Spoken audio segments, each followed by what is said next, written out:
Huntingtower by Buchan.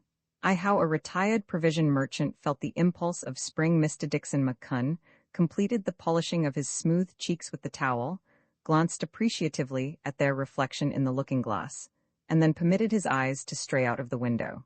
In the little garden lilacs were budding, and there was a gold line of daffodils beside the tiny greenhouse. Beyond the sooty wall, a birch flaunted its new tassels, and the jackdaws were circling about the steeple of the Guthrie Memorial Kirk. A blackbird whistled from a thorn bush, and Mr. Buchan was inspired to follow its example. He began a tolerable version of Roy's Wife of Aldervalloch. He felt singularly light-hearted, and the immediate cause was his safety razor. A week ago he had bought the thing in a sudden fit of enterprise, and now he shaved in 5 minutes, where before he had taken 20, and no longer confronted his fellows, at least one day in 3, with a countenance ludicrously mottled by sticking plaster. Calculation revealed to him the fact that in his 55 years, having begun to shave at 18, he had wasted 3,370 hours, or 140 days, or between 4 and 5 months, by his neglect of this admirable invention. Now he felt that he had stolen a march on time. He had fallen heir, thus late, to a fortune in unpurchasable leisure. He began to dress himself in the sombre clothes in which he had been accustomed for 35 years and more to go down to the shop in Meehan Street. And then a thought came to him which made him discard the grey-striped trousers, sit down on the edge of his bed, and muse. Since Saturday, the shop was a thing of the past. On Saturday at 11:30, to the accompaniment of a glass of dubious sherry, he had completed the arrangements by which the provision shop in Meehan Street, which had borne so long the legend of D. Buchan, together with the branches in Crossmaloof and the Shaws, became the property of a company, Iclep the United Supply Stores, Limited. He had received in payment cash, debentures and preference shares, and his lawyers and his own acumen had acclaimed the bargain. But all the weekend he had been a little sad. It was the end of so old a song, and he knew no other tune to sing. He was comfortably off, healthy, free from any particular cares in life, but free too from any particular duties. Will I be going to turn into a useless old man? He asked himself. But he had woke up this Monday to the sound of the blackbird, and the world, which had seemed rather empty 12 hours before, was now brisk and alluring. His prowess in quick shaving assured him of his youth. "I'm no that dead old," he observed, as he sat on the edge of the bed, to his reflection in the big looking-glass. It was not an old face. The sandy hair was a little thin on the top and a little gray at the temples, the figure was perhaps a little too full for youthful elegance, and an athlete would have censured the neck as too fleshy for perfect health. But the cheeks were rosy, the skin clear, and the pale eyes singularly childlike. They were a little weak, those eyes, and had some difficulty in looking for long at the same object, so that Mr. Buchan did not stare people in the face and had, in consequence, at one time in his career, acquired a perfectly undeserved reputation for cunning. He shaved clean, and looked uncommonly like a wise, plump schoolboy. As he gazed at his simulacrum, he stopped whistling Roy's Wife, and let his countenance harden into a noble sternness. Then he laughed, and observed in the language of his youth that there was life in the auld dowg yet. In that moment, the soul of Mr. Buchan conceived the great plan. The first sign of it was that he swept all his business garments unceremoniously on to the floor. The next that he rootled at the bottom of a deep drawer and extracted a most disreputable tweed suit. It had once been what I believe is called a lovette mixture, but was now a nondescript subfusk, with bright patches of color like moss on whinstone. He regarded it lovingly, for it had been for 20 years his holiday wear, emerging annually for a hallowed month to be stained with salt and bleached with sun. He put it on, and stood shrouded in an odor of camphor. A pair of thick, nailed boots and a flannel shirt and collar completed the equipment of the sportsman. He had another long look at himself in the glass, and then descended whistling to breakfast. This time the tune was MacGregor's Gathering, and the sound of it stirred the grimy lips of a man outside who was delivering coals, himself a MacGregor, to follow suit. Mr. Buchan was a very fountain of music that morning.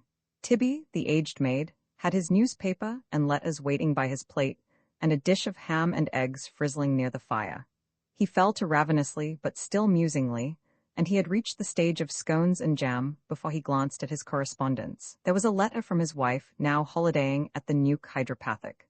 She reported that her health was improving, and that she had met various people who had known somebody else whom she had once known herself. Mr. McCunn read the dutiful pages and smiled. "Mamma's enjoying herself fine," he observed to the teapot.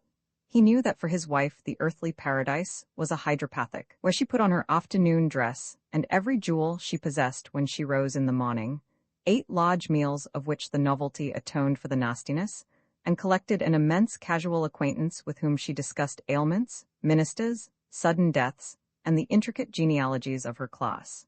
For his part, he rancorously hated hydropathics, having once spent a black week under the roof of one in his wife's company. He detested the food, the Turkish baths, he had a passionate aversion to bearing his body before strangers, the inability to find anything to do, and the compulsion to endless small talk. A thought flitted over his mind which he was too loyal to formulate. Once he and his wife had had similar likings, but they had taken different roads since their child died. Janet, he saw again, he was never quite free from the sight. The solemn little white-frocked girl who had died long ago in the spring. It may have been the thought of the nuke hydropathic, or more likely, the thin, clean scent of the daffodils with which Tibby had decked the table, but long ere breakfast was finished the great plan had ceased to be an airy vision and become a sober, well-masoned structure. Mr. McCunn, I may confess it at the start, was an incurable romantic.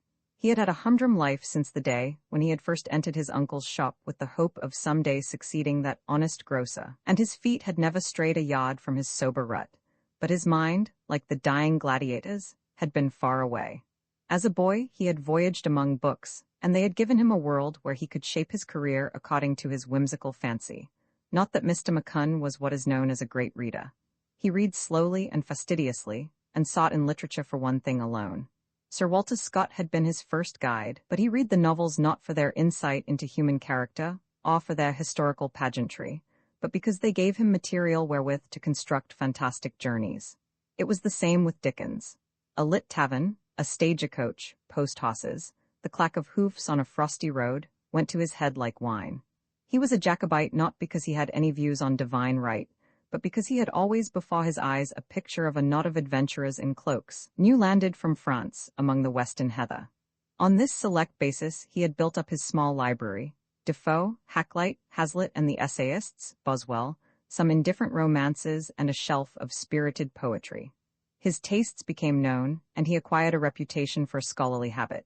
He was president of the Literary Society of the Guthrie Memorial Kirk, and read to its members a variety of papers full of gusto, which rarely became critical. He had been 3 times chairman at Burns' anniversary dinners, and had delivered orations in eulogy of the national bard, not because he greatly admired him, he thought him rather vulgar, but because he took Burns as an emblem of the un-Burns-like literature which he loved. Mr. McCunn was no scholar, and was sublimely unconscious of background. He grew his flowers in his small garden plot oblivious of their origin, so long as they gave him the color and scent he sought. Scent, I say, for he appreciated more than the mere picturesque. He had a passion for words and cadences, and would be haunted for weeks by a cunning phrase, savoring it as a connoisseur savors a vintage. Wherefore long ago, when he could ill afford it, he had purchased the Edinburgh Stevenson. They were the only large books on his shelves, for he had a liking for small volumes, things he could stuff into his pocket in that sudden journey which he loved to contemplate. Only he had never taken it. The shop had tied him up for 11 months in the year, and the 12th had always found him settled decorously with his wife in some seaside villa. He had not fretted, for he was content with dreams. He was always a little tired, too, when the holidays came, and his wife told him he was growing old. He consoled himself with tags from the more philosophic of his authors, but he scarcely needed consolation, for he had large stores of modest contentment. But now something had happened.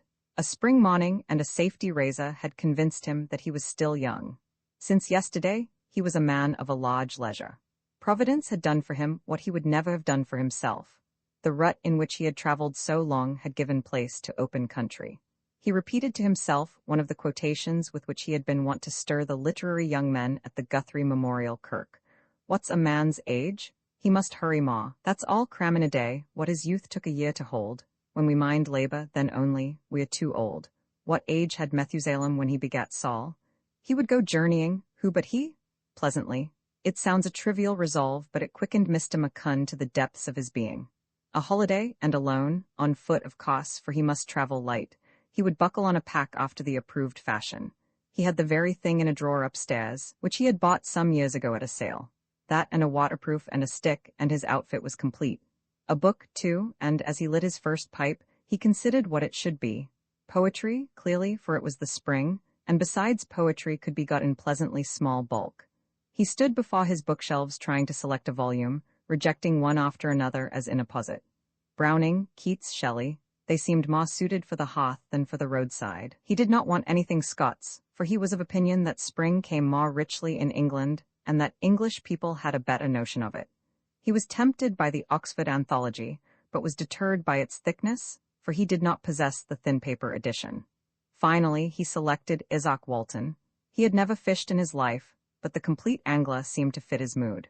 It was old and curious and learned and fragrant with the youth of things. He remembered its falling cadences, its country songs and wise meditations.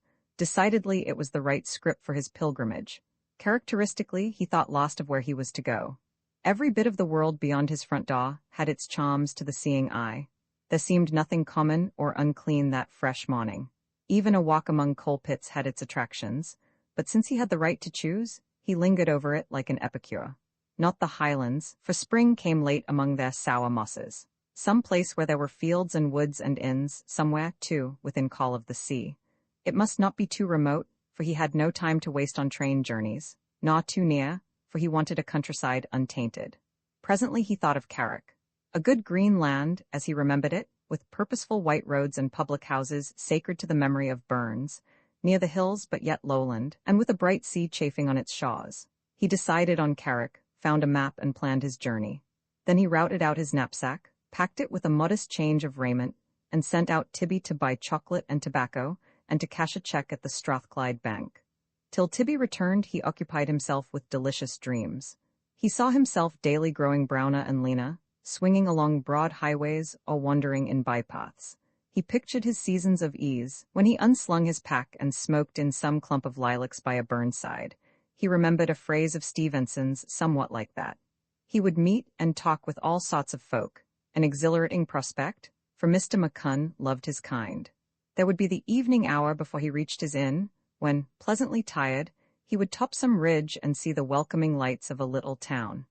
There would be the lamplit after-supper time, when he would read and reflect, and the start in the gay morning, when tobacco tastes sweetest, and even 55 seems young. It would be holiday of the purest, for no business now tugged at his coat-tails.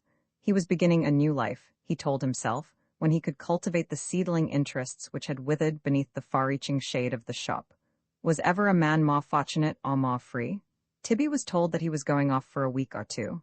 No letters need be forwarded, for he would be constantly moving, but Mrs. McCunn at the Nuke Hydropathic would be kept informed of his whereabouts. Presently he stood on his doorstep, a stocky figure in ancient tweeds, with a bulging pack slung on his arm, and a stout hazel stick in his hand. A passerby would have remarked an elderly shopkeeper bent apparently on a day in the country, a common little man on a prosaic errand, but the passerby would have been wrong, for he could not see into the heart. The plump citizen was the eternal pilgrim. He was Jason, Ulysses, Eric the Red, Albuquerque, Cortez, starting out to discover new worlds. Before he left, Mr. McCunn had given Tibby a letter to post. That morning he had received an epistle from a benevolent acquaintance, one Mackintosh, regarding a group of urchins who called themselves the Gobbles Diehards. Behind the premises in Meehan Street lay a tract of slums, full of mischievous boys with whom his staff waged truceless war. But lately, there had started among them a kind of unauthorized and unofficial Boy Scouts, who, without uniform or badge or any kind of paraphernalia, followed the banner of Sir Robert Baden-Powell and subjected themselves to a rude discipline. They were far too poor to join an orthodox troop, but they faithfully copied what they believed to be the practices of more fortunate boys. Mr. McCunn had witnessed their pathetic parades, and had even passed the time of day with their leader, a red-haired savage called Dougal. The philanthropic Mackintosh had taken an interest in the gang, and now desired subscriptions to send them to camp in the country. Mr. McCunn, in his new exhilaration, felt that he could not deny to others what he proposed for himself. His last act before leaving was to send Mackintosh £10, X deals with an escape, and a journey. 5 scouts' lanterns burned smokily in the ground room of the keep, when Dixon ushered his charges through its cavernous door. The lights flickered in the gusts that swept after them, and whistled through the slits of window, so that the place was full of monstrous shadows, and its accustomed odor of mold and disuse was changed to a salty freshness. Upstairs on the first floor, Thomas Yowney had deposited the ladies' baggage, and was busy making beds out of derelict iron bedsteads and the wraps brought from their room. On the ground floor, on a heap of litter, covered by an old scout's blanket, lay Heritage, with Dougal in attendance. The chieftain had washed the blood from the poet's brow, and the touch of cold water was bringing back his senses. Saskia, with a cry, flew to him, and waved off Dixon, who had fetched one of the bottles of liqueur brandy. She slipped a hand inside his shirt and felt the beating of his heart. Then her slim fingers ran over his forehead. "A bad blow," she muttered, "but I do not think he is ill. There is no fracture. When I nursed in the Alexander Hospital, I learnt much about head wounds. Do not give him cognac if you value his life." Heritage was talking now and with strange tongues. Phrases like lined digesters and free sulfurous acid came from his lips. He implored someone to tell him if the first cook was finished, and he upbraided someone else for cooling off too fast. The girl raised her head. "But I fear he has become mad," she said. "Wheesht, mem," said Dixon, who recognized the jargon. "He's a paper maker." Saskia sat down on the litter and lifted his head so that it rested on her breast. Dougal, at her bidding, brought a certain case from her baggage, and with swift, capable hands she made a bandage and rubbed the wound with ointment before tying it up. Then her fingers seemed to play about his temples and along his cheeks and neck. She was the professional nurse now, absorbed, sexless. Heritage ceased to babble, his eyes shut, and he was asleep.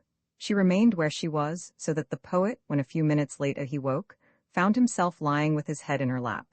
She spoke first in an imperative tone. "You are well now. Your head does not ache, you are strong again." "No, yes," he murmured, then more clearly. "Where am I? Oh, I remember, I caught a lick on the head. What's become of the brutes?" Dixon, who had extracted food from the Meehan Street box and was pressing it on the others, replied through a mouthful of biscuit. "We're in the old tower.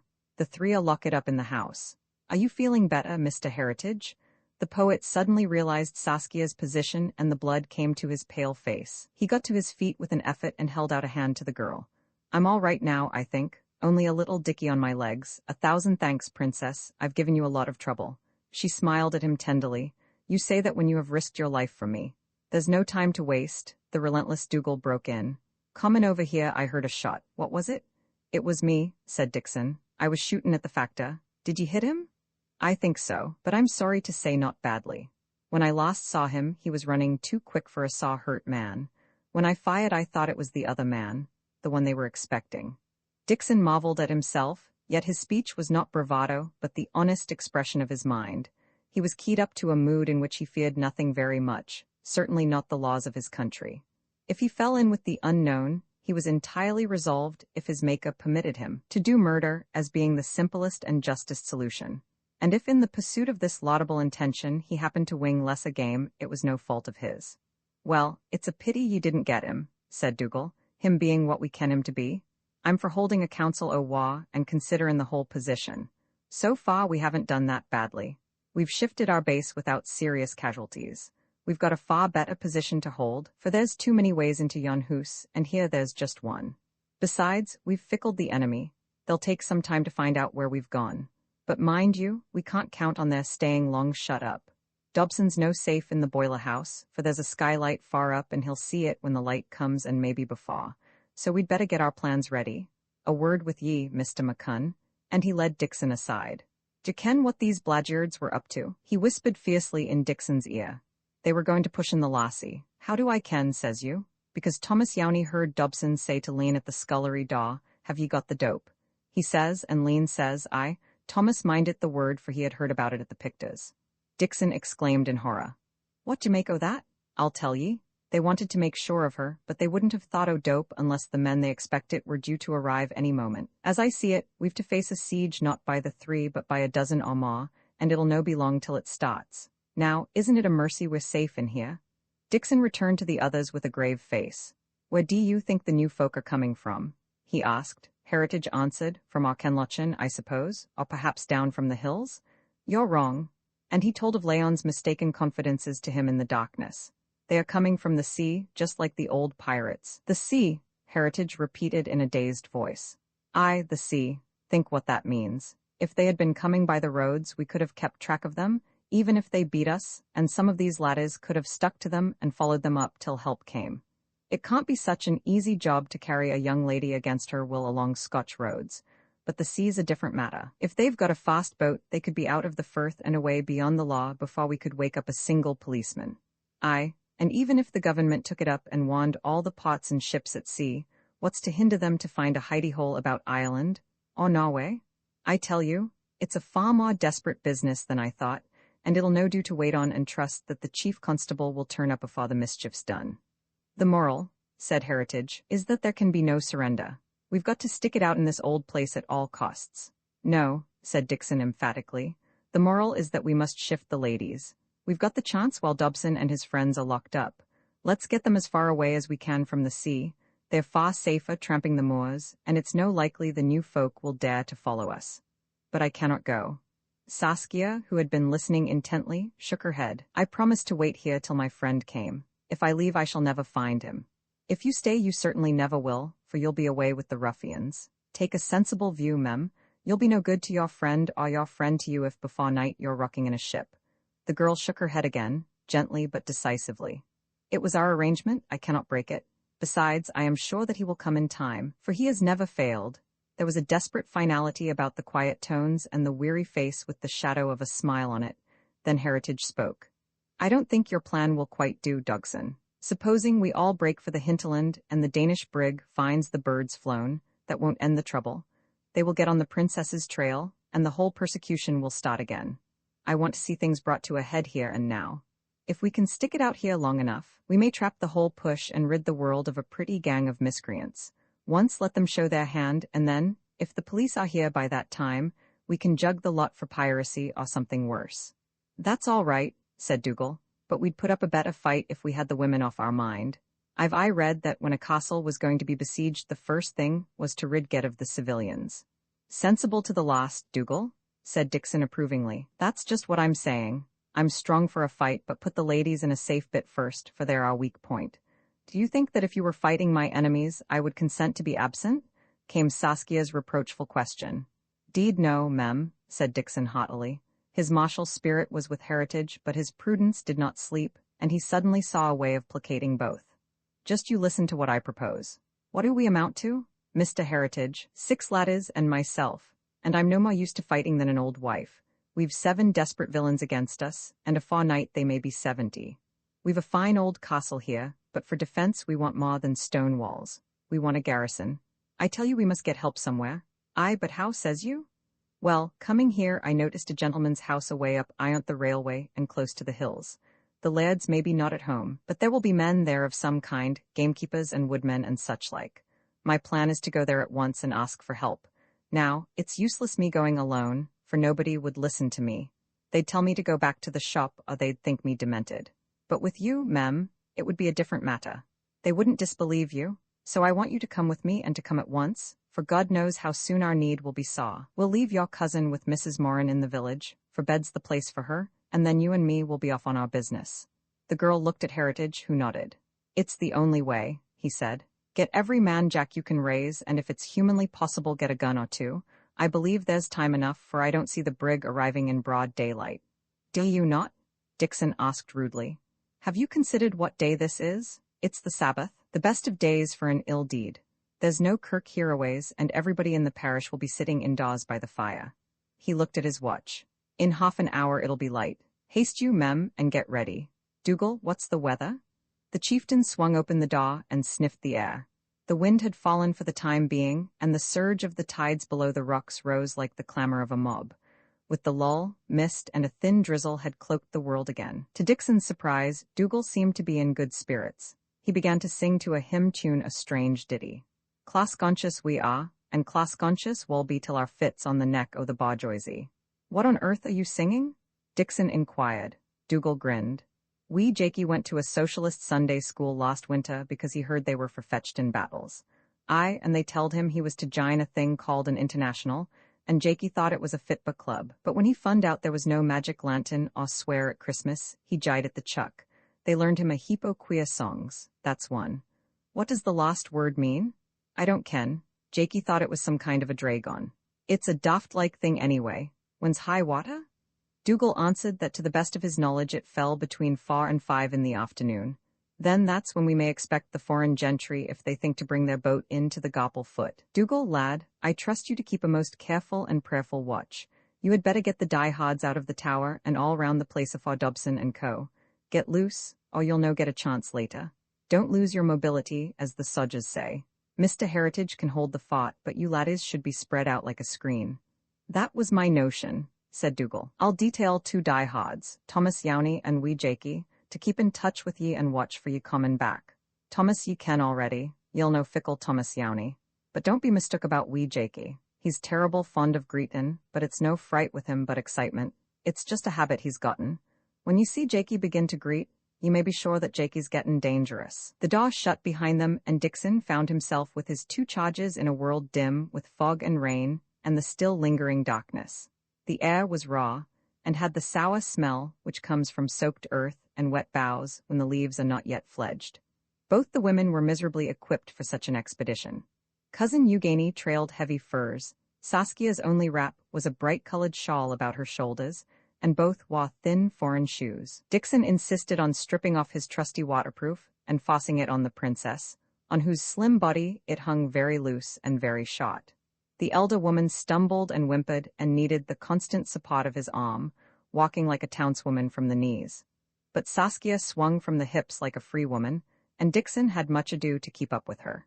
She seemed to delight in the bitter freshness of the dawn, inhaling deep breaths of it, and humming fragments of a tune. Guided by Thomas Yowney, they took the road which Dixon and Heritage had traveled the first evening, through the shrubberies on the north side of the house, and the side avenue beyond which the ground fell to the lava glen. On their right, the house rose like a dark cloud, but Dixon had lost his terror of it. There were 3 angry men inside it, he remembered. Long let them stay there. He marveled at his mood and also rejoiced, for his worst fear had always been that he might prove a coward. Now he was puzzled to think how he could ever be frightened again, for his one object was to succeed, and in that absorption, fear seemed to him merely a waste of time. It all comes of treating the thing as a business proposition, he told himself, but there was far more in his heart than this sober resolution. He was intoxicated with the resurgence of youth, and felt a rapture of audacity which he never remembered in his decorous boyhood. I haven't been doing badly for an old man, he reflected with glee. What had become of the pillar of commerce, the man who might have been a baillie had he sought municipal honours, the elder in the Guthrie Memorial Kirk, the instructor of literary young men? In the past 3 days, he had levanted with jewels which had once been an emperor's and certainly were not his. He had burglariously entered and made free of a strange house. He had played hide-and-seek at the risk of his neck, and had wrestled in the dock with a foreign miscreant. He had shot at an eminent solicitor with intent to kill, and he was now engaged in tramping the world with a fairy-tale princess. I blush to confess that of each of his doings he was unashamedly proud, and thirsted for many more in the same line. Gosh, but I'm seeing life, was his unregenerate conclusion. Without sight or sound of a human being, they descended to the lava, climbed again by the cot track, and passed the deserted West Lodge and into the village. It was almost full dawn when the 3 stood in Mrs. Moran's kitchen. "I've brought you 2 ladies, Auntie Phemy," said Dixon. They made an odd group in that cheerful place, where the new-lit fire was crackling in the big grate. The wet, undignified form of Dixon, unshaven of cheek and chin and disreputable in garb. The shrouded figure of Cousin Eugenie, who had sunk into the armchair and closed her eyes. The slim girl, into whose face the weather had whipped a glow like blossom. And the hostess, with her petticoats kilted and an ancient mutch on her head. Mrs. Moran looked once at Saskia, and then did a thing which she had not done since her girlhood. She curtsied. "I'm proud to see ye here, mem. Off wire things, and I'll get ye dry clees. Losh, ye a fair soppin', and your shoon, ye maun change your feet. Dixon, awa up to the loft, and dinna you stir till I give ye a cry. The leadys will change by the fire. And you, mem," this to Cousin Eugenie, "the place for you's your bed. I'll kinnel a fire ben the hoose in a jiffy. And syne ye'll have breakfast. Ye'll he a cup o' tea wy me now, for the kettle's just on the boil. Awa why ye, Dixon," and she stamped her foot. Dixon departed, and in the loft washed his face and smoked a pipe on the edge of the bed, watching the mist eddying up the village street. From below rose the sounds of hospitable bustle, and when after some 20 minutes' vigil he descended, he found Saskia toasting stockinged toes by the fire in the great armchair, and Mrs. Moran setting the table. Auntie Phemy, hearken to me. We've taken on too big a job for 2 men and 6 ladders, and help we've got to get, and that this very morning. Do you mind the big white house away up near the hills ayont the station and east of the Air Road? It looked like a gentleman's shooting lodge. I was thinking of trying there. Mercy? The exclamation was wrung from him by his eyes settling on Saskia and noting her apparel. Gone were her thin foreign clothes, and in their place she wore a heavy tweed skirt cut very short, and thick homespun stockings, which had been made for someone with larger feet than hers. A pair of the cost low-heeled shoes, which country folk wear in the farmyard, stood warming by the hearth. She still had her russet jumper, but round her neck hung a grey wool scarf of the kind known as a comforter. Amazingly pretty she looked in Dixon's eyes, but with a different kind of prettiness.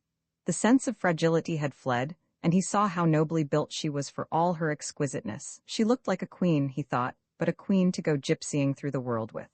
"Aye, there's some o' Elspeth's things, rail good furthy clees," said Mrs. Moran complacently, "and the shoon o' what she used to gang about the Byres Wye when she was in the Castlewam dairy.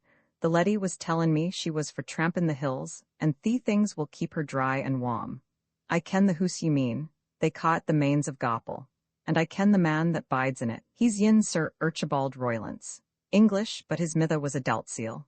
I'm no weel acquaint why his fabears, but I'm weel enuch acquaint why Sir Urchy, and better a guid coo than a coo o' a guid kind, as my mither used to say. He used to be an awfu' wild callant, a friend o' pure Maester Quentin, and up to ony devilry. But they tell me he's a quieta lad since the war, and sair lamed by fine oot o' an aeroplane. Will he be at the Mains just now?" Dixon asked. "I wadna wonder. He has a muckle place in England, but I used to come here in the back end for the shootin' and in April for birds. He's clean daft about birds. He'll be out a day at the Craig watchin' Solons, all lyin' a monin' the moss lookin' at bug blitters. Will he help, think you?" "I'll wager he'll help. Onyway it's your best chance, and better a wee bush than knee bailed. Now, sit in to your breakfast." It was a merry meal. Mrs. Moran dispensed tea and gnomic wisdom. Saskia ate heartily, speaking little, but once or twice laying her hand softly on her hostess's gnawed fingers. Dixon was in such spirits that he gobbled shamelessly, being both hungry and hurried, and he spoke of the still unconquered enemy with ease and disrespect, so that Mrs. Moran was moved to observe that there was "neathing sae bald as a blind mere." But when in a sudden return of modesty, he belittled his usefulness and talked somberly of his mature years, he was told that he would never be auld why sae muckle honesty.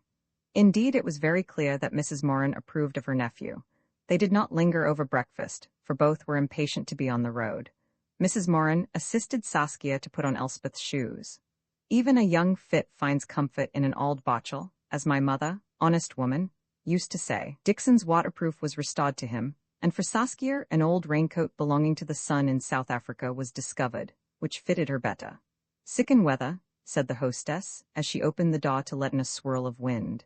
"The Dale's aye kind to his ain. Haste ye back, mem, and be sure I'll tak' guid care o' your leddy cousin." The proper way to the Mains of Gopple was either by the station and the Air Road or by the Auchenlochen Highway, branching off half a mile beyond the Gopple Bridge. But Dixon, who had been studying the map and fancied himself as a pathfinder, chose the direct route across the long muir, as being at once shorter and more sequestered. With the dawn the wind had risen again, but it had shifted towards the northwest and was many degrees colder. The mist was furling on the hills like sails, the rain had ceased, and out at sea the eye covered a mile or two of wild water. The moor was drenching wet, and the peat bogs were brimming with inkai pools, so that soon the travellers were soaked to the knees. Dixon had no fear of pursuit, for he calculated that Dobson and his friends, even if they had got out, would be busy looking for the truants in the vicinity of the house, and would presently be engaged with the old tower. But he realized, too, that speed on his errand was vital, for at any moment the unknown might arrive from the sea.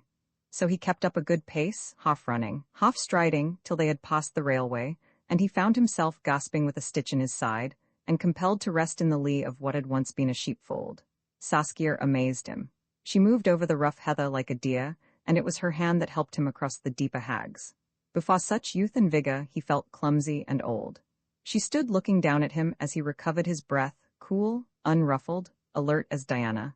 His mind fled to heritage, and it occurred to him suddenly that the poet had set his affections very high. Loyalty drove him to speak a word for his friend. "I've got the easy job," he said. Mr. Heritage will have the whole pack on him in that old tower, and him with such a saw clout on his head. I've left him my pistol. He's a terrible brave man." She smiled. "Aye, and he's a poet too." "So?" she said. "I did not know. He is very young. He's a man of very high ideals." She puzzled at the word, and then smiled. "I know him. He is like many of our young men in Russia, the students. His mind is in a ferment, and he does not know what he wants. But he is brave." This seemed to Dixon's loyal soul but a chilly tribute. "I think he is in love with me," she continued. He looked up startled and saw in her face that which gave him a view into a strange new world. He had thought that women blushed when they talked of love, but her eyes were as grave and candid as a boy's. Here was one who had gone through waters so deep that she had lost the foibles of sex. Love to her was only a word of ill omen, a threat on the lips of brutes, an extra battalion of peril in an army of perplexities. He felt like some homely rustic who finds himself swept unwittingly into the moonlight hunt of Artemis and her maidens. "He is a romantic," she said. "I have known so many like him." "He's no that," said Dixon shortly. "Why, he used to be laughing at me for being romantic. He's one that's looking for truth and reality, he says, and he's terrible down on the kind of poetry I like myself." She smiled. "They all talk so, but you, my friend Dixon," she pronounced the name in 2 staccato syllables ever so prettily, "you are different. Tell me about yourself." "I'm just what you see, a middle-aged retired grocer." "Grocer?" she queried. "Ah, yes, epicea, but you are a very remarkable epicea. Mr. Heritage, I understand, but you and those little boys, no. I am sure of one thing, you are not a romantic. You are too humorous and I think you are like Ulysses, for it would not be easy to defeat you." Her eyes were kind, nay affectionate, and Dixon experienced a preposterous rapture in his soul, followed by a sinking, as he realized how far the job was still from being completed. "We must be getting on, ma'am," he said hastily, and the two plunged again into the heather. The air road was crossed, and the fir wood around the mains became visible, and presently the white gates of the entrance. A wind-blown spire of smoke beyond the trees proclaimed that the house was not untenanted. As they entered the drive, the Scots firs were tossing in the gale, which blew fiercely at this altitude, but the dwelling itself being more in the hollow, the daffodil clumps on the lawn were but mildly fluttered. The door was opened by a one-armed butler who bore all the marks of the old regular soldier. Dixon produced a card and asked to see his master on urgent business. Sir Archibald was at home, he was told, and had just finished breakfast. The two were led into a large bare chamber, which had all the chill and mustiness of a bachelor's drawing-room. The butler returned, and said Sir Archibald would see him. "I'd better go myself first and prepare the way, ma'am," Dixon whispered and followed the man across the hall. He found himself ushered into a fair-sized room where a bright fire was burning. On a table lay the remains of breakfast, and the odor of food mingled pleasantly with the scent of peat. The horns and heads of big game, foxes' masks, the model of a gigantic salmon, and several bookcases adorned the wall, and books and maps were mixed with decanters and cigar boxes on the long sideboard. After the wild out of doors, the place seemed the very shrine of comfort. A young man sat in an armchair by the fire with a leg on a stool. He was smoking a pipe and reading The Field, and on another stool at his elbow was a pile of new novels. He was a pleasant, brown-faced young man, with remarkably smooth hair and a roving, humorous eye.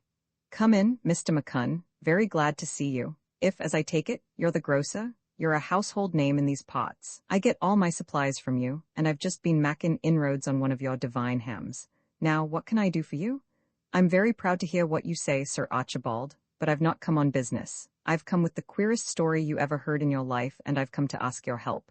"Go ahead. A good story is just what I want this vile mornin'. I'm not here alone, I've a lady with me." "God bless my soul, a lady?" "Aye, a princess. She's in the next room." The young man looked wildly at him and waved the book he had been reading. "Excuse me, Mr. McCunn, but are you quite sober?" "I beg your pardon, I see you are. But you know, it isn't done. Princesses don't as a rule come here after breakfast to pass the time of day. It's more absurd than this shocker I've been readin'. All the same, it's a fact. She'll tell you the story herself, and you'll believe her quick enough. But to prepare your mind, I'll just give you a sketch of the events of the last few days." Before the sketch was concluded, the young man had violently rung the bell. "Syme," he shouted to the servant, "clear away this mess and lay the table again. Order more breakfast, all the breakfast you can get. Open the windows and get the tobacco smoke out of the air. Tidy up the place, for there's a lady comin'. Quick, you juggins." He was on his feet now, and with his arm in Dixon's, was heading for the door. My sainted aunt, and you topped off with Potton at the factor. I've seen a few things in my day, but I'm blessed if I ever met a bird like you. Roman 11 gravity out of bed. It is probable that Sir Archibald Roylance did not altogether believe Dixon's tale. It may be that he considered him an agreeable romancer, or a little mad, or no more than a relief to the tedium of a wet Sunday morning. But his incredulity did not survive one glance at Saskia as she stood in that bleak drawing-room among Victorian watercolors and faded chintzes. The young man's boyishness deserted him. He stopped short in his tracks and made a profound and awkward bow. "I am at your service, mademoiselle," he said, amazed at himself. The words seemed to have come out of a confused memory of plays and novels. She inclined her head a little on one side and looked towards Dixon. "Sir Archibald's going to do his best for us," said that squire of dames. "I was telling him that we had had our breakfast." "Let's get out of this sepulchre," said their host, who was recovering himself. "There's a roasting fire in my den. Of course you'll have something to eat, hot coffee, anyhow. I've trained my cook to make coffee like a Frenchwoman. The housekeeper will take charge of you, if you want to tidy up, and you must excuse our ramshackle ways, please. I don't believe there's ever been a lady in this house before, you know." He led her to the smoking room and ensconced her in the great chair by the fire. Smilingly, she refused a series of offers, which ranged from a sheepskin mantle, which he had got in the Pamias and which he thought might fit her, to hot whiskey and water as a specific against a chill. But she accepted a pair of slippers and deftly kicked off the brogues provided by Mrs. Moran. Also, while Dixon started rapaciously on a second breakfast, she allowed him to paw her out a cup of coffee. "You are a soldier?" she asked. 2 years infantry, 5th Battalion Lennox Highlanders, and then flying car.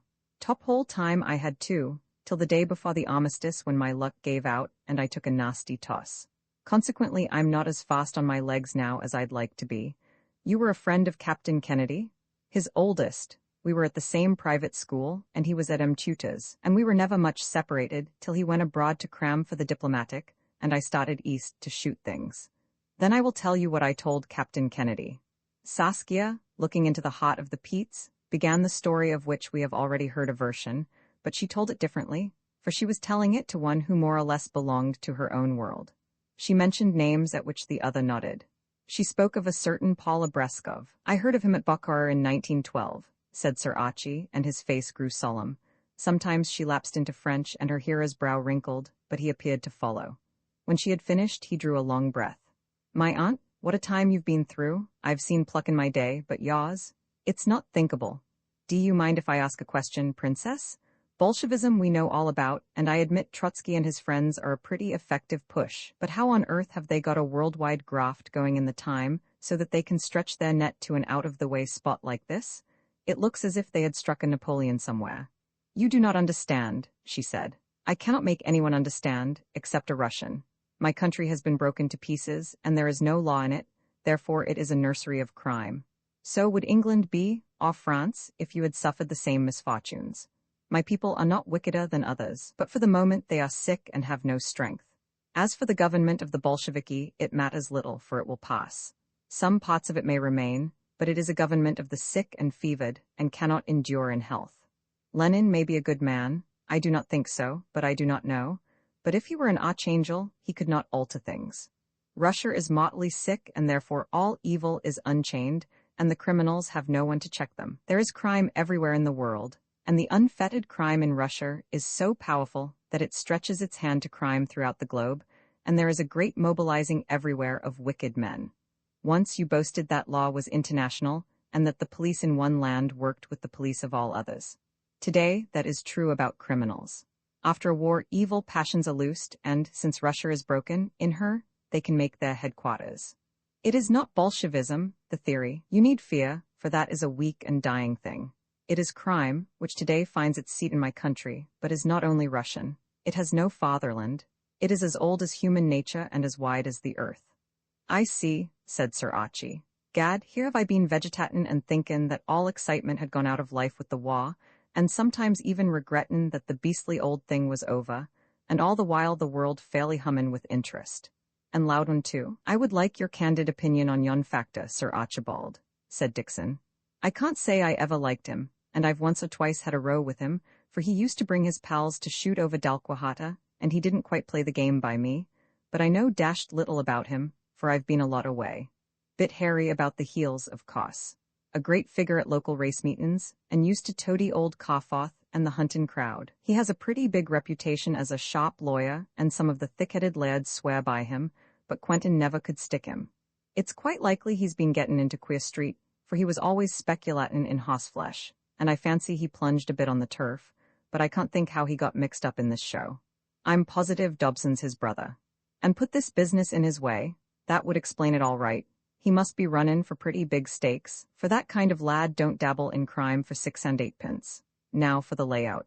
You've got 3 men shut up in Dalquahata House, who by this time have probably escaped. One of you, what's his name?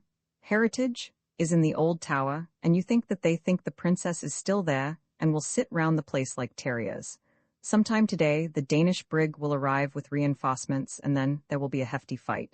Well, the first thing to be done is to get rid of Loudon's stymie with the authorities. Princess, I'm going to carry you off in my car to the chief constable. The second thing is for you after that to stay on here. It's a deadly place on a wet day, but it's safe enough. Saskia shook her head and Dixon spoke for her. You'll no get her to stop here. I've done my best, but she's determined to be back at Dalquahata. You see she's expecting a friend, and besides, if there's going to be a battle she'd like to be in it. Is that so, Mem? Sir Archie looked helplessly around him, and the sight of the girl's face convinced him that argument would be fruitless. Anyhow, she must come with me to the chief constable. Lethington's a slow bird on the wing, and I don't see myself convincing him that he must get busy unless I can produce the princess. Even then, it may be a tough job, for it's Sunday, and in these parts people go to sleep till Monday mornin'. That's just what I'm trying to get at, said Dixon. By all means go to the chief constable and tell him it's life or death. My lawyer in Glasgow, Mr. Carr, will have been stirring him up yesterday, and you two should complete the job. But what I'm feared is that he'll not be in time.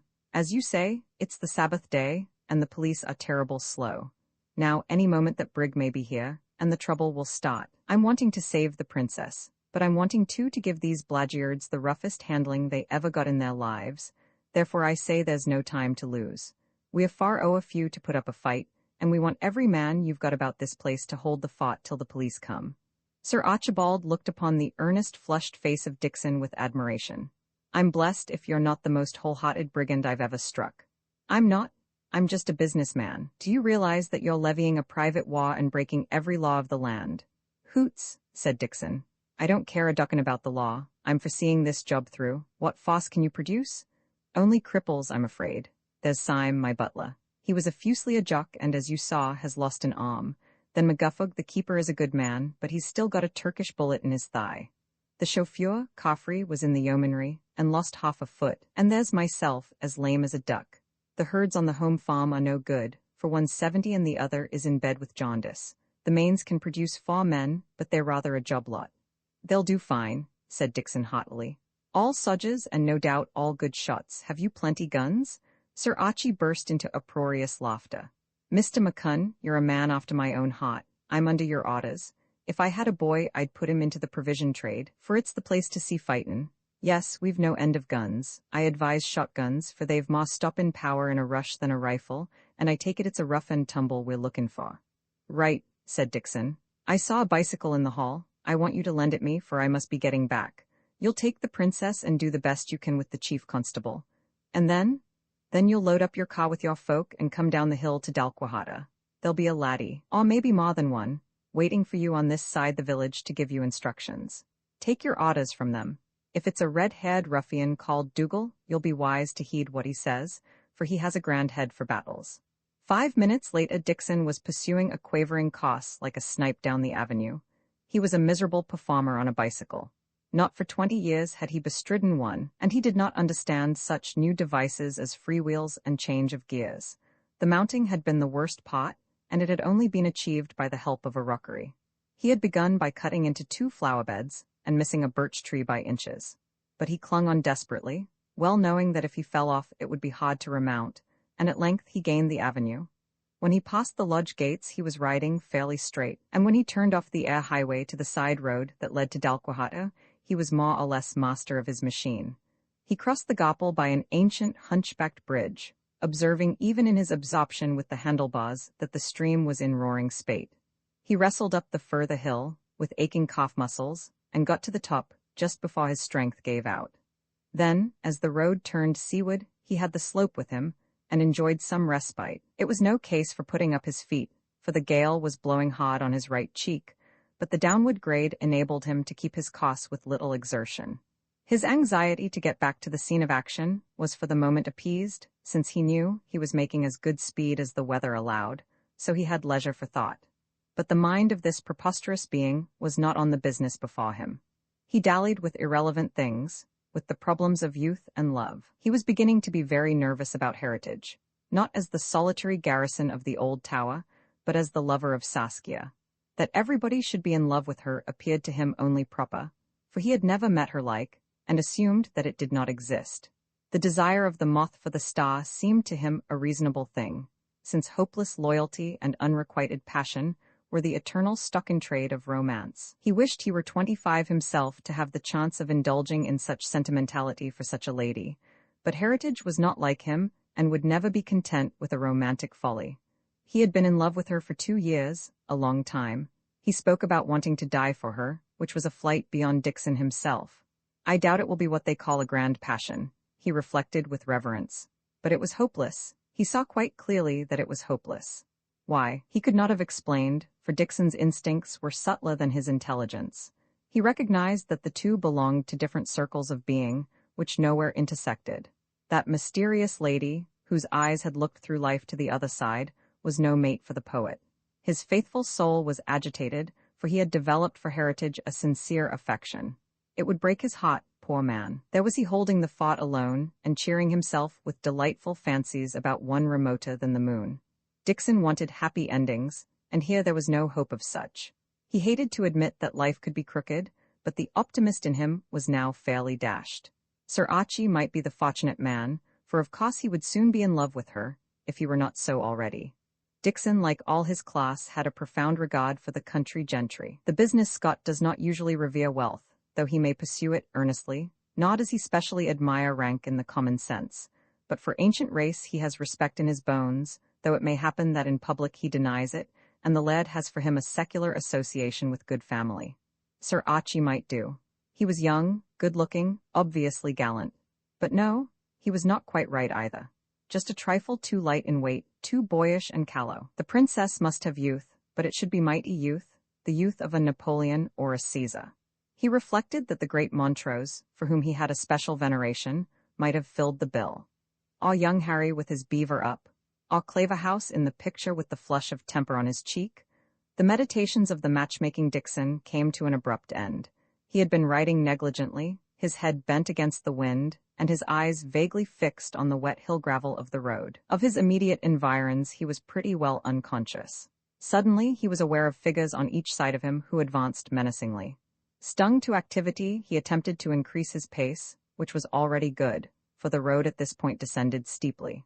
Then, before he could prevent it, a stick was thrust into his front wheel, and the next second he was describing a curve through the air.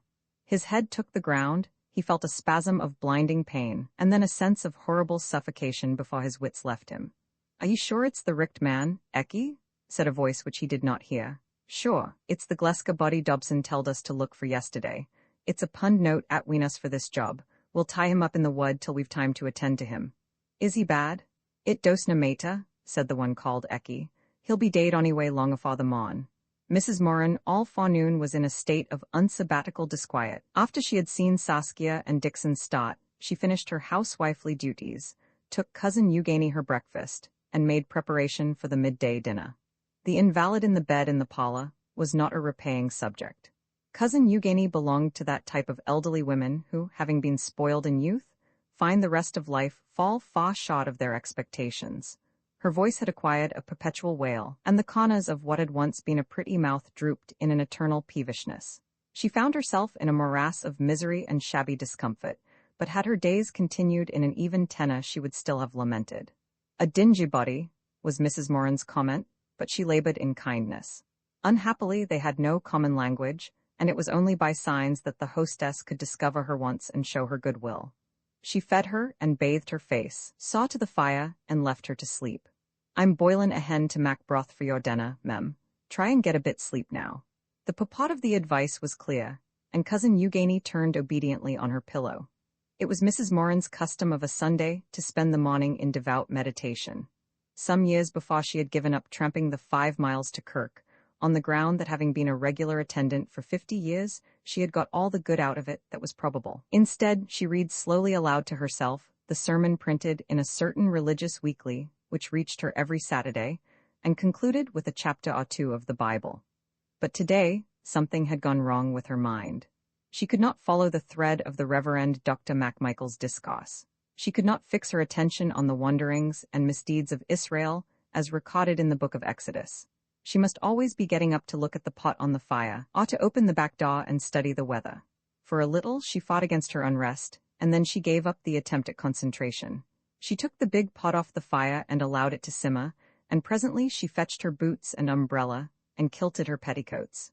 "I'll be none the waur a breath o' caller air," she decided. The wind was blowing great guns, but there was only the thinnest sprinkle of rain. Sitting on the henhouse roof and munching a raw turnip was a figure which she recognized as the smallest of the diehards.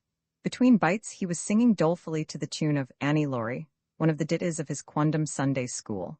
"The barjoys braes a bonny, tururaruralu, but the workers o' the wold will gar them a look blue, and droon them in the sea, and, for bonny Annie Laurie, I'll lay me down and dee."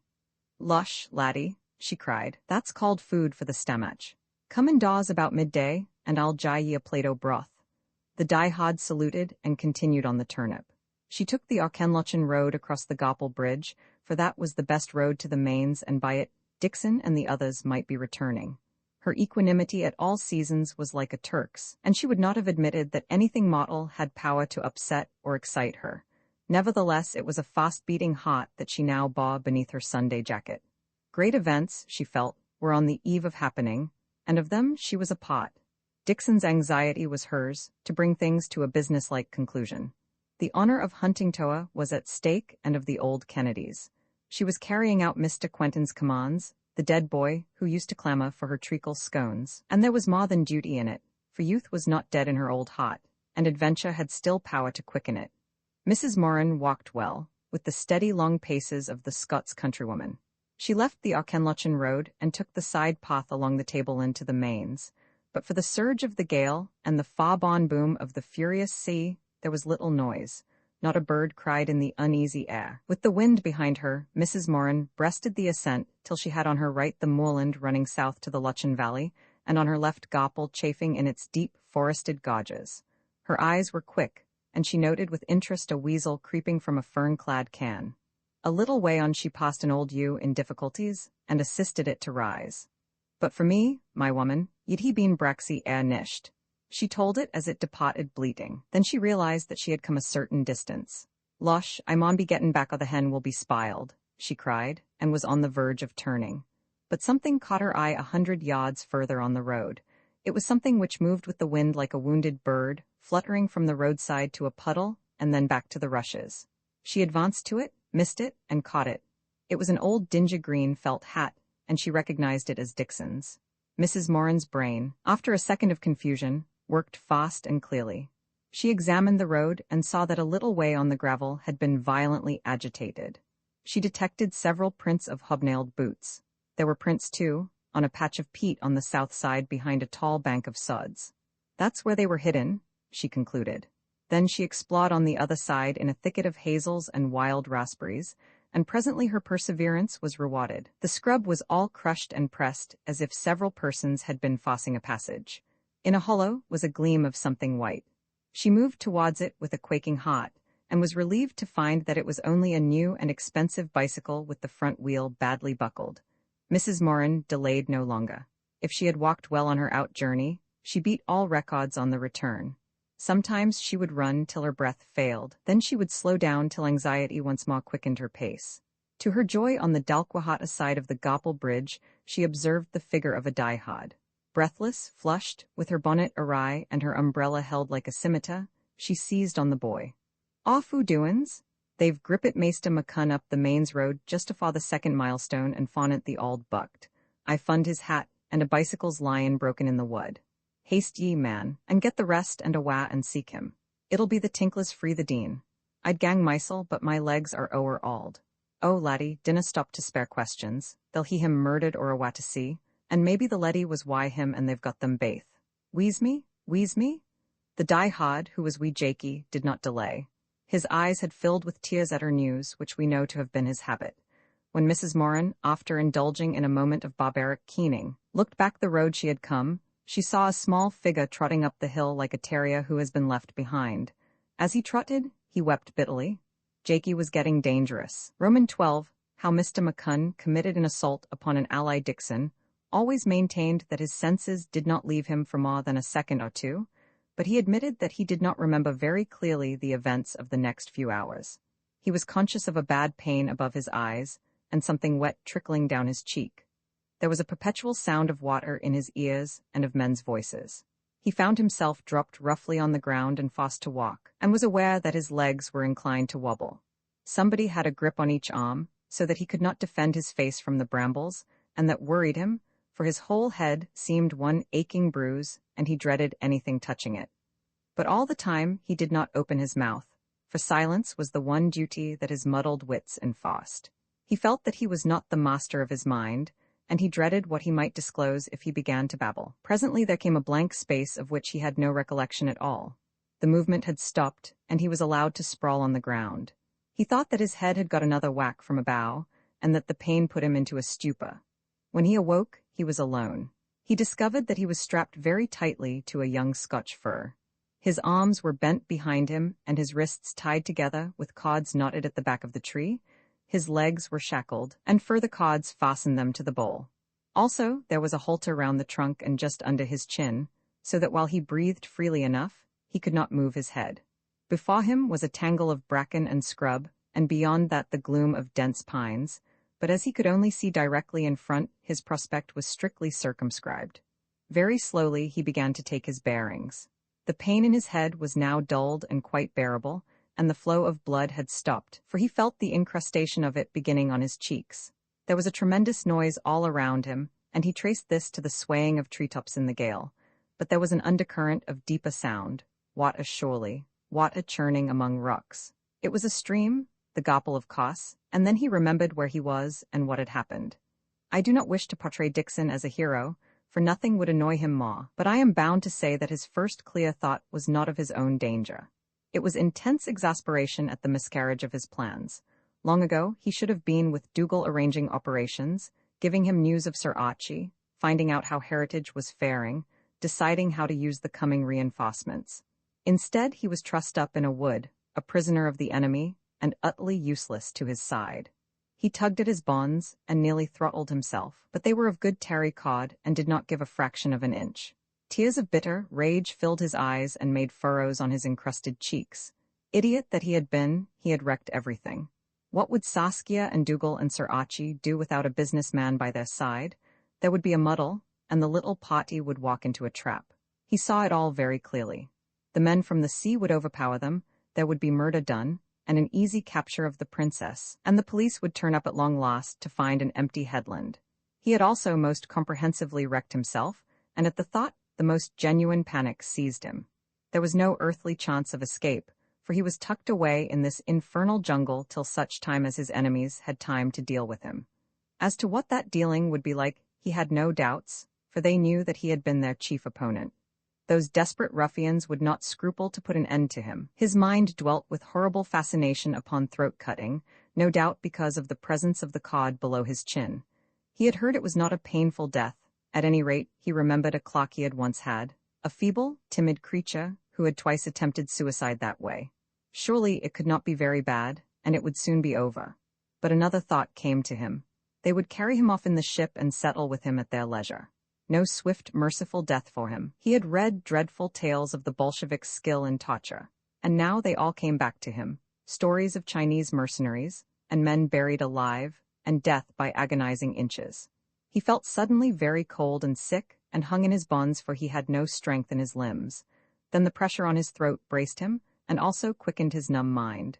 The liveliest terror ran like quicksilver through his veins. He endured some moments of this anguish, till after many despairing clutches at his wits, he managed to attain a measure of self-control. He certainly wasn't going to allow himself to become mad. Death was death whatever form it took, and he had to face death as many better men had done before him. He had often thought about it and wondered how he should behave if the thing came to him. Respectably, he had hoped. Heroically, he had sworn in his moments of confidence. But he had never for an instant dreamed of this cold, lonely, dreadful business. Last Sunday, he remembered, he had been basking in the afternoon sun in his little garden and reading about the end of Fergus Mac Ivor in Waverley and thrilling to the romance of it. And then Tibby had come out and summoned him in to tea. Then he had rather wanted to be a Jacobite in the 45 and in peril of his neck, and now Providence had taken him most terribly at his word. A week ago? He groaned at the remembrance of that sunny garden. In 7 days he had found a new world and tried a new life, and had come now to the end of it. He did not want to die, less now than ever with such wide horizons opening before him. But that was the worst of it, he reflected, for to have a great life great hazards must be taken, and there was always the risk of this sudden extinguisher. Had he to choose again, far better the smooth, sheltered bypath than this accursed romantic highway on to which he had blundered. No, by heaven, no, confound it, if he had to choose he would do it all again. Something stiff and indomitable in his soul was bracing him to a manlier humor. There was no one to see the figure strapped to the fur, but had there been a witness he would have noted that at this stage Dixon shut his teeth and that his troubled eyes looked very steadily before him. His business, he felt, was to keep from thinking, for if he thought at all there would be a flow of memories, of his wife, his home, his books, his friends, to unman him. So he steeled himself to blankness, like a sleepless man imagining white sheep in a gate. He noted a robin below the hazels, strutting impudently, and there was a tit on a bracken frond, which made the thing sway like one of the seesaws he used to play with as a boy. There was no wind in that undergrowth, and any movement must be due to bird or beast. The tit flew off, and the oscillations of the bracken slowly died away. Then they began again, but more violently, and Dixon could not see the bird that caused them. It must be something down at the roots of the covert, a rabbit, perhaps, or a fox, or a weasel. He watched for the first sign of the beast, and thought he caught a glimpse of tawny fur. Yes, there it was, pale, dirty yellow, a weasel clearly. Then suddenly the patch grew larger, and to his amazement he looked at a human face, the face of a pallid small boy. A head disentangled itself, followed by thin shoulders, and then by a pair of very dirty bare legs. The figure raised itself and looked sharply round to make certain that the coast was clear. Then it stood up and saluted, revealing the well-known lineaments of wee Jakey. At the sight, Dixon knew that he was safe by that certainty of instinct which is independent of proof, like the man who prays for a sign and has his prayer answered. He observed that the boy was quietly sobbing. Jakey surveyed the position for an instant with red-rimmed eyes and then unclasped a knife, feeling the edge of the blade on his thumb. He darted behind the fur, and a second later Dixon's wrists were free. Then he sawed at the legs and cut the shackles which tied them together, and then, most circumspectly, assaulted the cord which bound Dixon's neck to the trunk. There now remained only the two bonds which fastened the legs and the body to the tree. There was a sound in the wood different from the wind and stream. Jakey listened like a startled hind. "They're comin' back," he gasped. "Just you bide where ye are and let on ye still tied up." He disappeared in the scrub as inconspicuously as a rat, while two of the tinklers came up the slope from the water side. Dixon, in a fever of impatience, cursed wee Jakey for not cutting his remaining bonds so that he could at least have made a dash for freedom. And then he realized that the boy had been right. Feeble and cramped as he was, he would have stood no chance in a race. One of the tinklers was the man called Ecky. He had been running hard and was mopping his brow. "Hub's seen the brig," he said. "It's droppin' anchor ayont the ducats while there's a bailed free the wund and deep water. They'll be landed in half an hour. Awa you up to the hoose and tell Dobson, and me and Sim and Hub will meet the boats at the Goplafit." The other cast a glance towards Dixon. "What about him?" he asked. The two scrutinized their prisoner from a distance of a few paces. Dixon, well aware of his peril, held himself as stiff as if every bond had been in place. The thought flashed on him that if he were too immobile, they might think he was dying or dead, and come close to examine him.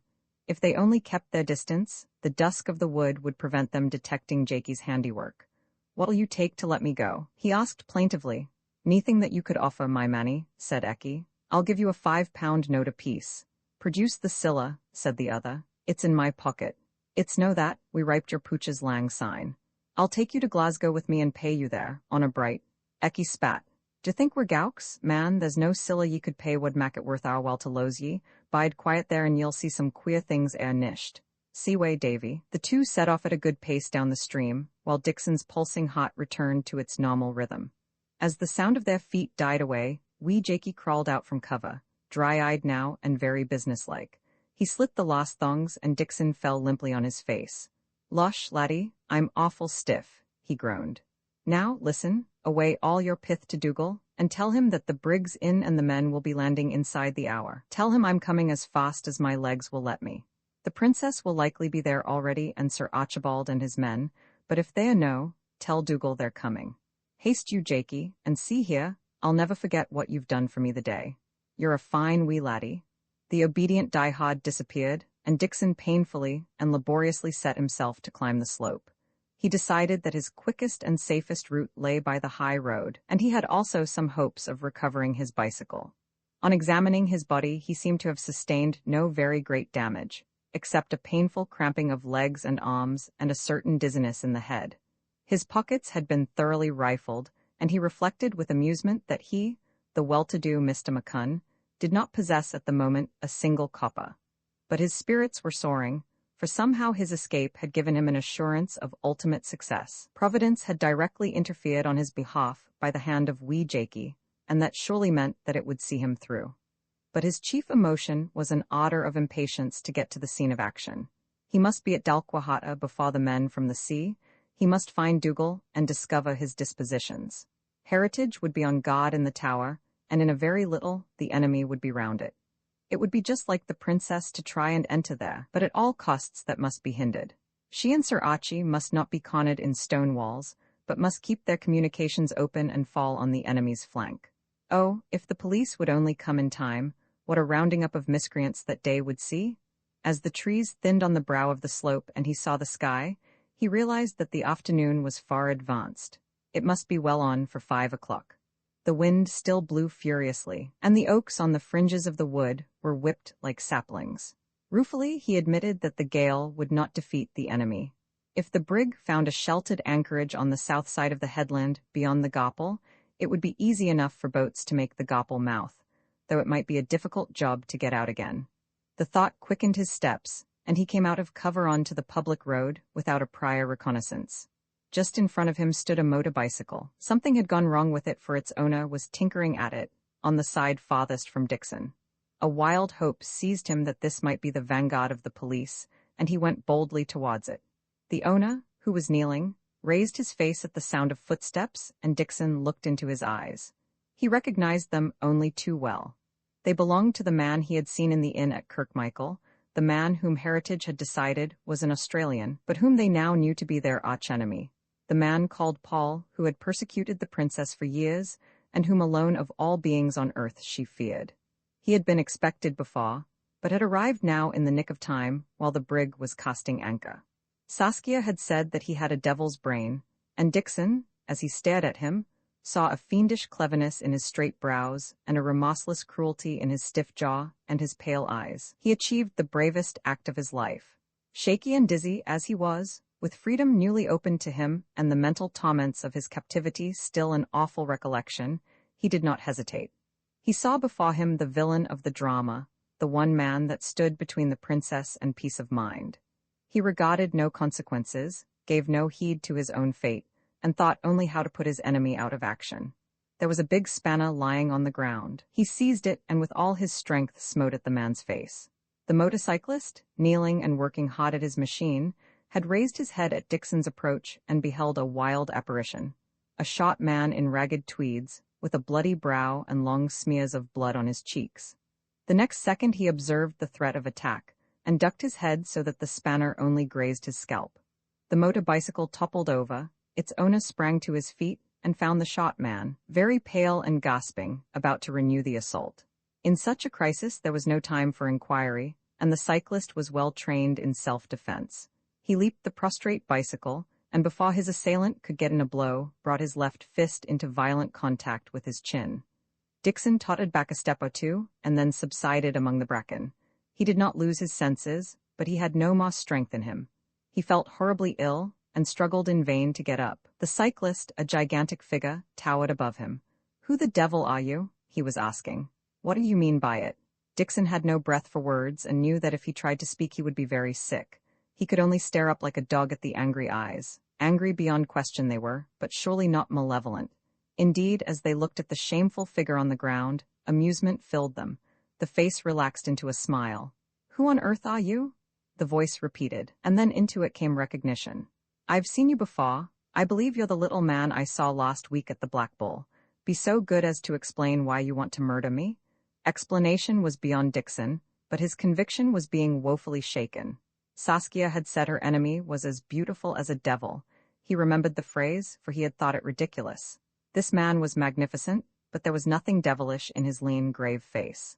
What's your name? The voice was asking. Tell me yours first. Dixon essayed to stutter between spasms of nausea. My name is Alexander Nicholson, was the answer. Then you know the man. It was a cry of wrath and despair. You're a very desperate little chap. For whom had I the honor to be mistaken? Dixon had now wriggled into a sitting position and had clasped his hands above his aching head. I thought you were a Russian name of Paul, he groaned. Paul? Paul who? Just Paul. A Bolshevik, and an awful bad lot.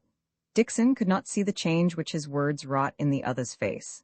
He found himself picked up in strong arms and carried to a bog pool where his battered face was carefully washed, his throbbing brows laved, and a wet handkerchief bound over them. Then he was given brandy in the socket of a flask, which eased his nausea. The cyclist ran his bicycle to the roadside and found a seat for Dixon behind the turf dike of the old Bucht. Now you are going to tell me everything, he said. If the Paul who is your enemy is the Paul I think him, then we are allies. But Dixon did not need this assurance. His mind had suddenly received a revelation. The princess had expected an enemy, but also a friend. Might not this be the long-awaited friend, for whose sake she was rooted to Huntingtower with all its terrors? Are you sure you names no Alexis? He asked. In my own country I was called Alexis Nikolaevich, for I am a Russian. But for some years I have made my home with your folk, and I call myself Alexander Nicholson, which is the English form. Who told you about Alexis? Give me your hand, said Dixon shamefacedly. Man, she's been looking for you for weeks. You're terribly behind the fair. She? He cried. For God's sake tell me all you know. She, the princess, but what are we havering here for? I tell you at this moment she's somewhere down about the old tower, and there's boatloads of blackguards landing from the sea. Help me up, man, for I must be off. The story will keep. Lush, it's very near the darkening. If you're Alexis, you're just about in time for a battle. But Dixon on his feet was but a frail creature. He was still deplorably giddy, and his legs showed an unpleasing tendency to crumple. I'm fair done, he moaned. You see, I've been tied up all day to a tree and had 2 saw bashes on my head. Get you on that bicycle and hurry on, and I'll hurple after you the best I can. I'll direct you the road, and if you're lucky you'll find a die-hard about the village. Away with you, man, and never mind me. We go together, said the other quietly. You can sit behind me and hang on to my waist. Before you turned up I had pretty well got the thing in order. Dixon, in a fever of impatience, sat by, while the Russian put the finishing touches to the machine, and as well as his anxiety allowed put him in possession of the main facts of the story. He told of how he and Heritage had come to Dalquahata, of the first meeting with Saskia, of the trip to Glasgow with the jewels, of the exposure of Loudon the factor, of last night's doings in the house, and of the journey that morning to the mains of Goppel. He sketched the figures on the scene, Heritage and Sir Archie, Dobson and his gang, the Gobbel's diehards. He told of the enemy's plans so far as he knew them. Looked at from a business point of view, he said, the situation's like this. There's Heritage in the tower, with Dobson, Leon and Spittle sitting round him. Somewhere about the place there's the princess and Sir Archibald, and 3 men with guns from the mains. Dougal and his 5 laddies are running loose in the policies. And there's 4 tinklers and God knows how many foreign ruffians pushing up from the Goplafoot, and a brig lying waiting to carry off the ladies. Likewise there's the police, somewhere on the road, though the dear kens when they'll turn up. It's awful the incompetence of our government, and the rates and taxes that high. And there's you and me by this roadside, and I'm no more use than a tatty-boggle. That's the situation, and the question is what's our plan to be? We must keep the blackguards in play till the police come, and at the same time we must keep the princess out of danger. That's why I'm wanting back, for they've saw need of a business head. Yon Sir Archibald's a fine fellow, but I doubt he'll be a bit rash, and the princess is no to hold or bind. Our first job is to find Dougal and get a grip of the facts. I am going to the princess, said the Russian. Aye, that'll be best. You'll be maybe able to manage her, for you'll be well acquaint. She is my kinswoman, she is also my affianced wife. Keep us? Dixon exclaimed with a doleful thought of Heritage. What ailed you then know to look after her better? We have been long separated because it was her will. She had work to do and disappeared from me, though I searched all Europe for her. Then she sent me word when the danger became extreme, and summoned me to her aid. But she gave me poor directions, for she did not know her own plans very clearly. She spoke of a place called Darkwater, and I have been hunting half Scotland for it. It was only last night that I heard of Dalquahata and guessed that that might be the name, but I was far down in Galloway, and have ridden 50 miles today. It's a queer thing, but I wouldn't take you for a Russian. Alexis finished his work and put away his tools. For the present, he said, I am an Englishman, till my country comes again to her senses. 10 years ago I left Russia, for I was sick of the foolishness of my class and wanted a free life in a new world. I went to Australia and made good as an engineer. I am a partner in a firm which is pretty well known even in Britain. When war broke out, I returned to fight for my people, and when Russia fell out of the war, I joined the Australians in France and fought with them till the armistice. And now, I have only one duty left, to save the princess and take her with me to my new home till Russia is a nation once more. Dixon whistled joyfully. So Mr. Heritage was right. I said you were an Australian, and you're a businessman? That's grand hearing and puts my mind at rest. You must take charge of the party at the house, for Sir Archibald's a daft young lad and Mr. Heritage is a poet. I thought I would have to go myself, but I doubt I would just be a hindrance with my dwably legs. I'd be better outside, watching for the police. Are you ready, sir? Dixon not without difficulty perched himself astride the luggage carrier, firmly grasping the rider round the middle. The machine started, but it was evidently in a bad way, for it made poor going till the descent towards the main Auchenlochen road. On the slope it warmed up and they crossed the Goppel Bridge at a fair pace. There was to be no pleasant April twilight, for the stormy sky had already made dusk, and in a very little the dark would fall. So sombre was the evening that Dixon did not notice a figure in the shadow of the roadside pines till it whistled shrilly on its fingers. He cried on Alexis to stop, and this being accomplished with some suddenness, fell off at Dougal's feet. "What's the news?" he demanded. Dougal glanced at Alexis and seemed to approve his looks. "Napoleon has just reported that 3 boatloads, making either 23 or 24 men, they were ill to count, has landed at Goplafit and is making their way to the Auld Tower. The Tinklers warned Dobson, and soon it'll be a by Heritage." "The princess is not there?" was Dixon's anxious inquiry. Nah. Heritage is there his loan, they were for joining him, but I wouldn't let them. She came a man they call Sir Archibald, and 3 gemkeepers guns. I stop at their cower up the road and tell them the lie o' the land. Yon Sir Archibald has poor notions o' strategy.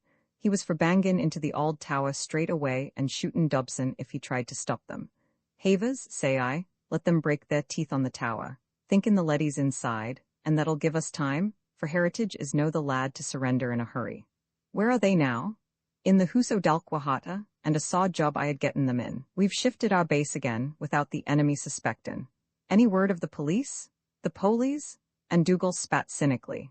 It seems they're a dour crop to shift. Sir Archibald was sayin' that him and the lassie had been to the chief constable, but the man was terrible auld and slow. They converted him, but he threepit that it would take a long time to collect his men, and that there was no danger o' the brig landin' afa' night. He's wrong there onyway, for they a landed. "Dougal," said Dixon, "you've heard the princess speak of a friend she was expecting here called Alexis. This is him. You can address him as Mr. Nicholson. Just arrived in the nick of time. You must get him into the house, for he's the best right to be beside the lady. Jakey would tell you that I've been saw mishandled the day, and am no very fit for a battle. But Mr. Nicholson's a businessman and he'll do as well. You're keeping the diehards outside, I hope?" "Aye, Thomas Yowney's in charge, and Jakey will be in and out with orders. They've instructions to watch for the polies and keep an eye on the Goplafit. It's a mottle long front to hold, but there's no other way. I must be in the hoose mysel. Thomas Yowney's headquarters is the auld wife's hen hoose." At that moment in a pause of the gale came the far-born echo of a shot. "Pistol," said Alexis. "Heritage," said Dougal. "Trade will be gettin' brisk with him. Start your machine and I'll hang on a hint. We'll try the road by the West Lodge." Presently the pair disappeared in the dusk. The noise of the engine was swallowed up in the wild orchestra of the wind, and Dixon hobbled towards the village in a state of excitement which made him oblivious of his wounds. That lonely pistol shot was, he felt, the bell to ring up the curtain on the last act of the play. Roman 13, the coming of the Danish brig Mr. John Heritage, solitary in the old tower, found much to occupy his mind. His giddiness was passing, though the dregs of a headache remained, and his spirits rose with his responsibilities. At daybreak, he breakfasted out of the Meehan Street provision box and made tea in one of the diehard's camp kettles.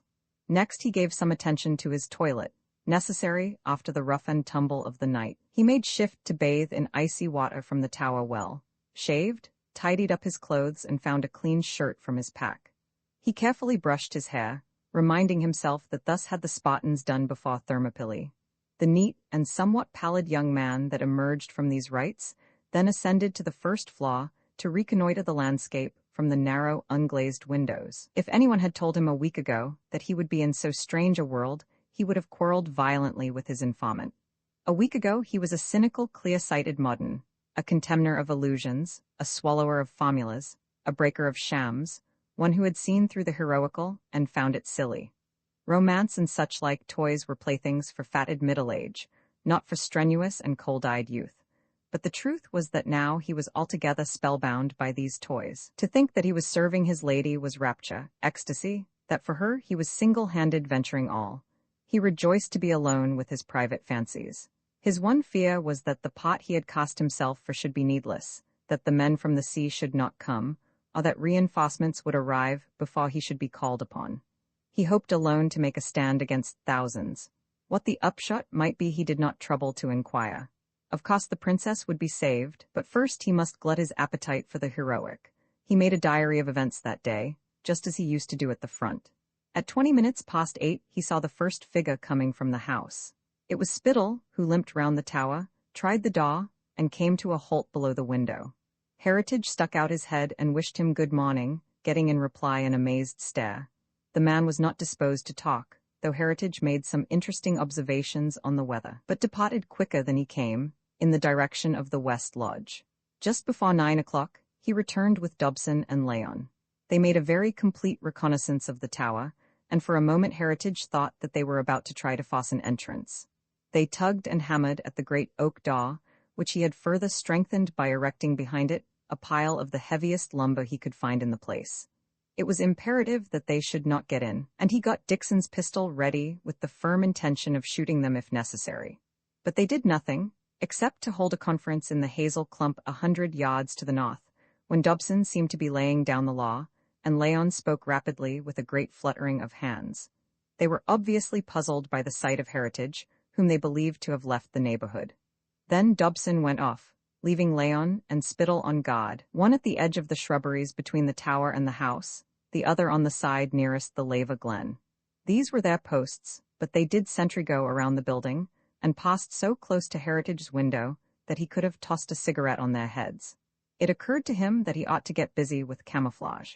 They must be convinced that the princess was in the place, for he wanted their whole mind to be devoted to the siege. He rummaged among the ladies' baggage, and extracted a skirt and a colored scarf. The latter he managed to flutter so that it could be seen at the window the next time one of the watches came within sight. He also fixed up the skirt so that the fringe of it could be seen, and when Leon appeared below, he was in the shadow talking rapid French in a very fair imitation of the tones of Cousin Eugenie. The ruse had its effect, for Leon promptly went off to tell Spittle, and when Dobson appeared he too was given the news. This seemed to settle their plans, for all three remained on guard, Dobson nearest to the tower, seated on an outcrop of rock with his mackintosh collar turned up, and his eyes usually turned to the misty sea. By this time it was 11 o'clock, and the next 3 hours passed slowly with Heritage. He fell to picturing the fortunes of his friends. Dixon and the princess should by this time be far inland, out of danger, and in the way of finding succor. He was confident that they would return, but he trusted not too soon, for he hoped for a run for his money as Horatius in the gate. After that he was a little torn in his mind. He wanted the princess to come back and to be somewhere near, if there was a fight going, so that she might be a witness of his devotion. But she must not herself run any risk, and he became anxious when he remembered her terrible sang-froid. Dixon could no more restrain her than a child could hold a greyhound, but of course it would never come to that. The police would turn up long before the brig appeared. Dougal had thought that would not be till high tide, between 4 and 5, and the only danger would be to the pirates. The 3 watches would be put in the bag, and the men from the sea would walk into a neat trap. This reflection seemed to take all the color out of Heritage's prospect. Peril and heroism were not to be his lot, only bottom. A little after 12, 2 of the tinklers appeared with some news which made Dobson laugh and pat them on the shoulder. He seemed to be giving them directions, pointing seaward and southward. He nodded to the tower, where Heritage took the opportunity of again fluttering Saskia's scarf athwart the window. The tinklers departed at a trot, and Dobson lit his pipe as if well pleased. He had some trouble with it in the wind, which had risen to an uncanny violence. Even the solid tower rocked with it, and the sea was a waste of spindrift and low, scurrying cloud. Heritage discovered a new anxiety, this time about the possibility of the brig landing at all. He wanted a complete bag, and it would be tragic if they got only the 3 seedy ruffians now circumambulating his fortress. About 1 o'clock, he was greatly cheered by the sight of Dougal. At the moment, Dobson was lunching off a hunk of bread and cheese directly between the tower and the house, just short of the crest of the ridge on the other side of which lay the stables and the shrubberies. Leon was on the north side opposite the tower door, and Spittle was at the south end, near the edge of the Gopple Glen. Heritage, watching the ridge behind Dobson and the upper windows of the house which appeared over it, saw on the very crest something like a tuft of rusty bracken which he had not noticed before. Presently the tuft moved, and a hand shot up from it, waving a rag of some sort. Dobson at the moment was engaged with a bottle of porter, and Heritage could safely wave a hand in reply. He could now make out clearly the red head of Dougal. The chieftain, having located the 3 watches, proceeded to give an exhibition of his prowess for the benefit of the lonely inmate of the tower. Using as cover a drift of bracken, he wormed his way down till he was not 6 yards from Dobson, and Heritage had the privilege of seeing his grinning countenance a very little way above the innkeeper's head. Then he crawled back and reached the neighborhood of Leon, who was sitting on a fallen Scotch fir. At that moment, it occurred to the Belgian to visit Dobson. Heritage's breath stopped, but Dougal was ready, and froze into a motionless blur in the shadow of a hazel bush. Then he crawled very fast into the hollow where Leon had been sitting, seized something which looked like a bottle, and scrambled back to the ridge. At the top he waved the object, whatever it was, but Heritage could not reply, for Dobson happened to be looking towards the window. That was the last he saw of the chieftain, but presently he realized what was the booty he had annexed. It must be Leon's life-preserver, which the night before had broken Heritage's head. After that cheering episode, boredom again set in. He collected some food from the Mean Street box, and indulged himself with a glass of liqueur brandy. He was beginning to feel miserably cold, so he carried up some broken wood and made a fire on the immense hearth in the upper chamber.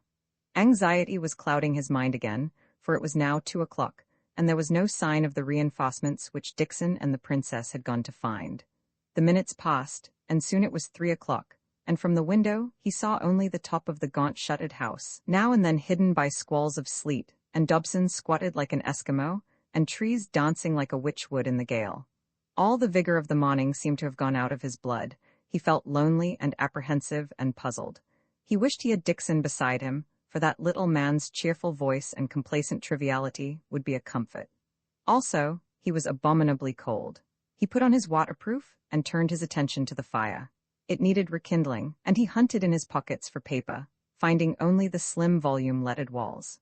I set it down as the most significant commentary on his state of mind. He regarded the book with intense disfavor, tore it in two, and used a handful of its fine decollaged leaves to get the fire going. They burned well, and presently the rest followed. Well for Dixon's peace of mind that he was not a witness of such vandalism. A little warmer, but in no way more cheerful, he resumed his watch near the window. The day was getting darker and promised an early dusk. His watch told him that it was after 4, and still nothing had happened. Where on earth were Dixon and the princess? Where in the name of all that was holy were the police? Any minute now the brig might arrive and land its men, and he would be left there as a burnt offering to their wrath. There must have been an infernal muddle somewhere. Anyhow, the princess was out of the trouble, but where the Lord alone knew. Perhaps the reinforcements were lying in wait for the boats at the Gopla foot. That struck him as a likely explanation, and comforted him. Very soon he might hear the sound of an engagement to the south, and the next thing would be Dobson and his crew in flight. He was determined to be in the show somehow, and would be very close on their heels. He felt a peculiar dislike to all 3, but especially to Leon. The Belgian's small baby features had for 4 days set him clenching his fists when he thought of them. The next thing he saw was one of the tinklers running hard towards the tower. He cried something to Dobson, which Heritage could not catch, but which woke the latter to activity. The innkeeper shouted to Leon and Spittle, and the tinkler was excitedly questioned. Dobson laughed and slapped his thigh. He gave orders to the others, and himself joined the tinkler and hurried off in the direction of the Goplerfoot. Something was happening there, something of ill omen, for the man's face and manner had been triumphant. Were the boats landing? As Heritage puzzled over this event, another figure appeared on the scene. It was a big man in knickerbockers and mackintosh, who came round the end of the house from the direction of the South Lodge. At first he thought it was the advance guard from his own side, the help which Dixon had gone to find, and he only restrained himself in time from shouting a welcome. But surely their supports would not advance so confidently in enemy country. The man strode over the slopes as if looking for somebody, then he caught sight of Leon and waved him to come. Leon must have known him, for he hastened to obey. The two were about 30 yards from Heritage's window. Leon was telling some story volubly, pointing now to the tower and now towards the sea. The big man nodded as if satisfied. Heritage noted that his right arm was tied up, and that the mackintosh sleeve was empty, and that brought him enlightenment. It was loud on the factor, whom Dixon had winged the night before. The two of them passed out of view in the direction of Spittle. The sight awoke Heritage to the supreme unpleasantness of his position. He was utterly alone on the headland, and his allies had vanished into space, while the enemy plans, moving like clockwork, were approaching their consummation. For a second, he thought of leaving the tower and hiding somewhere in the cliffs. He dismissed the notion unwillingly, for he remembered the task that had been set him.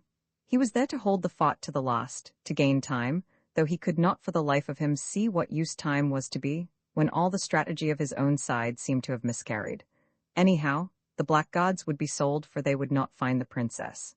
But he felt a horrid void in the pit of his stomach, and a looseness about his knees. The moments passed more quickly as he wrestled with his fears.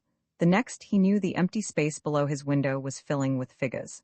There was a great crowd of them, rough fellows with seamen's coats, still dripping as if they had had a wet landing. Dobson was with them, but for the rest they were strange figures. Now that the expected had come at last, Heritage's nerves grew calmer. He made out that the newcomers were trying the door, and he waited to hear it fall, for such a mob could soon force it. But instead a voice called from beneath. "Will you please open to us?" it said. He stuck his head out and saw a little group with one man at the head of it, a young man clad in oilskins whose face was dim in the murky evening. The voice was that of a gentleman. "I have orders to open to no one," Heritage replied. "Then I fear we must force an entrance," said the voice. "You can go to the devil," said Heritage. That defiance was the screw which his nerves needed.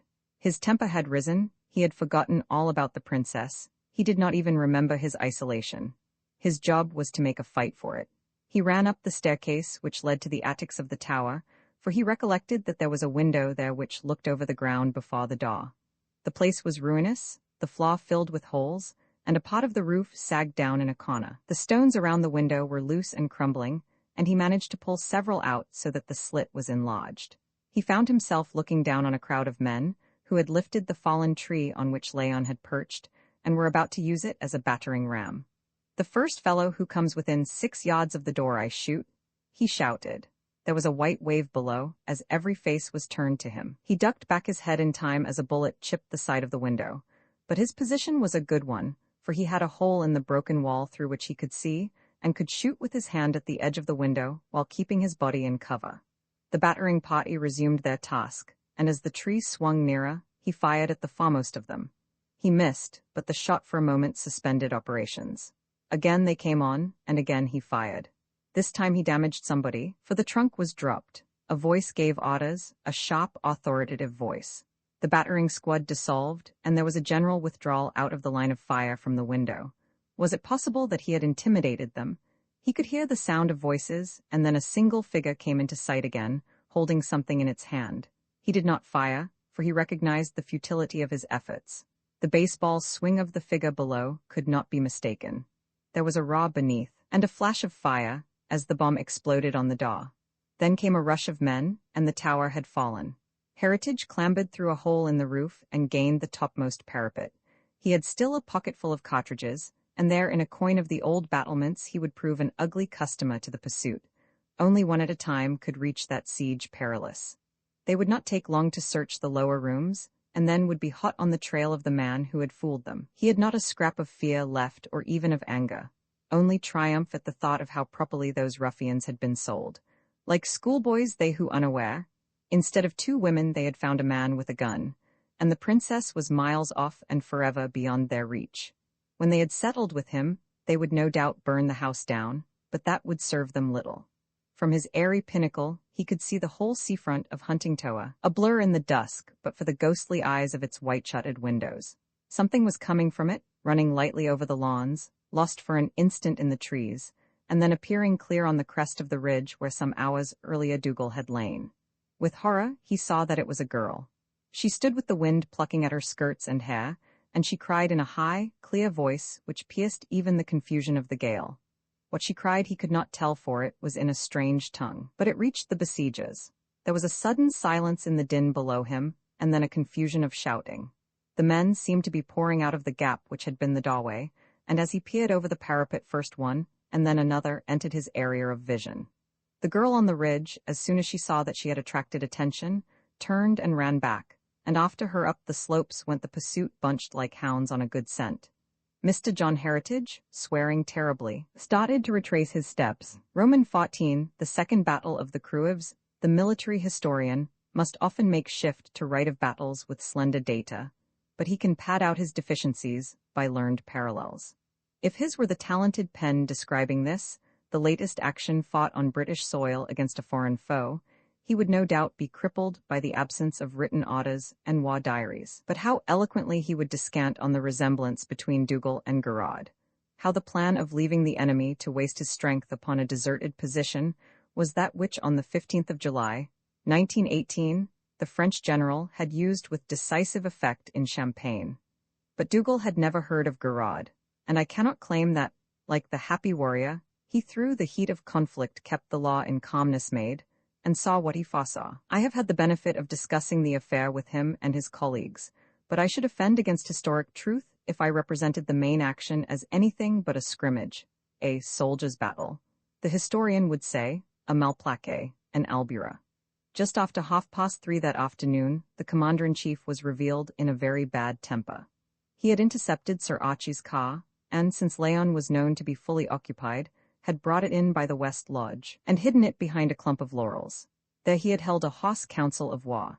He had cast an appraising eye over Syme the butler, Coffrey the chauffeur, and McGuffog the gamekeeper, and his brows had lightened when he beheld Sir Archie with an armful of guns and 2 big cartridge magazines, but they had darkened again at the first words of the letter of the reinforcements. Now for the Tower, Sir Archie had observed cheerfully. We should be a match for the 3 watches, my lad, and it's time that poor devil what's-his-name was relieved. A bonny-like plan that would be, said Dougal.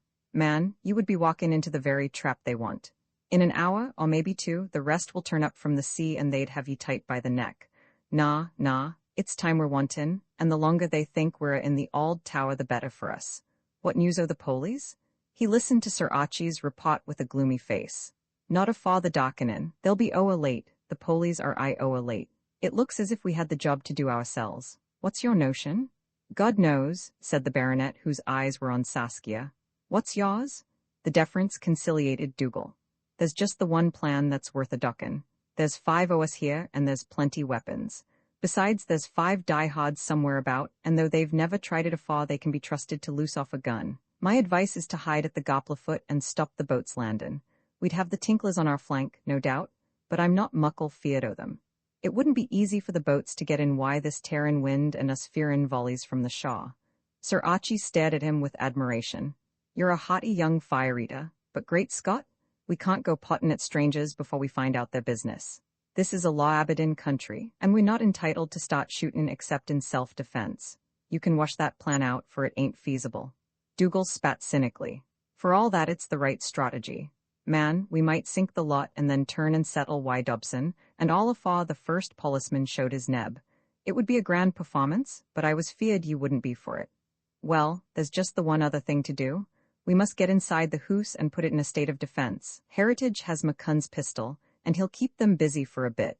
When they've finished why him and find the place is empty, they'll try the hoose and we'll give them a warm reception. That should keep us going till the police arrive, unless they're common why the blind carrier. Sir Archie nodded. But why put ourselves in their power at all? They're at present barking up the wrong tree. Let them bark up another wrong un. Why shouldn't the house remain empty? I take it we're here to protect the princess. Well, we'll have done that if they go off empty-handed. Dougal looked up to the heavens. I wish Buchan was here, he sighed. Aye, we've got to protect the princess, and there's just the one way to do it, and that's to put an end to this crowd o' blagyards. If they gang empty-handed, they'll come again another day, either here or somewhere else, and it won't be long afore they get the lassie. But if we finish with them now, she can sit down why an easy mind. That's why we've got to hang on to them till the police comes. There's no way out o' this business but a battle. He found an ally. Dougal is right, said Saskia. If I am to have peace by some way or other, the fangs of my enemies must be drawn forever. He swung round and addressed her formally. Mem, I'm asking you for the last time, will ye keep out of this business? Will ye gang back and sit down aside Mrs. Moran's fire and have your tea and wait till we come for ye? Ye can do no good, and ye are puttin' yourself terrible in the enemy's power. If we're beat and ye are no there, they get very little satisfaction, but if they get you, they get what they've come seekin'. I tell ye straight, ye're an encumbrance. She laughed mischievously. I can shoot better than you, she said. He ignored the taunt. Will ye listen to sense and fall to the rear? I will not, she said. Then gang your own gait. I'm oa wise to argy-bargy why women. The who's be it? It was a journey which sorely tried Dougal's temper. The only way in was by the veranda, but the door at the west end had been locked and the ladder had disappeared. Now of his party 3 were lame, 1 lacked an arm, and 1 was a girl. Besides, there were the guns and cartridges to transport. Moreover, at more than one point before the veranda was reached, the route was commanded by a point on the ridge near the old tower, and that had been Spittle's position when Dougal made his last reconnaissance. It behoved to pass these points swiftly and unobtrusively, and his company was neither swift nor unobtrusive. McGuffog had a genius for tripping over obstacles, and Sir Archie was forever proffering his aid to Saskia, who was in a position to give rather than to receive, being far the most active of the party. Once Dougal had to take the gamekeeper's head and force it down, a performance which would have led to an immediate assault but for Sir Archie's presence. Nor did the latter escape. Will ye stop heeding the lassie and attend to your own job? The chieftain growled. Ye makin' as much noise as a road roller. Arrived at the foot of the veranda wall, there remained the problem of the escalade. Dougal clambered up like a squirrel by the help of cracks in the stones, and he could be heard trying the handle of the door into the house. He was absent for about 5 minutes, and then his head peeped over the edge accompanied by the hooks of an iron ladder. From the boiler house, he informed them as they stood clear for the thing to drop. It proved to be little more than half the height of the wall. Saskia ascended first, and had no difficulty in pulling herself over the parapet. Then came the guns and ammunition, and then the one-armed Syme, who turned out to be an athlete. But it was no easy matter getting up the last 3. Sir Archie anathematized his frailties. Nice old crock to go tiger shootin' with, he told the princess. But set me to something where my confounded leg don't get in the way, and I'm still pretty useful? Dougal, mopping his brow with the rag he called his handkerchief, observed sourly that he objected to going scouting with a herd of elephants. Once indoors, his spirits rose. The party from the mains had brought several electric torches, and the one lamp was presently found and lit. We can't count on the polies, Dougal announced, and when the foreigners is finished why the tower they'll come on here. If no, we must make them. What is it the sodgers call it, foss in a battle? Now see here. There's the 2 roads into this place, the back door and the verandy, leavin' out the front door which is chained and locket. They'll try those 2 roads first, and we must get them well barricaded in time. But mind, if there's a good few o' them, it'll be an easy job to batter in the front door or the windies, so we maun be ready for that. He told off a fatigue party, the princess, Sir Archie and McGuffog, to help in moving furniture to the several doors. Syme and Coffrey attended to the kitchen entrance, while he himself made a tour of the ground floor windows. For half an hour, the empty house was loud with strange sounds. McGuffog, who was a giant in strength, filled the passage at the veranda end with an assortment of furniture ranging from a grand piano to a vast mahogany sofa, while Saskia and Sir Archie pillaged the bedrooms and packed up the interstices with mattresses in lieu of sandbags. Dougal on his return saw fit to approve their work. That'll fickle the blagyards. Down at the kitchen door, we've got a mangle, 5 washtubs and the best pot of a ton o' coal. It's the windies I'm anxious about, for they're a big to fill up. But I've gotten tubs o' water below them, and a lot o' wyanetin I fund in the cellar. Sir Archie morosely wiped his brow. I can't say I ever hated a job more, he told Saskia. It seems pretty cool to march into somebody else's house and make free with his furniture. I hope to goodness our friends from the sea do turn up, or we'll look pretty foolish. Loudon will have a score against me he won't forget. "Ye no weakenin'?" asked Dougal fiercely. "Not a bit, only hoppin' somebody hasn't made a mighty big mistake. Ye needn't be feared for that. Now you listen to your instructions. We're terrible few for such a big place, but we maun make up for shortness o' numbers by extra mobility. The gemkeeper will keep the windy that looks on the verandy and fell any man that gets through. You'll hold the verandy daw, and the ither lame man, ist Coffrey ye call him, will keep the back daw. I've telled the one-armed man, who has some kind of a head on him, that he maun keep on the move, watchin' to see if they try the front daw or any o' the other windies. If they do, he takes his station there. D'ye follow?" Sir Archie nodded gloomily. "What is my post?" Saskia asked. "I've appointed ye my chief of staff," was the answer. "Ye see we've no reserves. If this daw's the dangerous bit, it maun be reinforced from elsewhere, and that'll want savage thinkin'. Ye'll have to be aye on the move, mem, and keep me informed. If they break in at 2 bits, we're beat, and there'll be nothin' for it but to retire to our last position. Ye ken the room ayont the hall where they keep the coats. That's our last trench, and at the worst we fall back there and stick it out. It has a strong daw and a wee windy, so they'll no be able to get in on our rear. We should be able to put up a good defense there, unless they fire the place over our heads. Now, we'd better give out the guns." "We don't want any shootin' if we can avoid it," said Sir Archie, who found his distaste for Dougal growing, though he was under the spell of the one being there who knew precisely his own mind. "Just what I was going to say. My instructions is, reserve your fire, and don't loose off till you have a man up against the end o' your barrel. Good Lord, we'll get into a horrible row. The whole thing may be a mistake, and we'll be had up for wholesale homicide. No man shall fire unless I give the word." The commander-in-chief looked at him darkly. Some bitter retort was on his tongue, but he restrained himself. "It appears," he said, "that ye think I'm doin' all this for fun. I'll no argy why ye. There can be just the one general in a battle, but I'll give ye permission to say the word when to fire." "Macgregor," he muttered, a strange expletive only used in moments of deep emotion. "I'll wager ye'll be for sayin' the word afore I'd say it mysel." He turned to the princess. "I hand over to you till I am back, for I maun be off and see to the diehards. I wish I could bring them in here, but I daren't lose my communications. I'll likely get in by the boiler house skylight when I come back, but it might be as well to keep a road open here, unless ye're actually attacked." Dougal clambered over the mattresses and the grand piano. A flicker of waning daylight appeared for a second as he squeezed through the door, and Sir Archie was left staring at the wrathful countenance of MacGuffog. He laughed ruefully. "I've been in about 40 battles, and here's that little devil rather worried about my pluck, and talkin' to me like a corps commander to a newly joined second lieutenant. All the same, he's a remarkable child, and we'd better behave as if we were in for a real shindy. What do you think, princess?" "I think we are in for what you call a shindy. I am in command, remember. I order you to serve out the guns." This was done, a shotgun and 100 cartridges to each, while MacGuffog, who was a marksman, was also given a spotting mannlicher, and 2 other rifles, a .303 and a small bow Holland, were kept in reserve in the hall. Sir Archie, free from Dougal's compelling presence, gave the gamekeeper peremptory orders not to shoot till he was bidden, and Coffrey at the kitchen door was warned to the same effect. The shuttered house, where the only light apart from the garden room was the feeble spark of the electric torches, had the most disastrous effect upon his spirits. The gale which roared in the chimney and eddied among the rafters of the hall seemed an infernal commotion in a tomb. "Let's go upstairs," he told Saskia. "There must be a view from the upper windows." "You can see the top of the old tower and part of the sea," she said. "I know it well, for it was my only amusement to look at it. On clear days, too, one could see high mountains far in the west." His depression seemed to have affected her, for she spoke listlessly, unlike the vivid creature who had led the way in.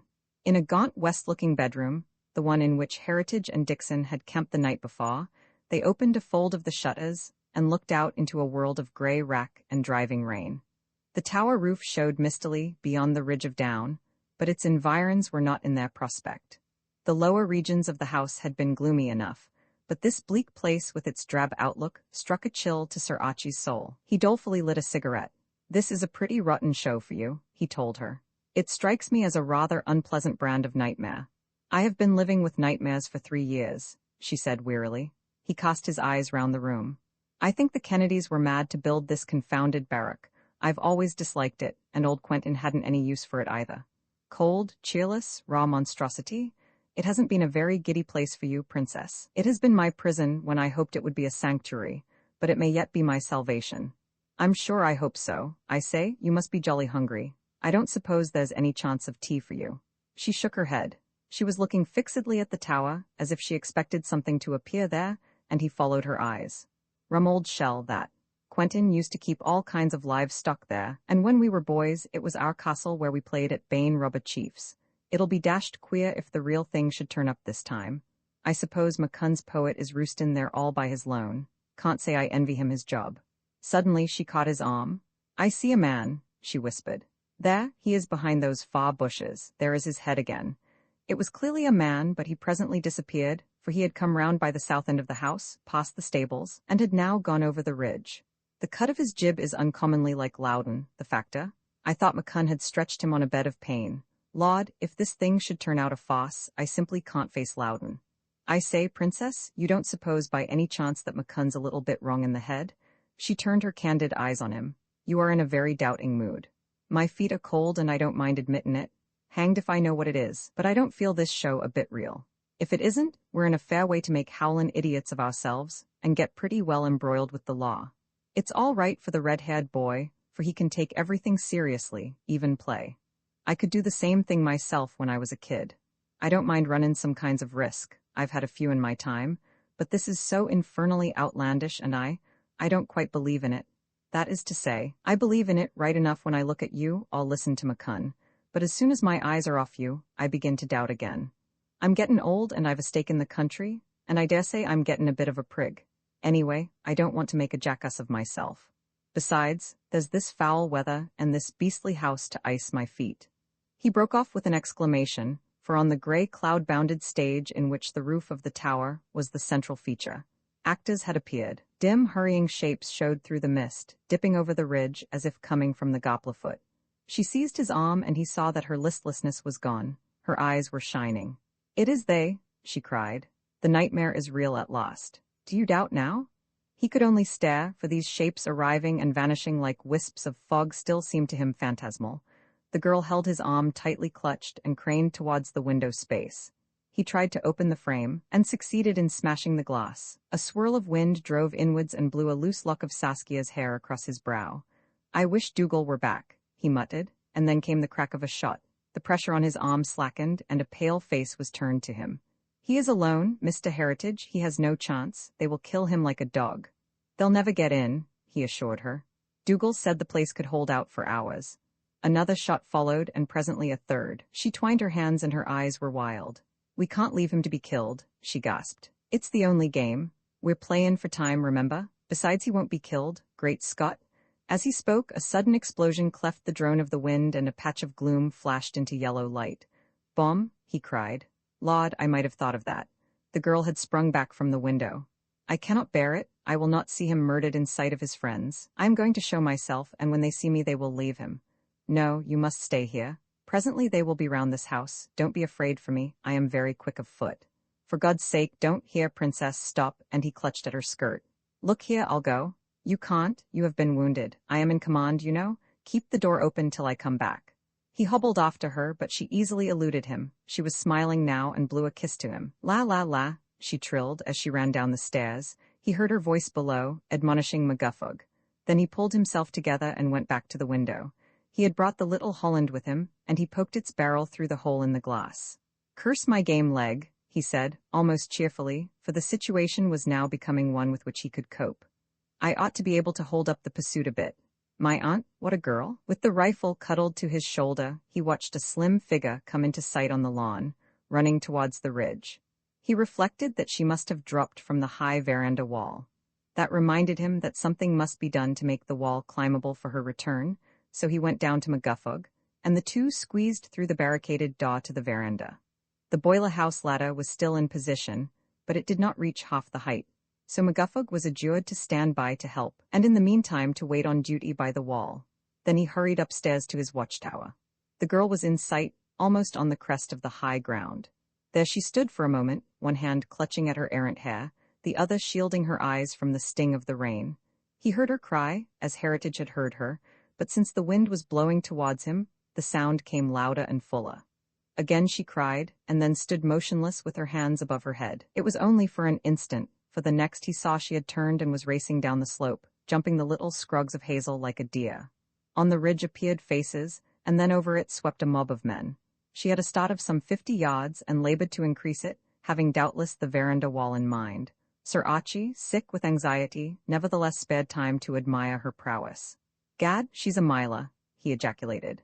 "She'll do it? I'm hanged if she don't do it." Against men in seaman's boots and heavy clothing she had a clear advantage. But two shook themselves loose from the pack and began to gain on her.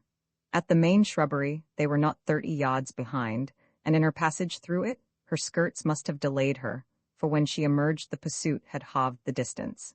He got the sights of the rifle on the first man, but the lawns sloped up towards the house, and to his consternation, he found that the girl was in the line of fire. Madly he ran to the other window of the room, tore back the shutters, shivered the glass, and flung his rifle to his shoulder. The fellow was within 3 yards of her, but thank God, he had now a clear field. He fired low and just ahead of him, and had the satisfaction to see him drop like a rabbit, shot in the leg. His companion stumbled over him, and for a moment the girl was safe. But her speed was failing. She passed out of sight on the veranda side of the house, and the rest of the pack had gained ominously over the easier ground of the lawn. He thought for a moment of trying to stop them by his fire, but realized that if every shot told, there would still be enough of them left to make sure of her capture. The only chance was at the veranda, and he went downstairs at a pace undreamed of since the days when he had 2 whole legs. McGuffog, Mannlicher in hand, was poking his neck over the wall. The pursuit had turned the corner and were about 20 yards off. The girl was at the foot of the ladder, breathless, drooping with fatigue. She tried to climb, limply and feebly, and very slowly, as if she were too giddy to see clear. Above were 2 cripples, and at her back the van of the now triumphant pack. Sir Archie, game leg or no, was on the parapet preparing to drop down and hold off the pursuit were it only for seconds. But at that moment he was aware that the situation had changed. At the foot of the ladder, a tall man seemed to have sprung out of the ground. He caught the girl in his arms, climbed the ladder, and McGuffog's great hands reached down and seized her and swung her into safety.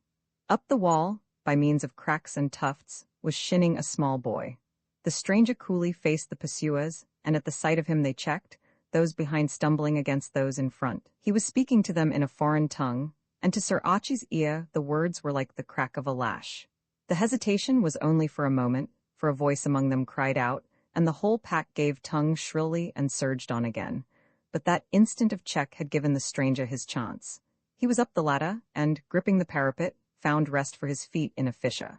Then he bent down, drew up the ladder, handed it to McGuffog, and with a mighty heave pulled himself over the top.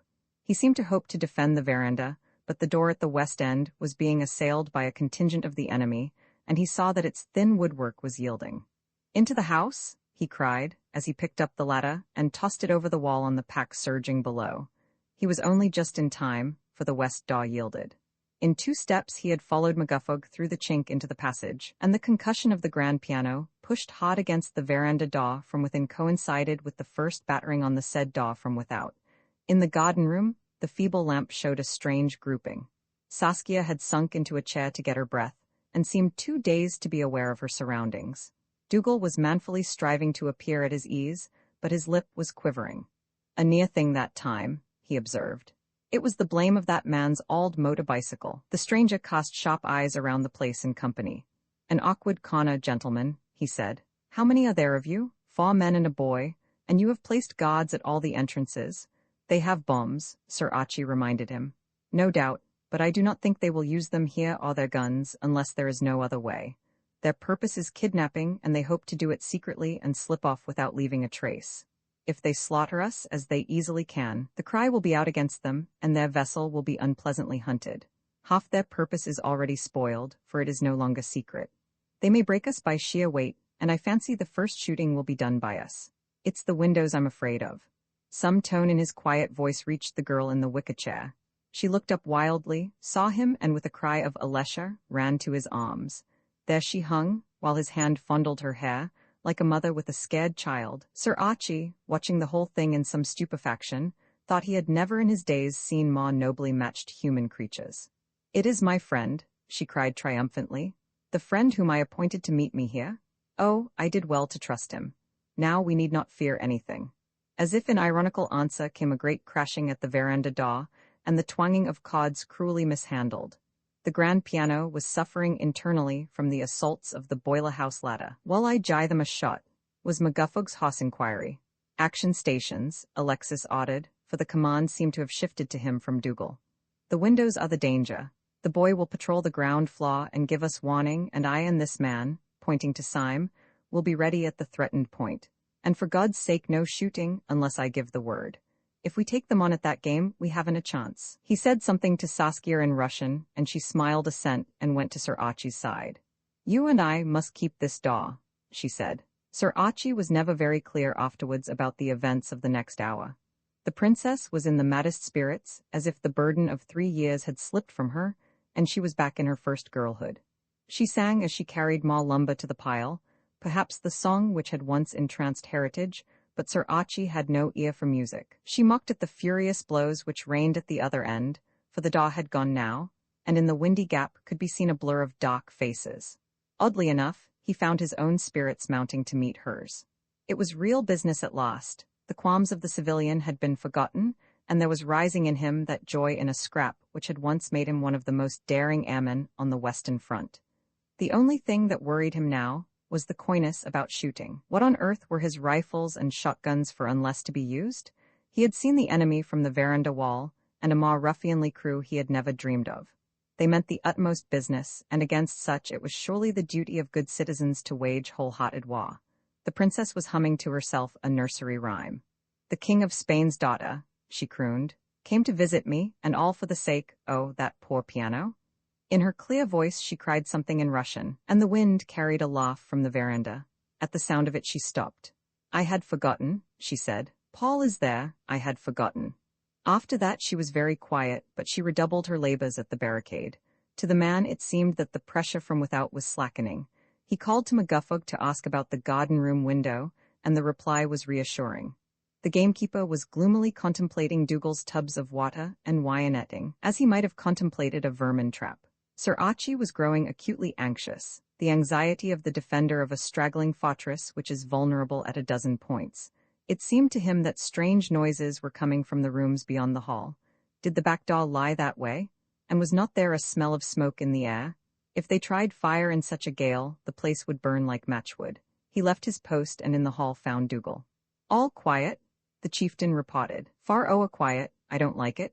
The enemy's no puttin' out his strength yet. The Russian says of the West Windies are terrible dangerous. Him and the chauffeurs doin' their best, but ye can't block the muckle glass panes." He returned to the princess, and found that the attack had indeed languished on that particular barricade. The withers of the grand piano were left unrung, and only a faint scuffling informed him that the veranda was not empty. "They're gathering for an attack elsewhere," he told himself. But what if that attack were a feint? He and McGuffog must stick to their post, for in his belief the veranda door and the garden-room window were the easiest places where an entry en masse could be forced. Suddenly Dougal's whistle blew, and with it came a most almighty crash somewhere towards the west side. With a shout of "Hold tight, McGuffog," Sir Archie bolted into the hall, and, led by the sound, reached what had once been the ladies' bedroom. A strange sight met his eyes, for the whole framework of one window seemed to have been thrust inward, and in the gap Alexis was swinging a fender. 3 of the enemy were in the room, one senseless on the floor, one in the grip of Syme, whose single hand was tightly clenched on his throat, and one engaged with Dougal in a corner. The die-hard leader was saw-pressed, and to his help Sir Archie went. The fresh assault made the seaman duck his head, and Dougal seized the occasion to smite him hard with something which caused him to roll over. It was Spittle's life-preserver which he had annexed that afternoon. Alexis at the window seemed to have for a moment daunted the attack. "Bring that table," he cried, and the thing was jammed into the gap. "Now you," this to Syme, "get the man from the back door to hold this place with his gun. There's no attack there. It's about time for shooting now, or we'll have them in our rear." What in heaven is that? It was McGuffog whose great bellow resounded down the corridor. Sir Archie turned and shuffled back, to be met by a distressing spectacle. The lamp, burning as peacefully as it might have burned on an old lady's tea-table, revealed the window of the garden-room driven bodily inward, shutters and all, and now forming an inclined bridge over Dougal's ineffectual tubs. In front of it stood McGuffog, swinging his gun by the barrel and yelling curses, which, being mainly couched in the vernacular, were happily meaningless to Saskia. She herself stood at the hall door, plucking at something hidden in her breast. He saw that it was a little ivory-handled pistol. The enemy's feint had succeeded, for even as Sir Archie looked, 3 men leaped into the room. On the neck of one, the butt of McGuffog's gun crashed, but 2 scrambled to their feet and made for the girl. Sir Archie met the first with his fist, a clean drive on the jaw, followed by a damaging hook with his left that put him out of action. The other hesitated for an instant and was lost, for McGuffog caught him by the waist from behind and sent him through the broken frame to join his comrades without. Up the stairs, Dougal was shouting, for the little room beyond the hall was clearly impossible. Our flanks turned. They're pouring through the other windy. Out of a corner of his eye, Sir Archie caught sight of Alexis, with Syme and Coffrey in support, being slowly forced towards them along the corridor. Upstairs, he shouted. Come on, McGuffog, light on, princess. He dashed out the lamp and the place was in darkness. With this retreat from the forward trench line ended the opening phase of the battle. It was achieved in good order, and position was taken up on the first-floor landing, dominating the main staircase and the passage that led to the back stairs. At their back was a short corridor ending in a window which gave on the north side of the house above the veranda, and from which an active man might descend to the veranda roof. It had been carefully reconnoitred beforehand by Dougal, and his were the dispositions. The odd thing was that the retreating force were in good heart. The 3 men from the mains were warming to their work, and McGuffog wore an air of genial ferocity. Dashed fine position, I call this, said Sir Archie. Only Alexis was silent and preoccupied. We are still at their mercy, he said. Pray God your police come soon. He forbade shooting yet a while. The lady is our strong card, he said. They won't use their guns while she is with us, but if it ever comes to shooting they can wipe us out in a couple of minutes. One of you watch that window, for Paul Abreskov is no fool. Their exhilaration was short-lived. Below in the hall, it was black darkness save for a grayness at the entrance of the veranda passage, but the defense was soon aware that the place was thick with men. Presently, there came a scuffling from Coffrey's post towards the back stairs, and a cry as of someone choking. And at the same moment, a flare was lit below, which brought the whole hall from floor to rafters into blinding light. It revealed a crowd of figures, some still in the hall and some halfway up the stairs, and it revealed, too, more figures at the end of the upper landing where Coffrey had been stationed. The shapes were motionless like mannequins in a shop window. They've got us treed all right, Sir Archie groaned. What the devil are they waiting for? They wait for their letter, said Alexis. No one of the party will ever forget the ensuing minutes. After the hubbub of the barricades, the ominous silence was like icy water, chilling and petrifying with an indefinable fear. There was no sound but the wind, but presently mingled with it came odd, wild voices. Here to the wops, McGuffog whispered. Sir Archie, who found the tension unbearable, sought relief in contradiction. You're an unscientific brute, McGuffog, he told his henchman. It's a disgrace that a gamekeeper should be such a rotten naturalist. What would wops be doing here at this time of year? The same, I could swear it's wops, Sir Archibald. Then Dougal broke in, and his voice was excited. It's no wops, that's our patrol signal. Man, there's hope for us yet. I believe it's the police. His words were unheeded, for the figures below drew apart and a young man came through them. His beautifully shaped dark head was bare, and as he moved he unbuttoned his oilskins and showed the trim dark blue garb of the yachtsman. He walked confidently up the stairs, an odd elegant figure among his heavy companions. Good afternoon, Alexis, he said in English. I think we may now regard this interesting episode as closed. I take it that you surrender. Saskia, dear, you are coming with me on a little journey. Will you tell my men where to find your baggage? The reply was in Russian. Alexis' voice was as cool as the others, and it seemed to wake him to anger. He replied in a rapid torrent of words and appealed to the men below, who shouted back. The flare was dying down, and shadows again hid most of the hall. Dougal crept up behind Sir Archie. Here, I think it's the police. They're whistling out by, and I hear folk crying to each other. No, the foreigners. Again Alexis spoke, and then Saskia joined in. What she said rang sharp with contempt, and her fingers played with her little pistol. Suddenly, before the young man could answer, Dobson bustled towards him. The innkeeper was laboring under some strong emotion, for he seemed to be pleading and pointing urgently towards the door. I tell ye it's the police, whispered Dougal. They're nicket. There was a swaying in the crowd and anxious faces. Men surged in, whispered and went out, and a clamor arose which the leader stilled with a fierce gesture. "You there," he cried, looking up, "you English. We mean you no ill, but I require you to hand over to me the lady and the Russian who is with her. I give you a minute by my watch to decide. If you refuse, my men are behind you and around you, and you go with me to be punished at my leisure." "I warn you," cried Sir Archie. "We are armed and will shoot down anyone who dares to lay a hand on us." "You fool," came the answer. "I can send you all to eternity before you touch a trigger." Leon was by his side now, Leon and Spittle, imploring him to do something which he angrily refused. Outside there was a new clamor, faces showing at the door and then vanishing, and an anxious hum filled the hall. Dobson appeared again, and this time he was a figure of fury. "Are ye daft, man?" he cried. "I tell you the polies are clossin' round us, and there's no a moment to lose if we would get back to the boats. If ye'll no think o' your own neck, I'm thinking o' mine. The whole thing's a bloody misfire. Come on, lads, if ye are no besotted on destruction." Leon laid a hand on the leader's arm and was roughly shaken off. Spittle fared no better, and the little group on the upper landing saw the two shrug their shoulders and make for the door. The hall was emptying fast, and the watchers had gone from the back stairs.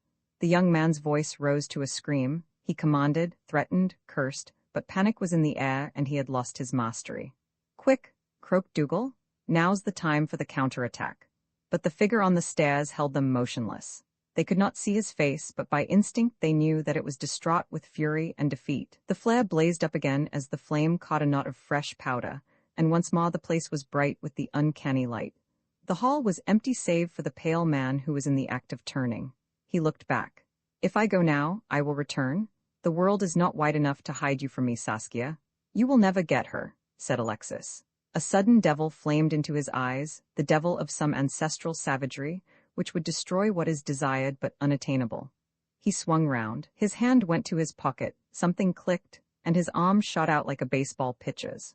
So intent was the gaze of the others on him that they did not see a second figure ascending the stairs. Just as Alexis flung himself before the princess, the newcomer caught the young man's outstretched arm and wrenched something from his hand. The next second he had hurled it into a far corner where stood the great fireplace. There was a blinding sheet of flame, a dull raw, and then billow upon billow of acrid smoke. As it cleared they saw that the fine Italian chimney-piece, the pride of the builder of the house, was a mass of splinters, and that a great hole had been blown through the wall into what had been the dining room. A figure was sitting on the bottom step, feeling its bruises. The lost enemy had gone. When Mr. John Heritage raised his eyes, he saw the princess with a very pale face in the arms of a tall man whom he had never seen before. If he was surprised at the sight, he did not show it. "Nasty little bomb that, time fuse. I remember we struck the brand first in July 18. Are they rounded up?" Sir Archie asked. "They've bolted. Whether they'll get away is another matter. I left half the mounted police a minute ago at the top of the West Lodge Avenue. The other lot went to the Goplerfoot to cut off the boats." "Good Lord, man," Sir Archie cried. "The police have been here for the last 10 minutes. "You're wrong. They came with me." "Then what on earth?" began the astonished baronet. He stopped short, for he suddenly got his answer. Into the hall from the veranda limped a boy. Never was there seen so ruinous a child. He was dripping wet, his shirt was all but torn off his back, his bleeding nose was poorly staunched by a wisp of handkerchief, his breeches were in ribbons, and his poor bare legs looked as if they had been comprehensively kicked and scratched. Limpingly he entered, yet with a kind of pride, like some small cock-sparrow who has lost most of his plumage but has vanquished his adversary. With a yell, Dougal went down the stairs. The boy saluted him, and they gravely shook hands. It was the meeting of Wellington and Blucher. The chieftain's voice shrilled in triumph, but there was a break in it. The glory was almost too great to be borne. "I kenned it," he cried. "It was the Gobbles diehards. There stands the man that done it. Ye'll no fickle Thomas Yowney. Roman 15, the Gobbles diehards go into action. We left Mr. McCunn, full of aches but desperately resolute in spirit, hobbling by the Auchenlochen road into the village of Dalquahada. His goal was Mrs. Moran's hen house, which was Thomas Yowney's post de commandment. The rain had come on again, and though in other weather there would have been a slow twilight, already the shadow of night had the world in its grip. The sea, even from the high ground, was invisible, and all to westward and windward was a ragged screen of dark cloud. It was foul weather for foul deeds. Thomas Yowney was not in the hen-house, but in Mrs. Moran's kitchen, and with him were the pug-faced boy known as Old Bill and the sturdy figure of Peter Pattison. But the flaw was held by the hostess.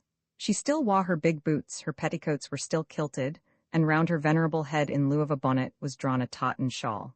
Dixon, but I'm blithe to see ye, and pure man, ye have been sair mishandled. This is the awfullest Sabbath day that ever you and me pit in. I hope it'll be forgiven us. Was the young leddy? Dougal was saying she was in the house with Sir Archibald and the men from the Mains. Wheeze me? Mrs. Moran keened. And what kind o' place is yon for her? The laddies tell me there's boatfoos o' scoundrels landed at the Goplafit. They'll try the Auld Tower, but they'll no wait there when they find it tomb, and they'll be inside the hoose in a jiffy and a why the pure lassie. Sirs, it mauna be. Ye a lippin into the polies, but in a my days I never ken the polies in time. We maun be up and dean uasels. Oh, if I could get a hod o' that red-hided Dougal. As she spoke, there came on the wind the dull reverberation of an explosion. Keep us, what's that? She cried. It's dynamite, said Peter Pattison. That's the end o' the Auld Tower, observed Thomas Yowney in his quiet, even voice. And it's likely the end o' the man heritage. Laud pity us, the old woman wailed. And us standin' here like stookies and no liftin' a hand. Why ye laddies and dee something. Why you too, Dixon, or I'll tack the road mysel. I've got orders, said the chief of staff. No to move till the situation's clear. Napoleon's up at the Tower and Jakey in the policies. I'm on wait on their reports. For a moment, Mrs. Moran's attention was distracted by Dixon, who suddenly felt very faint and sat down heavily on a kitchen chair. Man, ye're as white as a dishclout, she exclaimed with compunction. Ye a fair wore out, and ye'll have had nae meats in your breakfast. See, and I'll get ye a cup o' tea. She proved to be in the right, for as soon as Dixon had swallowed some mouthfuls of her strong scalding brew, the colour came back to his cheeks, and he announced that he felt better. Ye'll fortify it wy a dram, she told him, and produced a black bottle from her cupboard. My father I said that gooid whiskey and het tea keepeth the doctor's gig oot o' the close. The back door opened and Napoleon entered, his thin shanks blue with cold. He saluted and made his report in a voice shrill with excitement. The tower has fallen, they've blown in the big daw, and the feck o' them's inside. And Mr. Heritage? Was Dixon's anxious inquiry. When I last saw him he was up at a windy shootin'. I think he's gotten onto the roof. I wouldna wonder but the place is on fire. Here, this is awful, Dixon groaned. We can't let Mr. Heritage be killed that way. What strength is the enemy? I counted 27, and there's stragglers comin' up from the boats. And there's me and you 5 laddies here, and Dougal and the others shut up in the house. He stopped in sheer despair. It was a fix from which the most enlightened business mind showed no escape. Prudence, inventiveness were no longer in question, only some desperate cause of violence. We must create a diversion, he said. I'm for the Tower, and you laddies must come with me. We'll maybe see a chance. Oh, but I wish I had my wee pistol. If ye gone there, Dixon, I'm comin' wy ye, Mrs. Moran announced. Her words revealed to Dixon the preposterousness of the whole situation, and for all his anxiety he laughed. 5 laddies, a middle-aged man and an auld wife, he cried. Dod, it's pretty hopeless. It's like the thing in the Bible about the weak things of the world trying to confound the strong. The Bible's wall's richt, Mrs. Moran answered dryly. Come on, for there's no time to lose. The door opened again to admit the figure of wee Jakey. There were no tears in his eyes, and his face was very white. They're around the hoose, he croaked. I was up a tree fawn at the verandy and seen them. The lassie ran oot and cried on them from the top o' the bree, and they had turned and hunted her back. Gosh, but it was a near thing. I seen the captain sklim in the wall, and a muckle man took the lassie and flung her up the ladder. They got inside just in time and steek at the daw, and now the whole pack is roarin' round the hoose seekin' a road in. They'll no be long over the job, neither. What about Mr. Heritage? They're no heedin' about him any more. The Auld Tower's bleezin'. Worse and worse, said Dixon. If the police don't come in the next 10 minutes, they'll be away with the princess. They've beaten all Dougal's plans, and it's a straight fight with odds of 6 to 1. It's not possible. Mrs. Moran for the first time seemed to lose hope. The pure lassie? She wailed, and sinking on a chair covered her face with her shawl. Laddies, can you no think of a plan? Asked Dixon, his voice flat with despair. Then Thomas Yowney spoke. So far he had been silent, but under his tangled thatch of hair, his mind had been busy. Jakey's report seemed to bring him to a decision. It's Doc, he said, and it's gettin' darker. There was that in his voice which promised something, and Dixon listened. The enemy's mostly foreigners, but Dobson's there and I think he's a kind of guide to them. Dobson's feared of the police, and if we can terrify Dobson, he'll terrify the rest. Aye, but where are the police? They're no here yet, but they're comin'. The fear o' them is in Dobson's mind. If he thinks the police has arrived, he'll put the wind up the lot. we maun be the police. Dixon could only stare while the chief of staff unfolded his scheme. I do not know to whom the muse of history will give the credit of the tactics of infiltration, whether to Ludendorff or von Hutier, or some other proud captain of Germany, or to Foch, who revised and perfected them. But I know that the same notion was at this moment of crisis conceived by Thomas Yowney, whom parents acknowledged, who slept usually in a coal cellar, and who had picked up his education among Gobble's closes and along the wharves of Clyde. "It's gettin' dark," he said, "and the enemy are that busy tryin' to break into the hoose that they'll no be thinkin' o' their rear. The 5 o' us diehards is grand at dodgin' and keepin' out of sight, and what hinders us to get in among them, so that they'll hear us but never see us? We're used to the ways o' the polies, and can imitate them fine. Forby we've all got our whistles, which are the same as a bobby's burl, and old Bill and Peter are grand at copyin' a man's voice. Since the captain is shut up in the hoose, the command falls to me, and that's my plan." With a piece of chalk he drew on the kitchen floor a rough sketch of the environs of Huntingtower. Peter Patterson was to move from the shrubberies beyond the veranda, Napoleon from the stables, old Bill from the tower, while wee Jakey and Thomas himself were to advance as if from the gopla foot, so that the enemy might fear for his communications. As soon as one o' ye gets into position, he's to gie the patrol cry, and when each o' ye has heard 5 cries, he's to advance. Begin burlin' and roarin' afore ye get among them, and keep it up till ye're at the hoose wall. If they've gotten inside, in ye go after them. I trust each diehard to use his judgment, and above all to keep out o' sight and no let himsel be grip it. The plan, like all great tactics, was simple, and no sooner was it expounded than it was put into action. The diehards faded out of the kitchen like fog wreaths, and Dixon and Mrs. Moran were left looking at each other. They did not look long.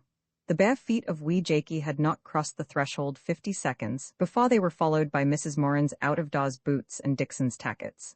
Arm in arm, the two hobbled down the back path behind the village which led to the south lodge.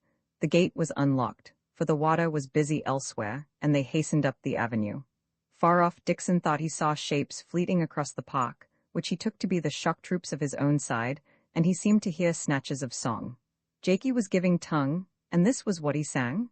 "Proletarians, arise, wave the red flag to the skies, heed ne'er the fat man's lees, stap them down his throat. Knock to loss accept our chains, we maun drain our dearest veins, of the wold shall be our gains." But he tripped over a rabbit wire and thereafter conserved his breath. The wind was so loud that no sound reached them from the house, which blank and immense now loomed before them. Dixon's ears were alert for the noise of shots or the dull crash of bombs. Hearing nothing, he feared the worst, and hurried Mrs. Moran at a pace which endangered her life. He had no fear for himself, arguing that his foes were seeking higher game, and judging, too, that the main battle must be round the veranda at the other end. The two passed the shrubbery where the road forked, one path running to the back door, and one to the stables. They took the latter, and presently came out on the downs, with the ravine of the Gopple on their left, the stables in front, and on the right the hollow of a formal garden running along the west side of the house. The gale was so fierce, now that they had no windbreak between them and the ocean, that Mrs. Moran could wrestle with it no longer, and found shelter in the lee of a clump of rhododendrons. Darkness had all but fallen, and the house was a black shadow against the dusky sky, while a confused grayness mocked the sea. The old tower showed a tooth of masonry. There was no glow from it, so the fire, which Jakey had reported, must have died down. A wop cried loudly and very eerily, then another. The birds stirred up Mrs. Moran. "That's the lad's patrol," she gasped. "Count the cries, Dixon." Another bird wailed, this time very near. Then there was perhaps 3 minutes' silence till a fainter weeple came from the direction of the tower. "Faw," said Dixon, but he waited in vain on the 5th. He had not the acute hearing of the boys, and could not catch the faint echo of Peter Patterson's signal beyond the veranda. The next he heard was a shrill whistle cutting into the wind, and then others in rapid succession from different quarters, and something which might have been the hoarse shouting of angry men. The Gobble's diehards had gone into action. Dull prose is no medium to tell of that wild adventure. The sober sequence of the military historian is out of place in recording deeds that knew not sequence or sobriety. Were I a bard, I would cast this tale in excited verse, with a lilt which would catch the speed of the reality. I would sing of Napoleon, not unworthy of his great namesake, who penetrated to the very window of the lady's bedroom, where the framework had been driven in and men were pouring through. Of how there he made such pandemonium with his whistle that men tumbled back and ran about blindly seeking for guidance. Of how in the long run his pugnacity mastered him, so that he engaged in combat with an unknown figure, and the two rolled into what had once been a fountain. I would him Peter Patterson, who across tracts of darkness engaged old Bill in a conversation which would have done no discredit to a Gallagate policeman. He pretended to be making reports and seeking orders. "We've gotten 3 o' the devils, sir. What'll we DY them?" he shouted, and back would come the reply in a slightly more genteel voice. "Fall them to the rear. Tamsin has charge of the prisoners." Or it would be, "They've gotten pistols, sir. What's the orders?" And the answer would be, "Stick to your battens. The guns are posted on the no, so we needn't hurry." And over all the din, there would be a perpetual whistling and a yelling of hands up. I would sing, too, of wee Jakey, who was having the red-letter hour of his life. His fragile form moved like a lizard in places where no mortal could be expected, and he varied his duties with impish assaults upon the persons of such as came in his way. His whistle blew in a man's ear 1 second and the next yards away. Sometimes he was moved to song, and unearthly fragments of class-conscious we are, or proletarians, arise, mingled with the din, like the cry of seagulls in a storm. He saw a bright light flare up within the house which warned him not to enter, but he got as far as the garden room, in whose dark corners he made havoc. Indeed, he was almost too successful, for he created panic where he went, and 1 or 2 fired blindly at the quarter where he had last been heard. These shots were followed by frenzied prohibitions from spittle, and were not repeated. Presently he felt that aimless surge of men that is the prelude to flight, and heard Dobson's great voice roaring in the hall. Convinced that the crisis had come, he made his way outside, prepared to harass the rear of any retirement. Tears now flowed down his face, and he could not have spoken for sobs, but he had never been so happy. But chiefly would I celebrate Thomas Yowney, for it was he who brought fear into the heart of Dobson. He had a voice of singular compass, and from the veranda he made it echo round the house. The efforts of old Bill and Peter Patterson had been skilful indeed, but those of Thomas Yowney were deadly. To some leader beyond he shouted news. "Robison's just about finished his lot, and then he'll get the boats." A furious charge upset him, and for a moment he thought he had been discovered, but it was only Dobson rushing to Leon, who was leading the men in the doorway. Thomas fled to the far end of the veranda, and again lifted up his voice. "All foreigners," he shouted, "except the man Dobson. Ye've got Loudon? Well done." It must have been this last performance which broke Dobson's nerve, and convinced him that the one hope lay in a rapid retreat to the Goplerfoot. There was a tumbling of men in the doorway, a muttering of strange tongues, and the vision of the innkeeper shouting to Leon and Spittle. For a second, he was seen in the faint reflection that the light in the hall cast as far as the veranda, a wild figure urging the retreat with a pistol clapped to the head of those who were too confused by the hurricane of events to grasp the situation. Some of them dropped over the wall, but most huddled like sheep through the door on the west side, a jumble of struggling, panic-stricken mortality. Thomas Yowney, staggered at the success of his tactics, yet kept his head and did his utmost to confuse the retreat, and the triumphant shouts and whistles of the other diehards showed that they were not unmindful of this final duty. The veranda was empty, and he was just about to enter the house, when through the west door came a figure, breathing hard and bent apparently on the same errand. Thomas prepared for battle, determined that no straggler of the enemy should now wrest from him victory. But as the figure came into the faint glow at the doorway, he recognized it as Heritage, and at the same moment he heard something which made his tense nerves relax. Away on the right came sounds, a thud of galloping horses on grass, and the jingle of bridle reins and the voices of men. It was the real thing at last. It is a sad commentary on his career, but now, for the first time in his brief existence, Thomas Yowney felt charitably disposed towards the police. The poet, since we left him blaspheming on the roof of the tower, had been having a crowded hour of most inglorious life. He had started to descend at a furious pace, and his first misadventure was that he stumbled and dropped Dixon's pistol over the parapet. He tried to mock where it might have fallen in the gloom below, and this lost him precious minutes. When he slithered through the trap into the attic room, where he had tried to hold up the attack, he discovered that it was full of smoke which sought in vain to escape by the narrow window. Volumes of it were pouring up the stairs, and when he attempted to descend, he found himself choked and blinded. He rushed gasping to the window, filled his lungs with fresh air, and tried again, but he got no further than the first turn, from which he could see through the cloud-red tongues of flame in the ground room. This was solemn indeed, so he sought another way out. He got on the roof, for he remembered a chimney stack, cloaked with ivy, which was built straight from the ground, and he thought he might climb down it. He found the chimney and began the descent, confidently, for he had once borne a good reputation at the Montanvert and Cortina. At first all went well, for stones stuck out at decent intervals like the rungs of a ladder, and roots of ivy supplemented their deficiencies. But presently he came to a place where the masonry had crumbled into a cave, and left a gap some 20 feet high. Below it he could dimly see a thick mass of ivy, which would enable him to cover the further 40 feet to the ground, but at that cave he stuck most finally. All round the lime and stone had lapsed into debris, and he could find no safe foothold.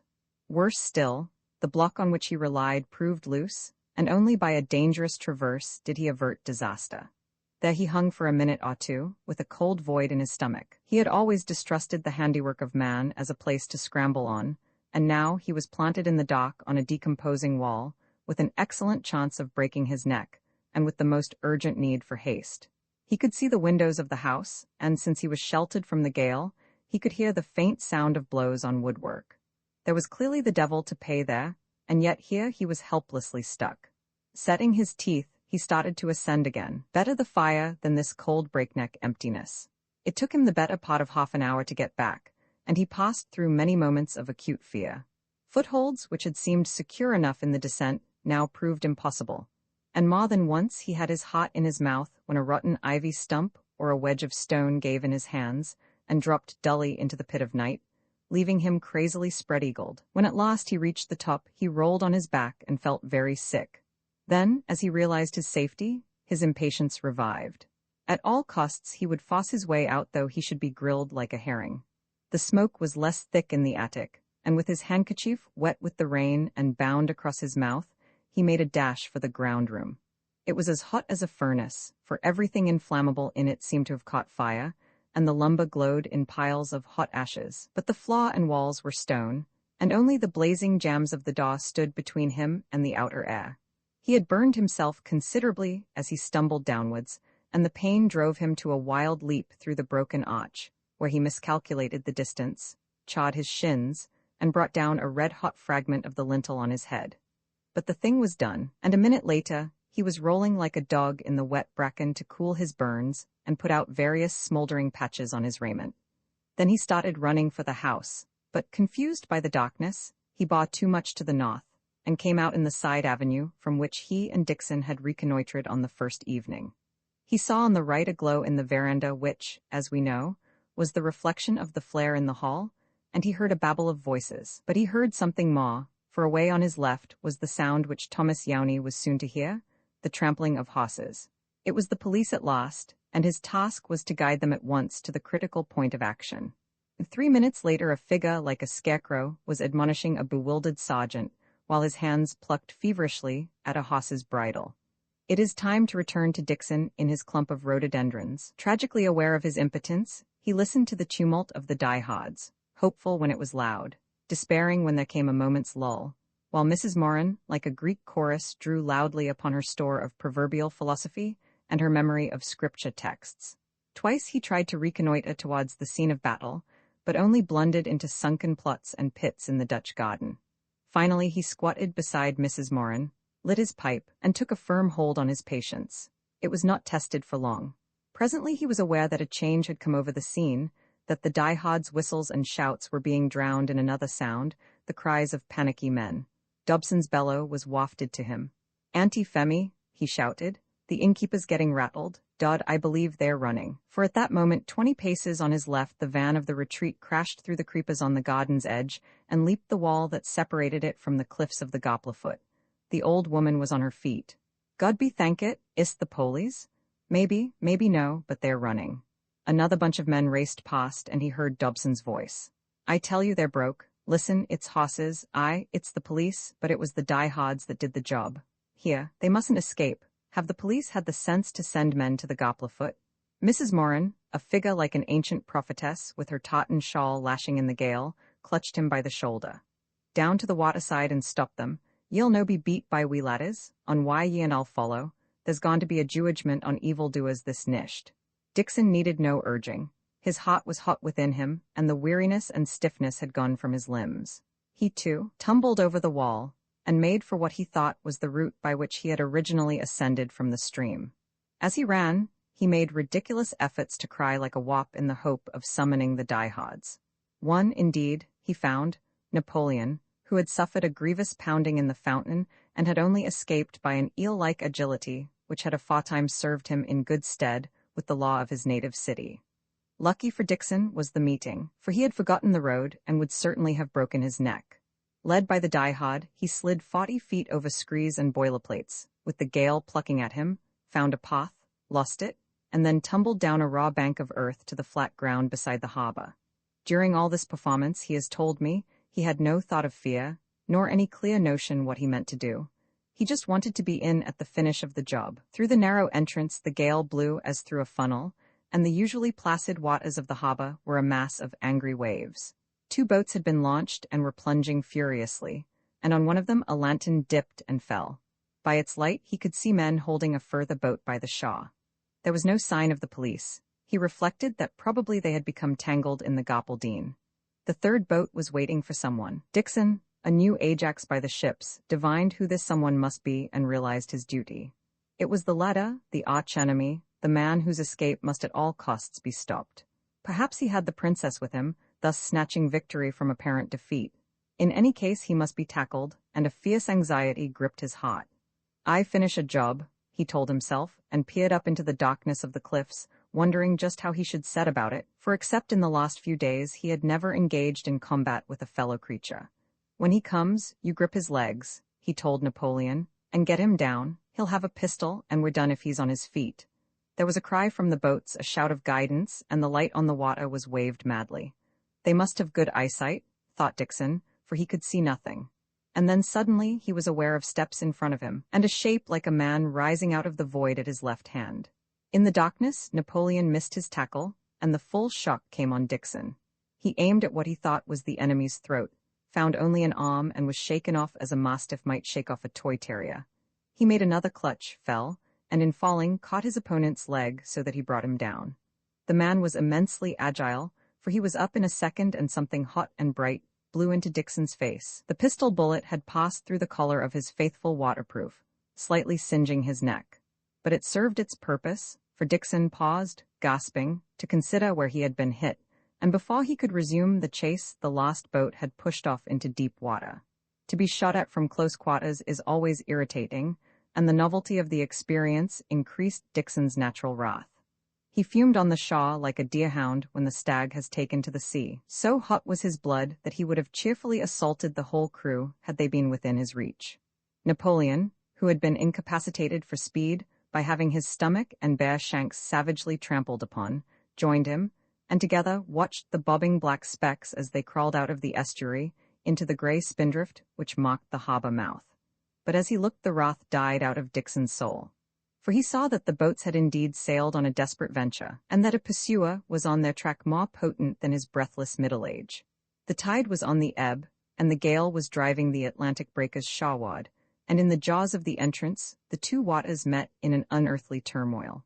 Above the noise of the wind came the roar of the flooded Gapel and the fret of the harbour, and far beyond all the crashing thunder of the conflict at the harbour mouth. Even in the darkness, against the still faintly grey western sky, the spume could be seen rising like waterspouts. But it was the ear rather than the eye which made certain presage of disaster. No boat could face the challenge of that loud pottle. As Dixon struggled against the wind and stared, his heart melted and a great awe fell upon him. He may have wept, it is certain that he prayed. Poor souls, he repeated. I doubt the last hour or 2 has been a poor preparation for eternity. The tide next day brought the dead ashore. Among them was a young man, different in dress and appearance from the rest, a young man with a noble head and a finely cut classic face, which was not marred like the others from pounding among the Gapel rocks. His dark hair was washed back from his brow, and the mouth, which had been hard in life, was now relaxed in the strange innocence of death. Dixon gazed at the body and observed that there was a slight deformation between the shoulders.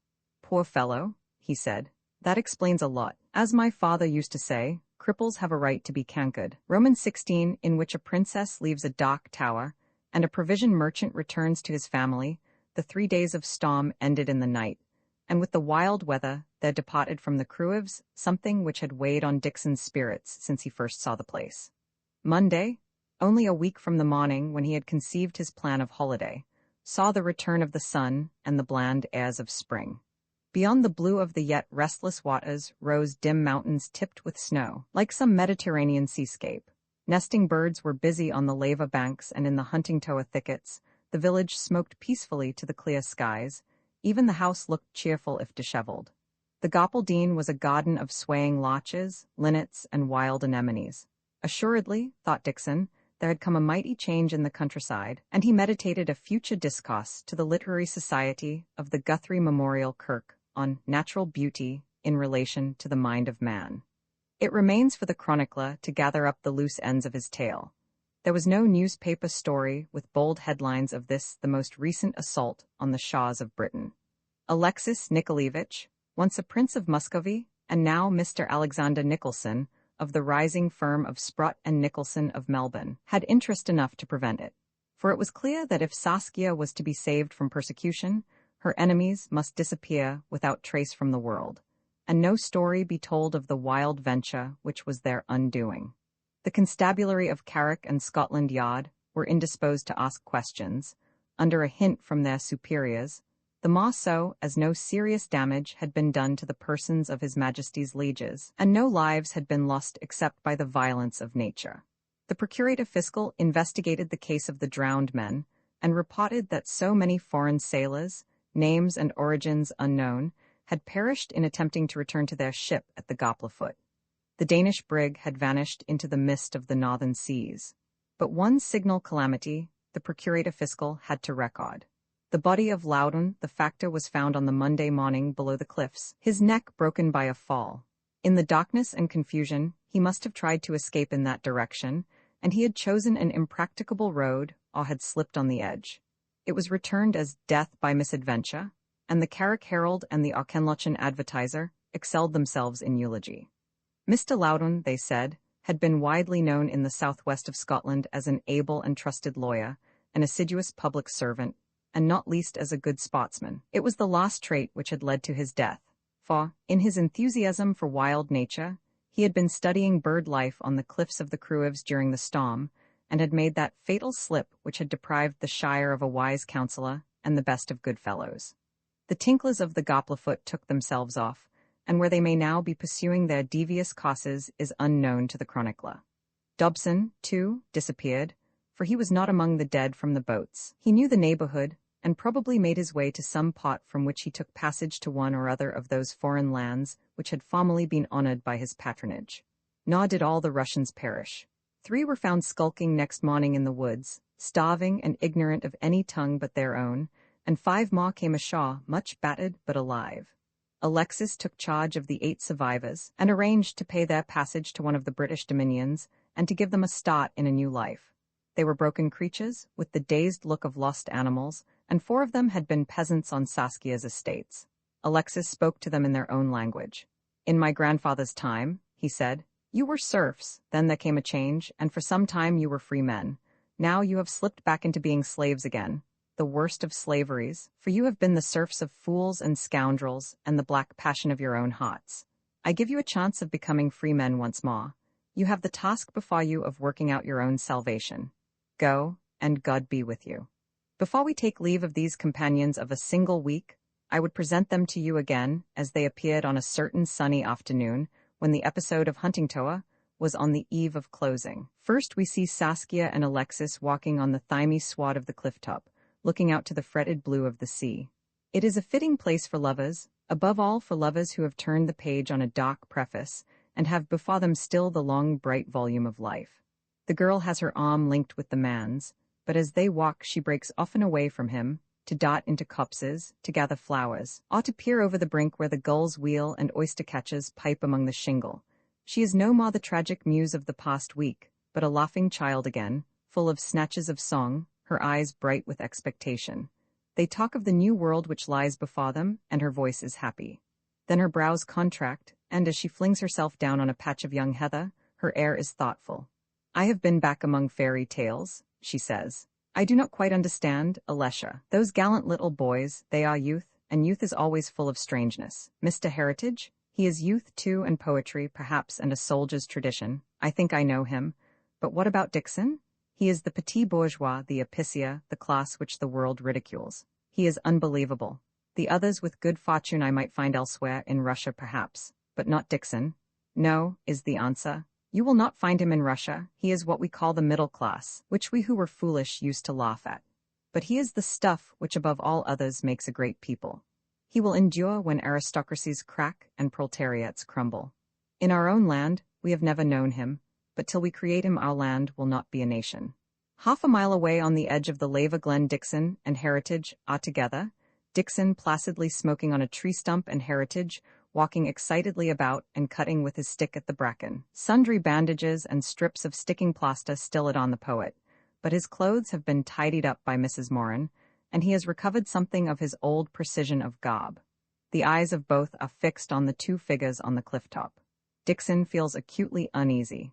It is the first time that he has been alone with Heritage since the arrival of Alexis shivered the poet's dream. He looks to see a tragic grief. To his amazement, he beholds something very like exultation. "The trouble about you, Dugson," says Heritage, "is that you're a bit of an anarchist. All you false romantics are. You don't see the extraordinary beauty of the conventions which time has consecrated. You always want novelty, you know, and the novel is usually the ugly and rarely the true. I am for romance, but upon the old, noble classic lines." Dixon is scarcely listening. His eyes are on the distant lovers, and he longs to say something which will gently and graciously express his sympathy with his friend. "I'm afraid," he begins hesitatingly, "I'm afraid you've had a bad blow, Mr. Heritage. You're taking it awful well, and I honor you for it." The poet flings back his head. "I am reconciled," he says. "After all, 'tis better to have loved and lost than never to have loved at all. It has been a great experience and has shown me my own heart. I love her, I shall always love her, but I realize that she was never meant for me. Thank God I've been able to serve her. That is all a moth can ask of a star. I'm a better man for it, Dugson. She will be a glorious memory, and laud, what poetry I shall write. I give her up joyfully, for she has found her true mate. Let us not to the marriage of true minds admit impediments, the things too perfect to grieve about. Look, there is romance incarnate." He points to the figures now silhouetted against the further sea. "How does it go, Dugson?" he cries. "And on her lover's arm she leant, what next? You know the thing." Dixon assists and Heritage declaims, "And on her lover's arm she leant, and round her waist she felt it fold, and far across the hills they went in that new world which is the old, across the hills, and far away beyond their utmost purple rim, and deep into the dying day, the happy princess followed him." He repeats the last two lines twice and draws a deep breath. "How right," he cries. "How absolutely right. Laud, it's astonishing how that old bird Tennyson got the goods." After that Dixon leaves him and wanders among the thickets on the edge of the Huntingtower policies above the lava glen. He feels childishly happy, wonderfully young, and at the same time supernaturally wise. Sometimes he thinks the past week has been a dream, till he touches the sticking plaster on his brow, and finds that his left thigh is still a mass of bruises, and that his right leg is woefully stiff. With that the past becomes very real again, and he sees the Goppel Dean in that stormy afternoon. He wrestles again at midnight in the dock house. He stands with quaking heart by the boats to cut off the retreat. He sees it all, but without terror in the recollection, rather with gusto and a modest pride. "I've surely had a remarkable time," he tells himself, and then romance, the goddess whom he has worshipped so long, marries that furious week with the idyllic. He is supremely content, for he knows that in his humble way he has not been found wanting. Once more for him the Chavenda or Chub, and long dreams among summer hills. His mind flies to the days ahead of him, when he will go wandering with his pack in many green places. Happy days they will be, the prospect with which he has always charmed his mind. Yes, but they will be different from what he had fancied, for he is another man than the complacent little fellow who set out a week ago on his travels. He has now assurance of himself, assurance of his faith. Romance, he sees, is one and indivisible. Below him by the edge of the stream he sees the encampment of the Gobble's diehards. He calls and waves a hand, and his signal is answered. It seems to be washing day, for some scanty and tattered raiment is drying on the sward. The band is evidently in session, for it is sitting in a circle, deep in talk. As he looks at the ancient tents, the humble equipment, the ring of small shockheads, a great tenderness comes over him. The diehards are so tiny, so poor, so pitifully handicapped, and yet so bold in their meagerness. Not one of them has had anything that might be called a chance. Their few years have been spent in kennels and closes, always hungry and hunted, with none to care for them. Their childish ears have been habituated to every costness, their small minds filled with the desperate shifts of living. And yet, what a heavenly spark was in them? He had always thought nobly of the soul. Now he wants to get on his knees before the queer greatness of humanity. A figure disengages itself from the group, and Dougal makes his way up the hill towards him. The chieftain is not more reputable in garb than when we first saw him, nor is he more cheerful of countenance. He has one arm in a sling made out of his neckerchief, and his scraggy little throat rises bare from his voluminous shirt. All that can be said for him is that he is appreciably cleaner. He comes to a standstill and salutes with a special formality. "Dougal," says Dixon, "I've been thinking. You're the grandest lot of wee ladders I ever heard tell of, and forby, you've saved my life. Now, I'm getting on in years, though you'll admit that I'm not that dead old, and I'm not a poor man, and I haven't chick or child to look after. None of you has ever had a proper chance of being right fed or educated or taken care of. I've just the one thing to say to you. From now on you're my bands, every one of you. You're fine ladders, and I'm going to see that you turn into fine men. There's the stuff in you to make generals and provosts, aye, and prime ministers, and dod, it'll not be my blame if it doesn't get out." Dougal listens gravely and again salutes. "I've brought ye a message," he says. "We've just had a meetin' and I've to report that ye have been unanimously elected Chief Diehard. We're a hoppin' ye'll accept." "I accept," Dixon replies. "Proudly and gratefully I accept." The last scene is some days later, in a certain southern suburb of Glasgow. Ulysses has come back to Ithaca, and is sitting by his fireside, waiting on the return of Penelope from the nuke hydropathic. There is a chill in the air, so a fire is burning in the grate, but the laden tea table is bright with the first blooms of lilac. Dixon, in a new suit with a flower in his buttonhole, looks none the worse for his travels, save that there is still sticking plaster on his deeply sunburnt brow. He waits impatiently with his eye on the black marble timepiece, and he fingers something in his pocket. Presently the sound of wheels is heard, and the peehan voice of Tibby announces the arrival of Penelope. Dixon rushes to the door, and at the threshold welcomes his wife with a resounding kiss. He leads her into the parlor and settles her in her own chair. "My, but it's nice to be home again," she says, "and everything that comfortable. I've had a fine time, but there's no place like your own fireside. You're looking awful well, Dixon, but Losh, what have you been doing to your head?" "Just a small tumble. It's very near mended already. I've had a grand walking tour, but the weather was a wee bit thrawn. It's nice to see you back again, Mamma. Now that I'm an idle man, you and me must take a lot of jaunts together." She beams on him as she stays herself with Tibby's scones, and when the meal is ended, Dixon draws from his pocket a slim case. The jewels have been restored to Saskia, but this is one of her own which she has bestowed upon Dixon as a parting memento. He opens the case and reveals a necklet of emeralds, any one of which is worth half the street. "This is a present for you," he says bashfully. Mrs. McCunn's eyes open wide. "You're far too kind," she gasps. "It must have cost an awful lot of money." "It didn't cost me that much," is the truthful answer. She fingers the trinket and then clasps it round her neck, where the green depths of the stones glow against the black satin of her bodice. Her eyes are moist as she looks at him. "You've been a kind man to me," she says, and she kisses him as she has not done since Janet's death. She stands up and admires the necklet in the mirror. Romance once more, thinks Dixon. That which has graced the slim throats of princesses in faraway cots now adorns an elderly matron in a semi-detached villa. The jewels of the wild Nausicaa have fallen to the housewife Penelope. Mrs. McCunn preens herself before the glass. "I call it very genteel," she says. "Real stylish. It might be worn by a queen." "I wouldn't say, but it has," says Dixon. Roman II of Mr. John heritage, and the difference in points of view Dixon McCunn was never to forget the first stage in that pilgrimage.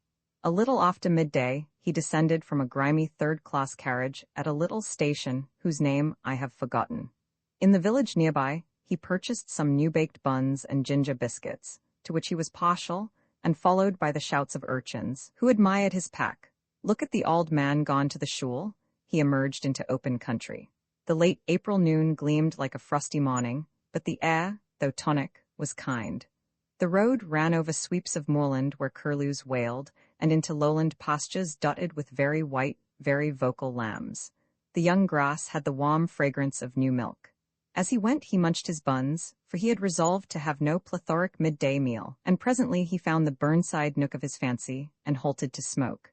On a patch of turf close to a grey stone bridge, he had out his Walton and read the chapter on the Chavender or Chub. The collocation of words delighted him and inspired him to verse. Lavender or lub, pavender or pub, gravender or grub, but the monosyllables proved too vulgar for poetry. Regretfully, he desisted.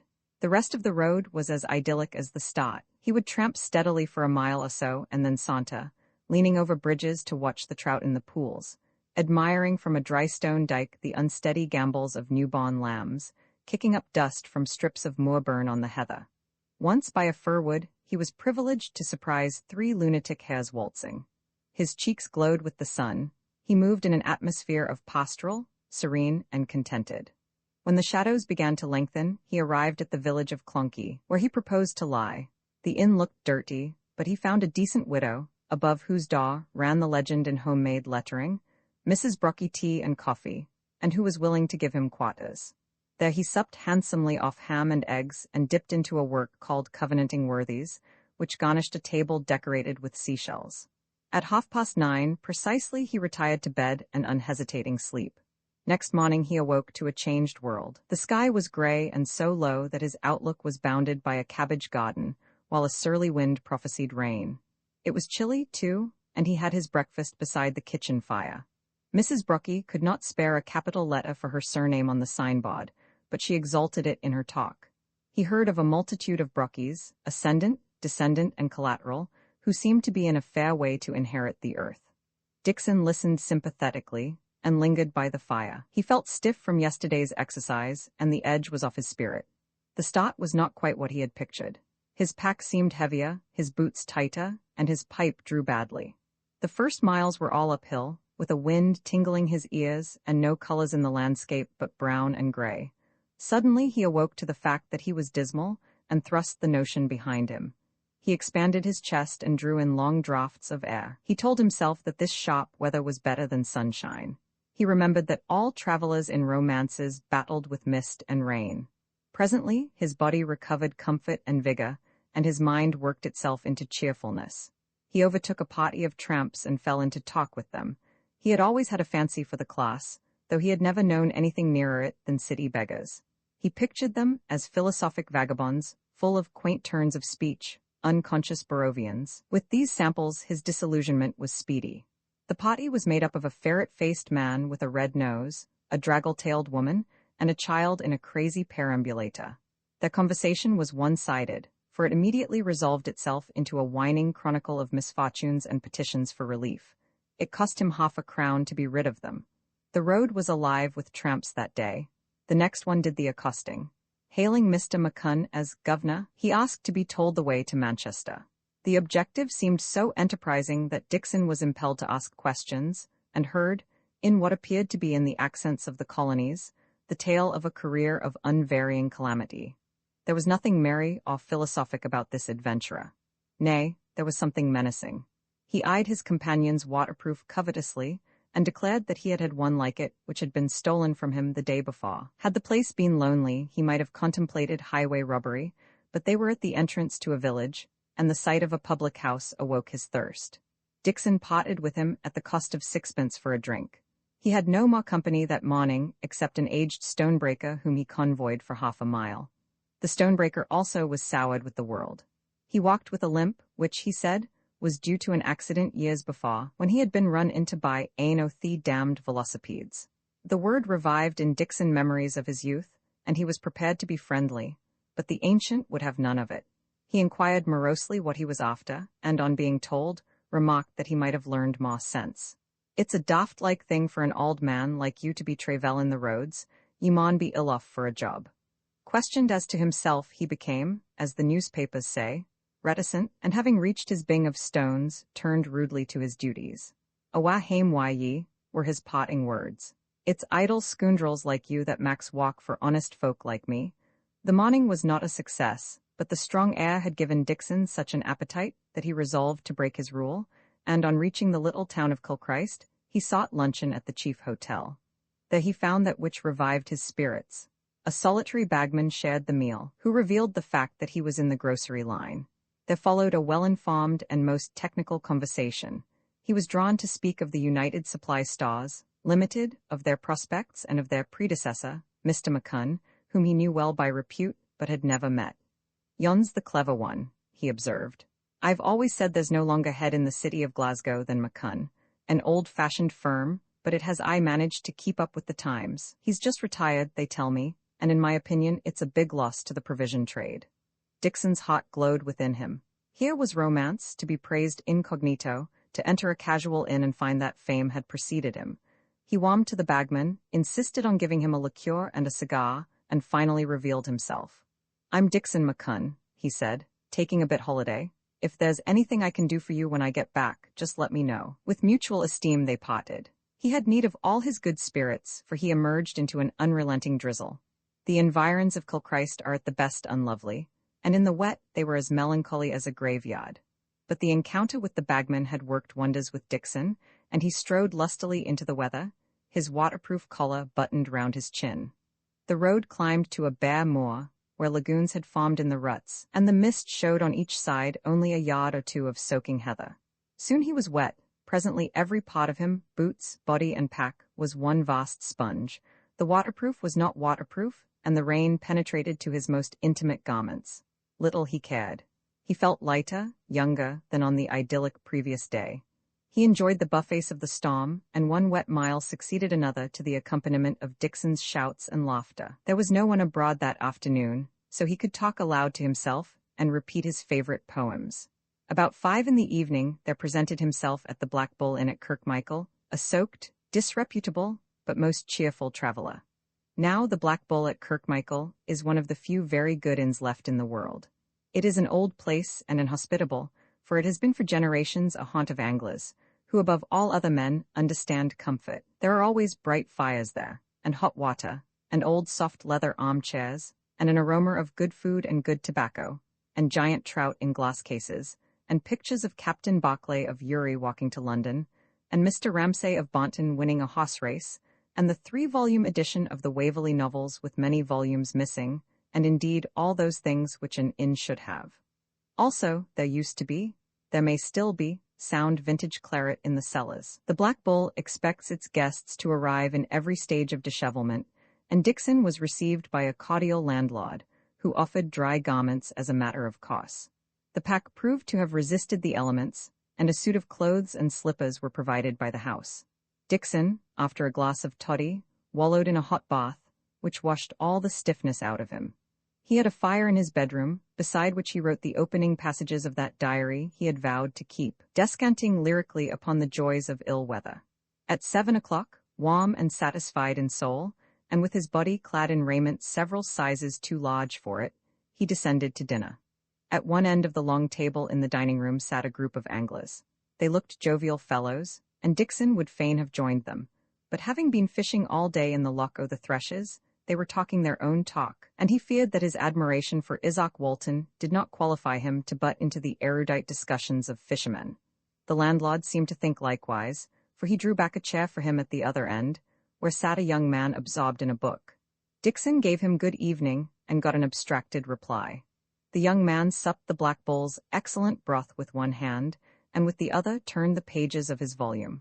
A glance convinced Dixon that the work was French, a literature which did not interest him. He knew little of the tongue and suspected it of impropriety. Another guest entered and took the chair opposite the bookish young man. He was also young, not more than 33, and to Dixon's eye was the kind of person he would have liked to resemble. He was tall and free from any superfluous flesh. His face was lean, fine-drawn, and deeply sunburnt, so that the hair above showed oddly pale. The hands were brown and beautifully shaped, but the forearm revealed by the loose cuffs of his shirt was as brawny as a blacksmith's. He had rather pale blue eyes, which seemed to have looked much at the sun, and a small moustache the color of ripe hay. His voice was low and pleasant, and he pronounced his words precisely, like a foreigner. He was very ready to talk, but in defiance of Dr. Johnson's warning, his talk was all questions. He wanted to know everything about the neighborhood, who lived in what houses, what were the distances between the towns, What Habas would admit what class of vessel. Smiling agreeably, he put Dixon through a catechism to which he knew none of the answers. The landlord was called in, and proved more helpful. But on one matter he was fairly at a loss. The catechist asked about a house called Darkwater, and was met with a shake of the head. "I know no sick-like name in this countryside, sir," and the catechist looked disappointed. The literary young man said nothing, but ate trout abstractedly, one eye on his book. The fish had been caught by the anglers in the Loch o' the Threshes, and phrases describing their capture floated from the other end of the table. The young man had a second helping, and then refused the excellent hill mutton that followed, contenting himself with cheese. Not so Dixon and the catechist. They ate everything that was set before them, topping up with a glass of port. Then the latter, who had been talking illuminatingly about Spain, rose, bowed and left the table, leaving Dixon, who liked to linger over his meals, to the society of the ichthyophagous student. He nodded towards the book. "Interesting?" he asked. The young man shook his head and displayed the name on the cover. "Anatole France. I used to be crazy about him, but now he seems rather a back number." Then he glanced towards the just vacated chair. "Australian," he said. "How do you know?" "Can't mistake them. There's nothing else so lean and fine produced on the globe today. I was next door to them at Posier's and saw them fight. Lord, such men! Now and then you had a freak, but most looked like Phobos Apollo." Dixon gazed with a new respect at his neighbor, for he had not associated him with battlefields. During the war he had been a fervent patriot, but though he had never heard a shot himself, so many of his friends' sons and nephews, not to mention cousins of his own, had seen service, that he had come to regard the experience as commonplace. Lions in Africa and bandits in Mexico seemed to him novel and romantic things, but not trenches and airplanes, which were the whole world's property. But he could scarcely fit his neighbor into even his haziest picture of war. The young man was tall and a little round-shouldered. He had short-sighted, rather prominent brown eyes, untidy black hair, and dark eyebrows, which came near to meeting. He wore a knickerbocker suit of bluish-gray tweed, a pale blue shirt, a pale blue collar, and a dark blue tie, a symphony of color which seemed too elaborately considered to be quite natural. Dixon had set him down as an artist or a newspaper correspondent, objects to him of lively interest. But now the classification must be reconsidered. "So you were in the war," he said encouragingly. "4 blasted years," was the savage reply, "and I never want to hear the name of the beastly thing again." "You said he was an Australian," said Dixon, casting back, "but I thought Australians had a queer accent like the English. They've all kind of accents, but you can never mistake their voice. It's got the sun in it. Canadians have got grinding ice in theirs, and Virginians have got butter. So have the Irish. In Britain there are no voices, only speaking tubes. It isn't safe to judge men by their accent only. You yourself I take to be Scotch, but for all I know you may be a senator from Chicago or a BOA general. I'm from Glasgow. My name's Dixon McCunn." He had a faint hope that the announcement might affect the other as it had affected the bagman at Kilchrist. "Golly, what a name!" exclaimed the young man rudely. Dixon was nettled. "It's very old Highland," he said. "It means the son of a dog." "Which Christian name or surname?" Then the young man appeared to think he had gone too far, for he smiled pleasantly. "And a very good name, too. Mine is prosaic by comparison. They call me John Heritage." "That," said Dixon, mollified, "is like a name out of a book. With that name by rights you should be a poet." Gloom settled on the young man's countenance. "It's a dashed sight too poetic. It's like Edwin Arnold and Alfred Austin and Dante Gabriel Rossetti. Great poets have vulgar monosyllables for names. Like Keats, the new Shakespeare when he comes along will probably be called Grubb or Jubba, if he isn't Jones. With a name like yours I might have a chance. You should be the poet." "I'm very fond of reading," said Dixon modestly. A slow smile crumpled Mr. Heritage's face. "There's a fire in the smoking room," he observed as he rose. "We'd better bag the armchairs before these fishing louts take them." Dixon followed obediently. This was the kind of chance acquaintance for whom he had hoped, and he was prepared to make the most of him. The fire burned bright in the little dusky smoking room, lighted by one oil lamp. Mr. Heritage flung himself into a chair, stretched his long legs, and lit a pipe. "You like reading?" he asked. "What sort? Any use for poetry?" "Plenty," said Dixon. "I've been fond of learning it up and repeating it to myself when I had nothing to do. In church and waiting on trains, like. It used to be Tennyson, but now it's more Browning. I can say a lot of Browning." The other screwed his face into an expression of disgust. "I know the stuff. Damask cheeks and dewy sister eyelids, or else the Urkel's vein, God's in his heaven, all's right with the world. No good, Mr. McCunn, all back numbers. Poetry's not a thing of pretty round phrases or noisy invocations. It's life itself, with the tang of the raw world in it, not a sweetmeat for middle-class women in parlors. Are you a poet, Mr. Heritage? No, Dogson, I'm a papermaker. This was a new view to Mr. McCunn. I just once knew a papermaker, he observed reflectively. They called him Tosh, he drank a bit. Well, I don't drink, said the other. I'm a papermaker, but that's for my bread and butter. Someday for my own sake I may be a poet. Have you published anything? The eager admiration in Dixon's tone gratified Mr. Heritage. He drew from his pocket a slim book. My first fruits, he said, rather shyly. Dixon received it with reverence.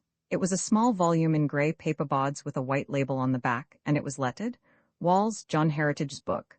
He turned the pages and read a little. It's a nice wee book, he observed at length. Good God, if you call it nice, I must have failed pretty badly, was the irritated answer. Dixon read more deeply and was puzzled. It seemed worse than the worst of Browning to understand. He found one poem about a garden entitled Review. Crimson and resonant clangs the dawn, said the poet. Then he went on to describe noonday, sunflowers, tall grenadiers, ogle the roses shot-skirted ballet. The fumes of dark, sweet wine hidden in frail petals madden the drunkard bees. This seemed to him an odd way to look at things, and he boggled over a phrase about an epicene lily. Then came evening. The painted gauze of the stars flutters in a fold of twilight crepe, sang Mr. Heritage, and again, the moon's pale leprosy sloughs the fields. Dixon turned to other verses which apparently enshrined the writer's memory of the trenches. They were largely compounded of oaths, and rather horrible, lingering lovingly over sights and smells which everyone is aware of, but most people contrive to forget. He did not like them. Finally, he skimmed a poem about a lady who turned into a bird. The evolution was described with intimate anatomical details, which scared the honest reader. He kept his eyes on the book, for he did not know what to say. The trick seemed to be to describe nature in metaphors mostly drawn from music halls and haberdashers' shops, and when at a loss, to fall to cursing. He thought it frankly very bad, and he labored to find words which would combine politeness and honesty. Well, said the poet, there's a lot of fine things here, but the lines don't just seem to scan very well. Mr. Heritage laughed. Now I can place you exactly. You like the meek rhyme and the conventional epithet. Well, I don't. The world has passed beyond that prettiness. You want the moon described as a huntress or a gold disc or a flower? I say it's oftener like a beer barrel or a cheese. You want a wealth of jolly words and real things ruled out as unfit for poetry. I say there's nothing unfit for poetry. Nothing, Dogson.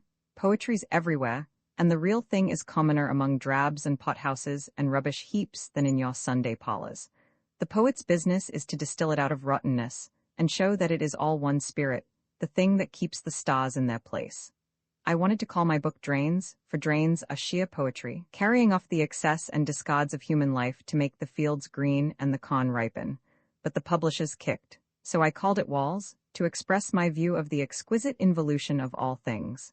Poetry is the fourth dimension of the soul. Well, let's hear about your taste in prose. Mr. McCunn was much bewildered and a little inclined to be cross. He disliked being called Dogson, which seemed to him an abuse of his etymological confidences, but his habit of politeness held. He explained rather haltingly his preferences in prose. Mr. Heritage listened with wrinkled brows. You're even deeper in the mud than I thought, he remarked. You live in a world of painted laths and shadows. All this passion for the picturesque? Trash, my dear man, like a schoolgirl's novelette heroes. You make up romances about gypsies and sailors and the blackguards they call pioneers, but you know nothing about them. If you did, you would find they had none of the gilt and gloss you imagine. But the great things they have got in common with all humanity you ignore. It's like sentimentalizing about a pancake because it looked like a buttercup, and all the while not knowing that it was good to eat. At that moment, the Australian entered the room to get a light for his pipe. He wore a motorcyclist's overalls and appeared to be about to take the road. He bade them good night, and it seemed to Dixon that his face, seen in the glow of the fire, was drawn and anxious, unlike that of the agreeable companion at dinner. There, said Mr. Heritage, nodding after the departing figure. I dare say you have been telling yourself stories about that chap, life in the bush, stock riding and the rest of it, but probably he's a bank clerk from Melbourne. Your romanticism is one vast self-delusion, and it blinds your eye to the real thing. We have got to clear it out, and with it all the damnable humbug of the Celt. Mr. McCunn, who spelt the word with a soft C, was puzzled. I thought a kelt was a kind of a no-wheel fish, he interposed. But the other, in the flood tide of his argument, ignored the interruption. That's the value of the war, he went on. It has burst up all the old conventions, and we've got to finish the destruction before we can build. It is the same with literature and religion and society and politics. At them with the axe, say I. I have no use for priests and pedants. I've no use for upper classes and middle classes. There's only one class that matters, the plain man, the workers who live close to life. The place for you, said Dixon dryly, is in Russia among the Bolsheviks. Mr. Heritage approved. They are doing a great work in their own fashion. We needn't imitate all their methods. They're a trifle crude and have too many Jews among them, but they've got hold of the right end of the stick. They seek truth and reality. Mr. Buchan was slowly being roused. What brings you wandering hereaways? He asked. Exercise, was the answer. I've been kept pretty closely tied up all winter, and I want leisure and quiet to think over things. Well, there's one subject you might turn your attention to. You'll have been educated like a gentleman. 9 wasted years, 5 at Harrow, 4 at Cambridge. See here, then. You're daft about the working class and have no use for any other. But what in the name of goodness do you know about working men? I come out of them myself, and have lived next door to them all my days. Take them one way and another, they're a decent sort, good and bad like the rest of us. But there's a wheen daft folk that would set them up as models. Close to truth and reality, says you. It's sheer ignorance, for you're about as well acquaint with the workingmen as with King Solomon. You say I make up fine stories about tinklers and sailormen because I know nothing about them. That's maybe true, but you're at the same job yourself. You idealize the workingman, you and your kind, because you're ignorant. You say that he's seeking for truth when he's only looking for a drink and a rise in wages. You tell me he's near reality, but I tell you that his notion of reality is often just a short working day and looking on at a football match on Saturday. And when you run down what you call the middle classes that do 3/4 of the world's work and keep the machine going and the working man in a job, then I tell you you're talking havers. Havers? Mr. Buchan, having delivered his defense of the bourgeoisie, rose abruptly and went to bed. He felt jarred and irritated. His innocent little private domain had been badly trampled by this stray bull of a poet. But as he lay in bed, before blowing out his candle, he had recourse to Walton, and found a passage on which, as on a pillow, he went peacefully to sleep. As I left this place, and entered into the next field, a second pleasure entertained me. 'Twas a handsome milkmaid, that had not yet attained so much age and wisdom as to load her mind with any fears of many things that will never be, as too many men too often do. But she cast away all care, and sang like a nightingale. Her voice was good, and the ditty fitted for it. It was the smooth song that was made by Kit Marlowe now, at least 50 years ago. And the milkmaid's mother sung an answer to it, which was made by Sir Walter Raleigh in his younger days. They were old-fashioned poetry, but choicely good, I think much better than the strong lines that are now in fashion in this critical age. Roman 3, How Childer Rowland and Another came to the dark tower Dixon, woke with a vague sense of irritation. As his recollections took form, they produced a very unpleasant picture of Mr. John Heritage. The poet had loosened all his placid idols, so that they shook and rattled in the niches where they had been erstwhile so secure. Mr. Buchan had a mind of a singular candor, and was prepared most honestly at all times to revise his views. But by this iconoclast he had been only irritated and in no way convinced. Sich poetry? He muttered to himself as he shivered in his bath, a daily cold tub, instead of his customary hot one on Saturday night being part of the discipline of his holiday. And yon blethers about the workingmen? He ingeminated as he shaved. He breakfasted alone, having outstripped even the fishermen, and as he ate he arrived at conclusions. He had a great respect for youth, but a line must be drawn somewhere. The man's a child, he decided, and not like to grow up. The way he's besotted on everything daft-like if it's only new, and he's no rightly young either, speaks like an auld domini whiles, and he's rather impident, he concluded, with memories of Dogson. He was very clear that he never wanted to see him again. That was the reason of his early breakfast. Having clarified his mind by definitions, Dixon felt comforted. He paid his bill, took an affectionate farewell of the landlord, and at 7:30 precisely stepped out into the gleaming morning. It was such a day as only a Scots April can show. The cobbled streets of Kirkmichael still shone with the night's rain, but the storm clouds had fled before a mild south wind, and the whole circumference of the sky was a delicate, translucent blue. Homely breakfast smells came from the houses, and delighted Mr. McCunn's nostrils. A squalling child was a pleasant reminder of an awakening world, the urban counterpart to the morning song of birds. Even the sanitary cot seemed a picturesque vehicle. He bought his ration of buns and ginger biscuits at a baker's shop, whence various ragamuffin boys were preparing to distribute the householders' bread, and took his way up the gallows hill to the Borg Muir, almost with regret at leaving so pleasant a habitation. A chronicle of ripe vintages must pass lightly over small beer. I will not dwell on his leisurely progress in the bright weather, or on his luncheon in a coppice of young firs, or on his thoughts which had returned to the idyllic. I take up the narrative at about 3 o'clock in the afternoon, when he is revealed seated on a milestone examining his map. For he had come, all unwitting, to a turning of the ways, and his choice is the cause of this veracious history. The place was high up on a bare moor, which showed a white lodge among pines, a white cottage in a green nook by a burnside, and no other marks of human dwelling. To his left, which was the east, the heather rose to a low ridge of hill, much scarred with peat bogs, behind which appeared the blue shoulder of a considerable mountain. Before him, the road was lost momentarily in the woods of a shooting box, but reappeared at a great distance climbing a swell of upland which seemed to be the glacis of a jumble of bold summits. There was a pass there, the map told him, which led into Galloway.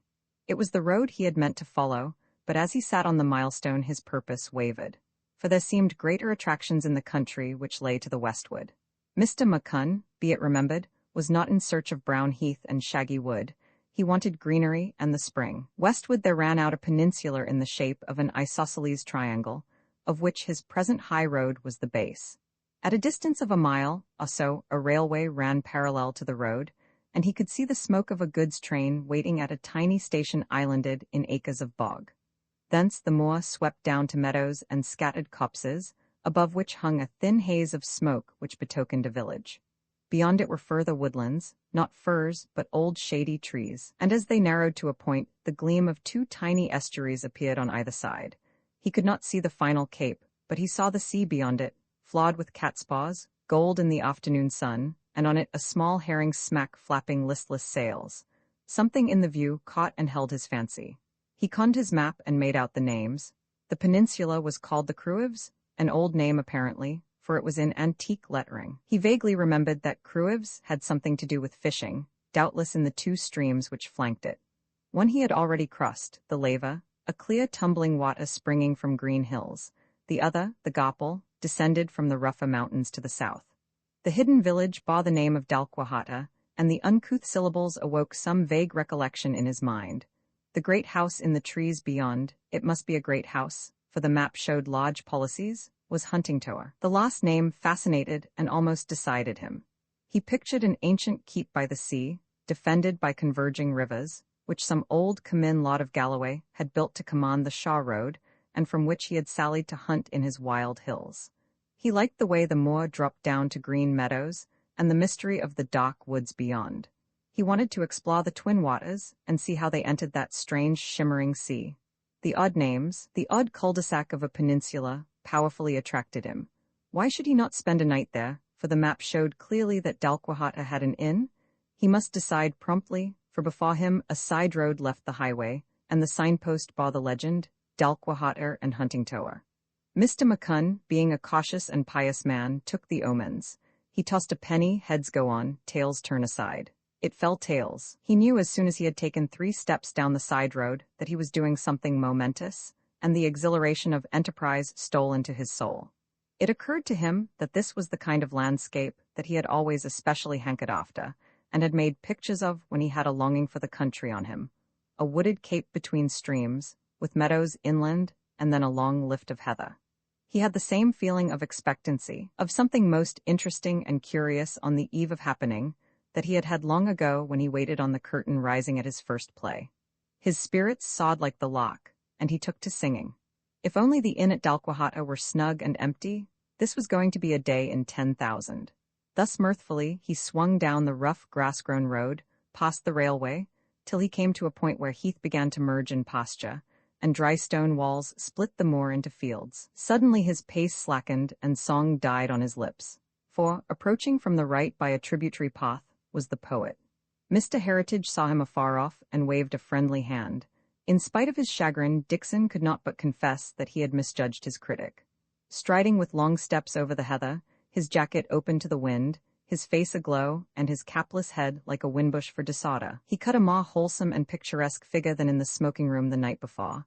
He seemed to be in a companionable mood, for he brandished his stick and shouted greetings. "Well met," he cried. "I was hoping to fall in with you again. You must have thought me a pretty fair cub last night." "I did that," was the dry answer. "Well, I want to apologize. God knows what made me treat you to a university extension lecture. I may not agree with you, but every man's entitled to his own views, and it was dashed poor form for me to start jawing you." Mr. McCunn had no gift of nursing anger, and was very susceptible to apologies. "That's all right," he murmured. "Don't mention it. I'm wondering what brought you down here, for it's off the road." "Caprice, pure caprice. I liked the look of this butt end of nowhere." "Same here. I thought there was something terrible nice about a wee cape with a village at the neck of it and a burn each side." "Now that's interesting," said Mr. Heritage. "You're obsessed by a particular type of landscape. Ever read Freud?" Dixon shook his head. "Well, you've got an odd complex somewhere. I wonder where the key lies. Cape, woods, 2 rivers, more behind. Ever been in love, Dogson?" Mr. McCunn was startled.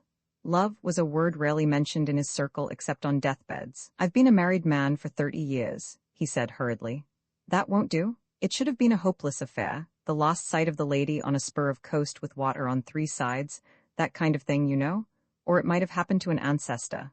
But you don't look the kind of breed for hopeless attachments. More likely some scoundrelly old Dogson long ago found sanctuary in this sort of place. Do you dream about it?" "Not exactly." "Well, I do. The queer thing is that I've got the same prepossession as you. As soon as I spotted this Kruev's place on the map this morning, I saw it was what I was after. When I came in sight of it, I almost shouted. I don't very often dream, but when I do, that's the place I frequent. Odd, isn't it?" Mr. McCunn was deeply interested at this unexpected revelation of romance. "Maybe it's being in love," he daringly observed. The poet demurred. "No, I'm not a connoisseur of obvious sentiment. That explanation might fit your case, but not mine. I'm pretty certain there's something hideous at the back of my complex, some grim old business tucked away back in the ages. For though I'm attracted by the place, I'm frightened too." There seemed no room for fear in the delicate landscape now opening before them. In front, in groves of birch and rowans, smoked the first houses of a tiny village. The road had become a green loaning, on the ample margin of which cattle grazed. The moorland still showed itself in spits of heather, and some distance off, where a rivulet ran in a hollow, there were signs of a fire and figures near it. These last Mr. Heritage regarded with disapproval.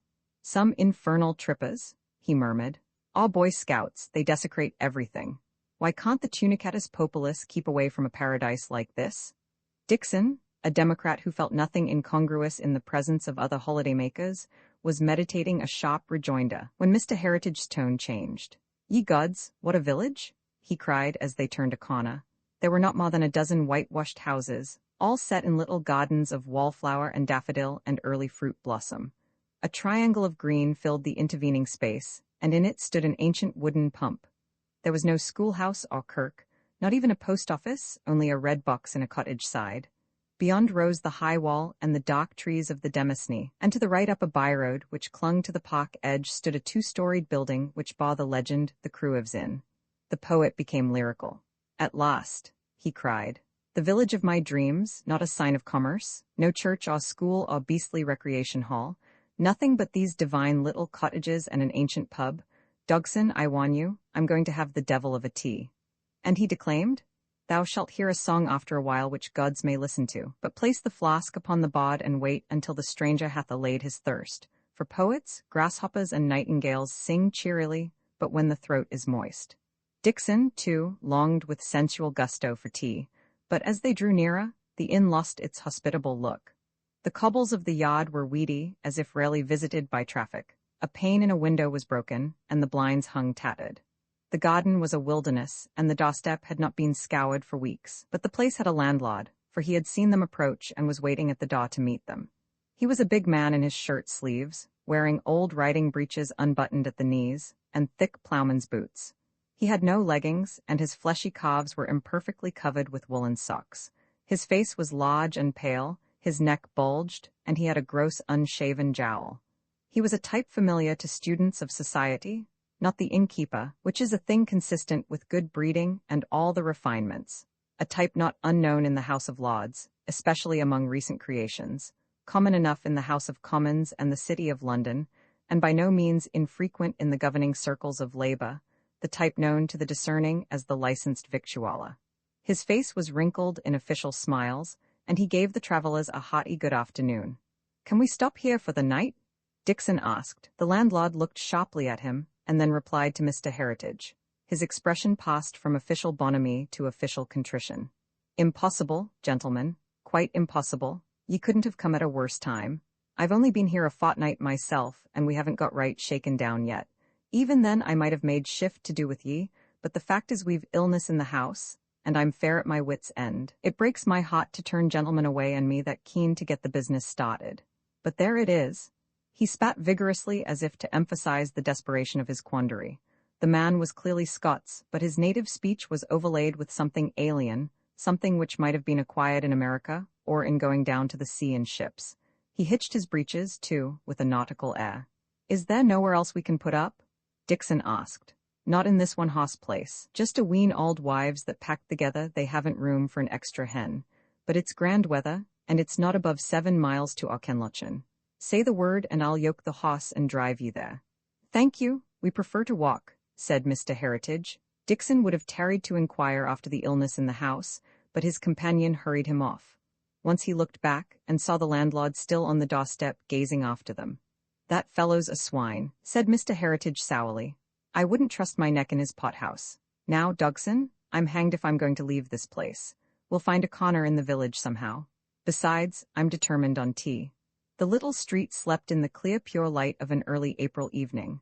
Blue shadows lay on the white road, and a delicate aroma of cooking tantalized hungry nostrils.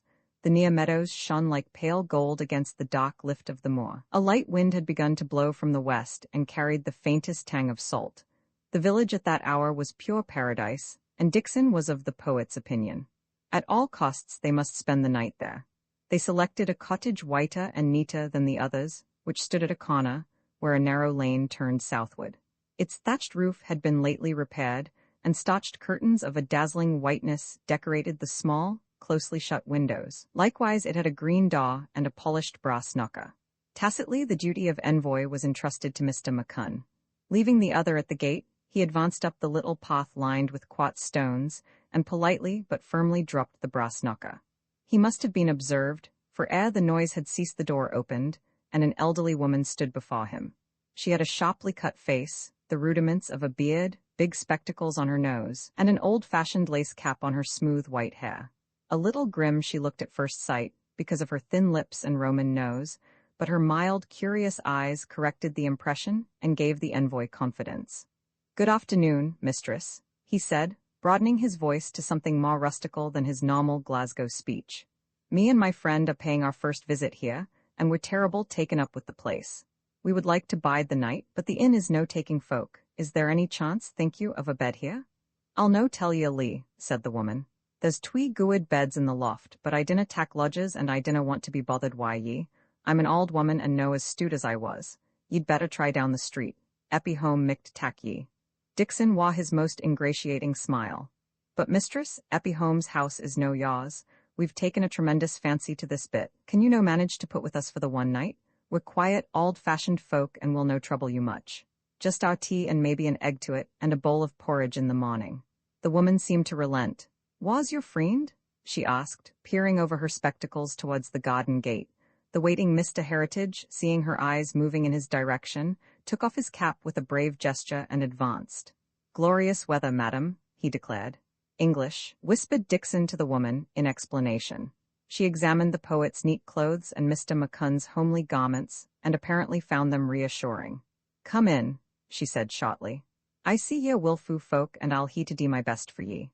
A quarter of an hour later the 2 travellers, having been introduced to 2 spotless beds in the loft, and having washed luxuriously at the pump in the backyard, were seated in Mrs. Moran's kitchen before a meal which fulfilled their wildest dreams. She had been baking that morning, so there were white scones and barley scones, and oaten falls, and russet pancakes.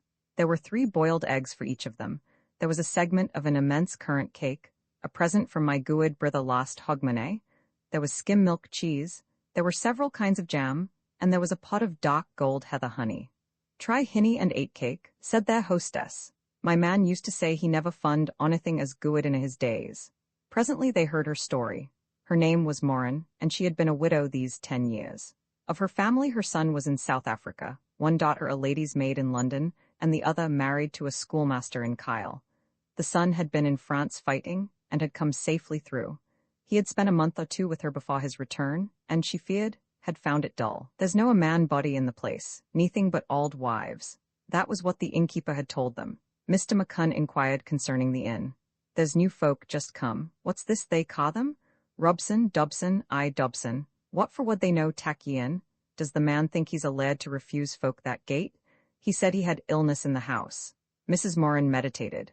"We in the world can be lying there. The man bides his lane. He got a lassie free our Kenlochin to cook, but she and her box gied off in the postcart yestreen. I duty tell ye a lee, though it's no for me to jewage him. I've never spoken a word to ane o' the new folk." Dixon inquired about the new folk. "They're a new come in the last 3 weeks, and there's no a man o' the auld stock left. John Blackstock's at the West Lodge deed o' Newmany last back end, and auld Simon Tappy at the Gardens flitted to Mabel a year come Martinmas. There's naebody at the Gardens new, but there's a man come to the West Lodge, a black-avised body wi' a face like bend leather. Tam Robison used to bide at the South Lodge, but Tam got killed about Mesopotamie, and his wife took the bands to her gidsire up at the Gopley Haid.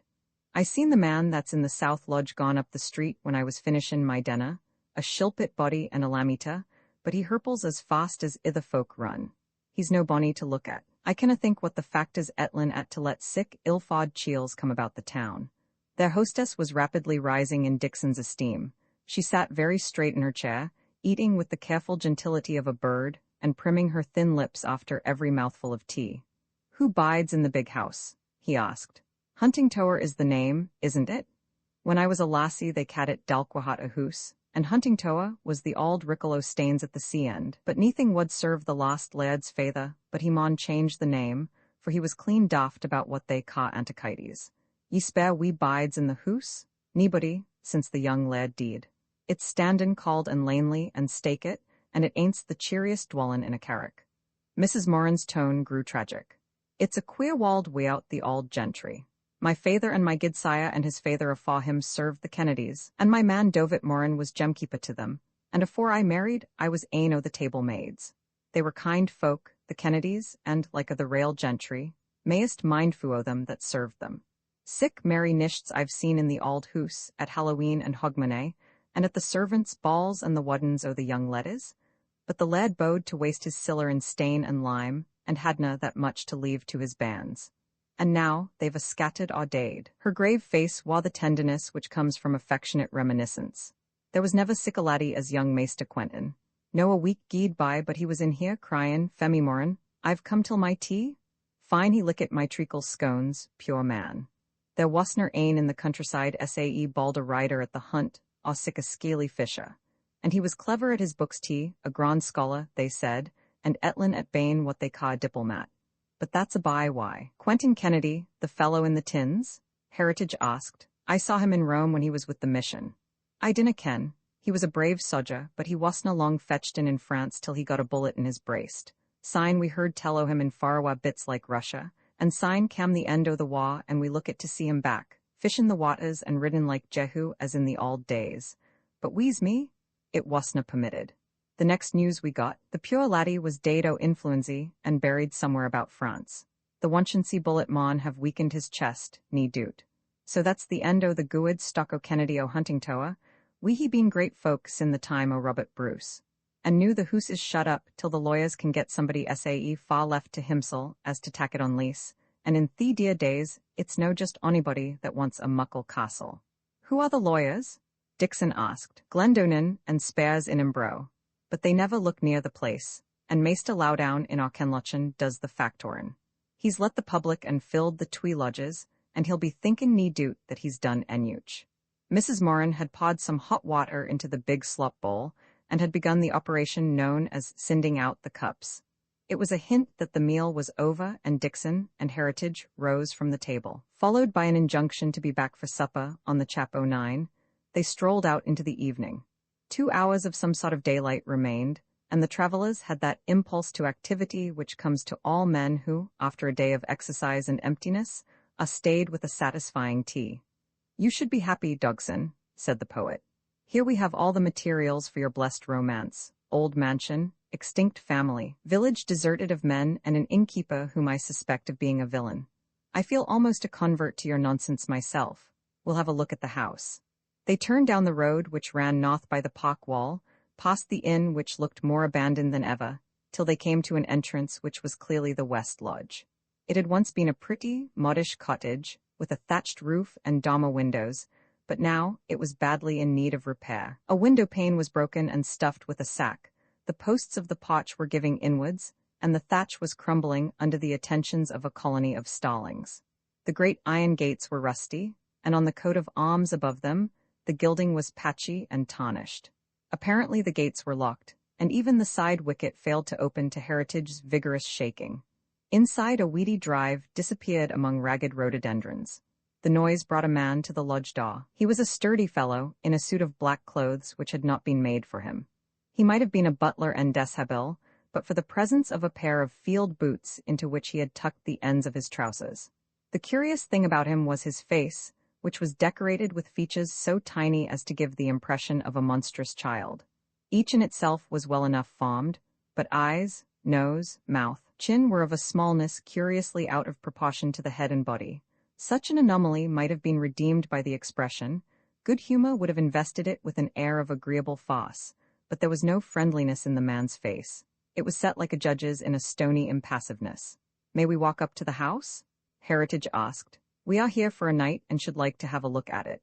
The man advanced a step. He had either a bad cold or a voice comparable in size to his features. "There's no entrance here," he said huskily. "I have strict orders." "Oh, come now," said Heritage. "It can do nobody any harm if you let us in for half an hour." The man advanced another step. "You shall not come in. Go away from here. Go away, I tell you. It is private." The words spoken by the small mouth in the small voice had a kind of childish ferocity. The travelers turned their back on him and continued their way. "Sich a curmudgeon," Dixon commented. His face had flushed, for he was susceptible to rudeness. "Did you notice? That man's a foreigner." "He's a brute," said Heritage. "But I'm not going to be done in by that class of lad. There can be no gates on the seaside, so we'll work round that way, for I won't sleep till I've seen the place." Presently the trees grew thinner, and the road plunged through thickets of hazel till it came to a sudden stop in a field. There the cover ceased wholly, and below them lay the glen of the Lava. Steep green banks descended to a stream which swept in coils of gold into the eye of the sunset. A little further down the channel broadened, the slopes fell back a little, and a tongue of glittering sea ran up to meet the hill waters. The Laver is a gentle stream after it leaves its cradle heights, a stream of clear pools and long bright shallows, winding by moorland steadings and upland meadows, but in its last half-mile it goes mad, and imitates its childhood when it tumbled over granite shelves. Down in that green place the crystal water gushed and frolicked as if determined on 1 hour of rapturous life before joining the sedate sea. Heritage flung himself on the turf. "This is a good place, ye gods, what a good place! Dogson, aren't you glad you came?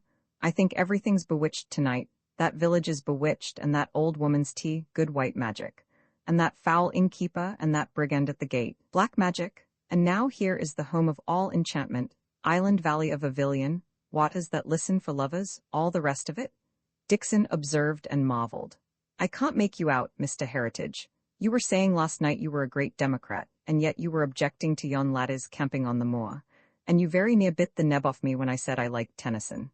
And now—" Mr. McCunn's command of language was inadequate to describe the transformation. "You're a precise, pragmatical Scot," was the answer. "Hang it, man, don't remind me that I'm inconsistent. I've a poet's license to play the fool, and if you don't understand me, I don't in the least understand myself. All I know is that I'm feeling young and jolly and that it's the spring." Mr. Heritage was assuredly in a strange mood. He began to whistle with a faraway look in his eye. "Do you know what that is?" he asked suddenly.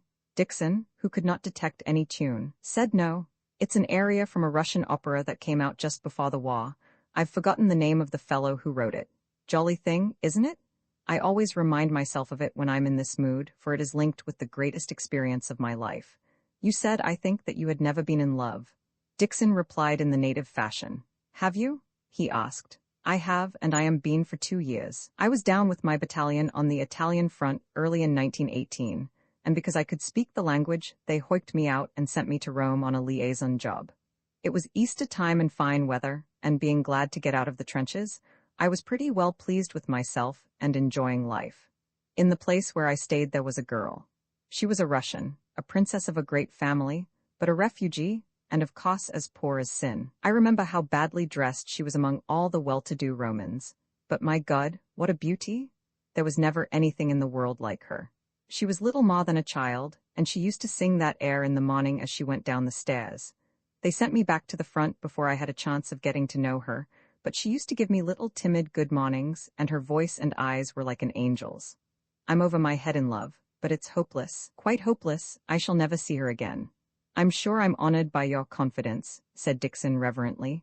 The poet, who seemed to draw exhilaration from the memory of his sorrows, arose and fetched him a clout on the back. Don't talk of confidence as if you were a reporter, he said. What about that house? If we're to see it before the dark comes, we'd better hustle. The green slopes on their left as they ran seaward were clothed towards their summit with a tangle of broom and light scrub. The two forced their way through this, and found to their surprise that on this side there were no defenses of the Huntingtower demesne. Along the crest ran a path which had once been gravelled and trimmed.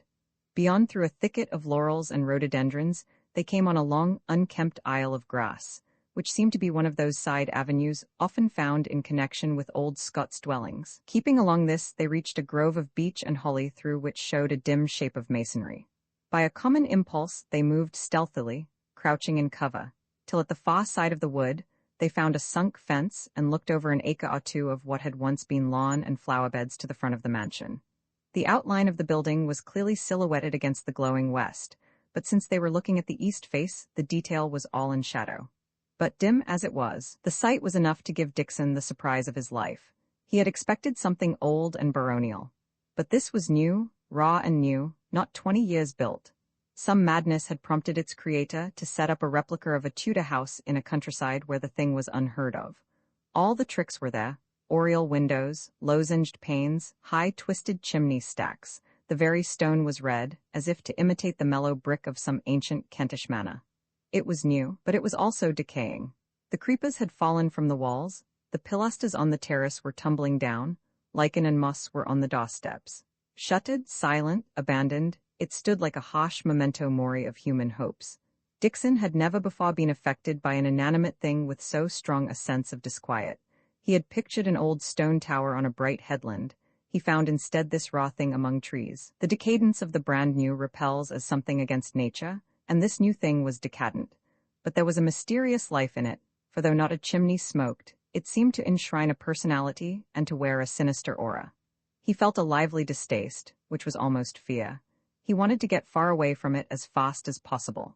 The sun, now sinking very low, sent up rays which kindled the crests of a group of firs to the left of the front door. He had the absurd fancy that they were torches flaming before a bier. It was well that the two had moved quietly and kept in shadow.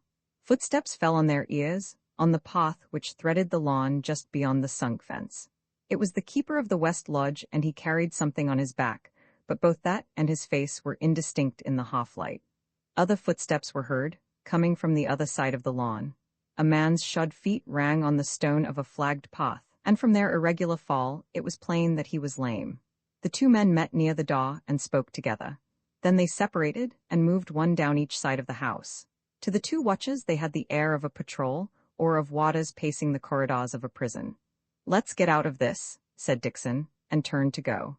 The air had the curious stillness which precedes the moment of sunset, when the birds of day have stopped their noises and the sounds of night have not begun. But suddenly in the silence fell notes of music. They seemed to come from the house, a voice singing softly but with great beauty and clearness. Dixon halted in his steps.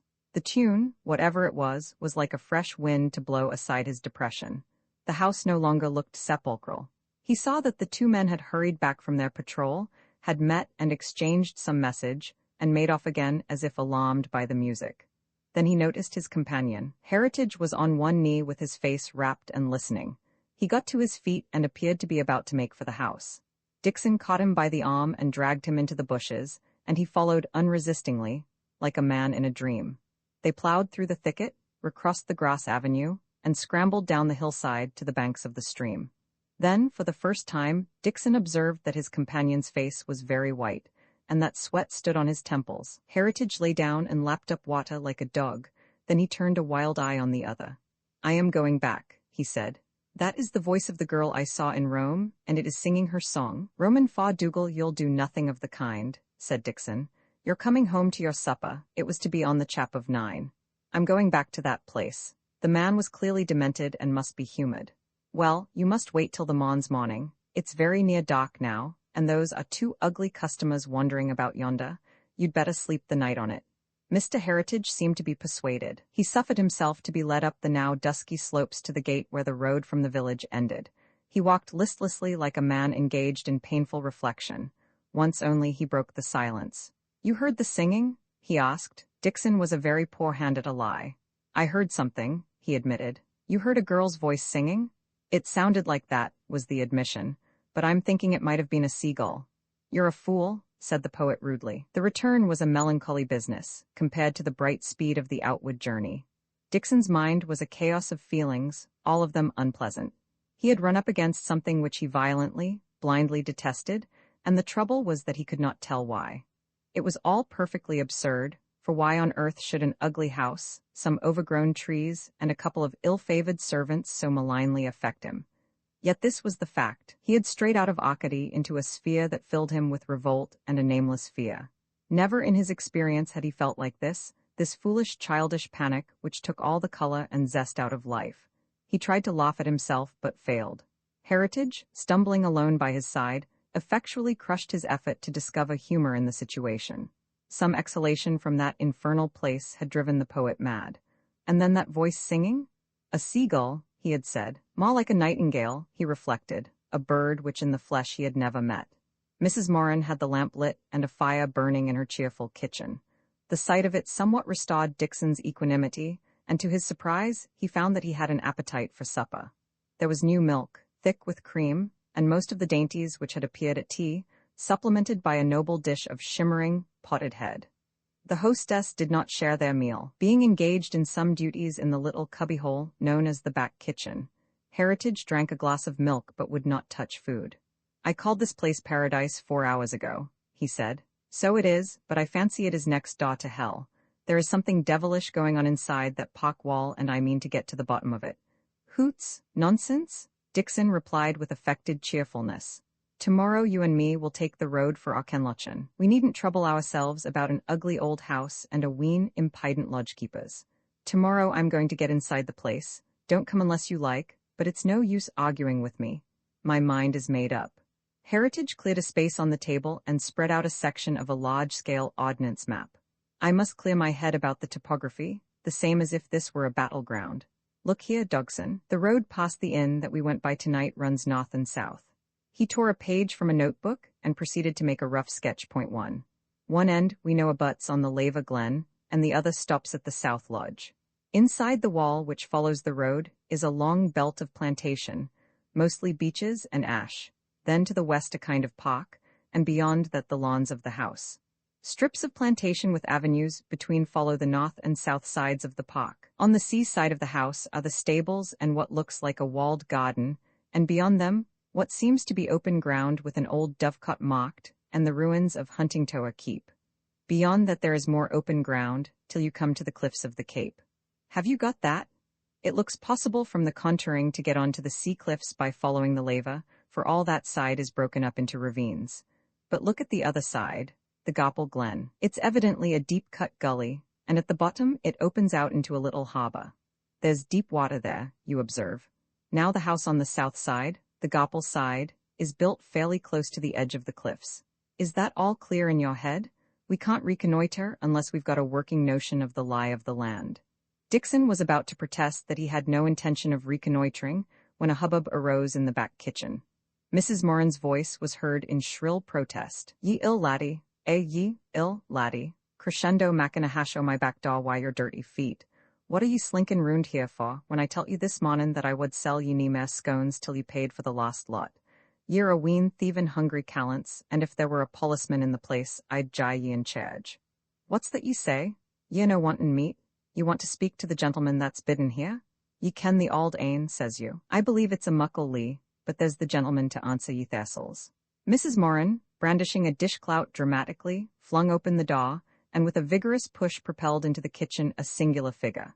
It was a stunted boy, who from his face might have been 15 years old, but had the stature of a child of 12. He had a thatch of fiery red hair above a pale, freckled countenance. His nose was snub, his eyes a sulky gray-green, and his wide mouth disclosed large and damaged teeth. But remarkable as was his visage, his clothing was still stranger. On his head was the regulation Boy Scout hat, but it was several sizes too big, and was squashed down upon his immense red ears. He wore a very ancient khaki shirt, which had once belonged to a full-grown soldier, and the spacious sleeves were rolled up at the shoulders and tied with string, revealing a pair of skinny arms. Round his middle hung what was meant to be a kilt of home manufacture, which may once have been a tablecloth, for its bold pattern suggested no known clan tartan. He had a massive belt, in which was stuck a broken gully knife, and round his neck was knotted the remnant of what had once been a silk bandana.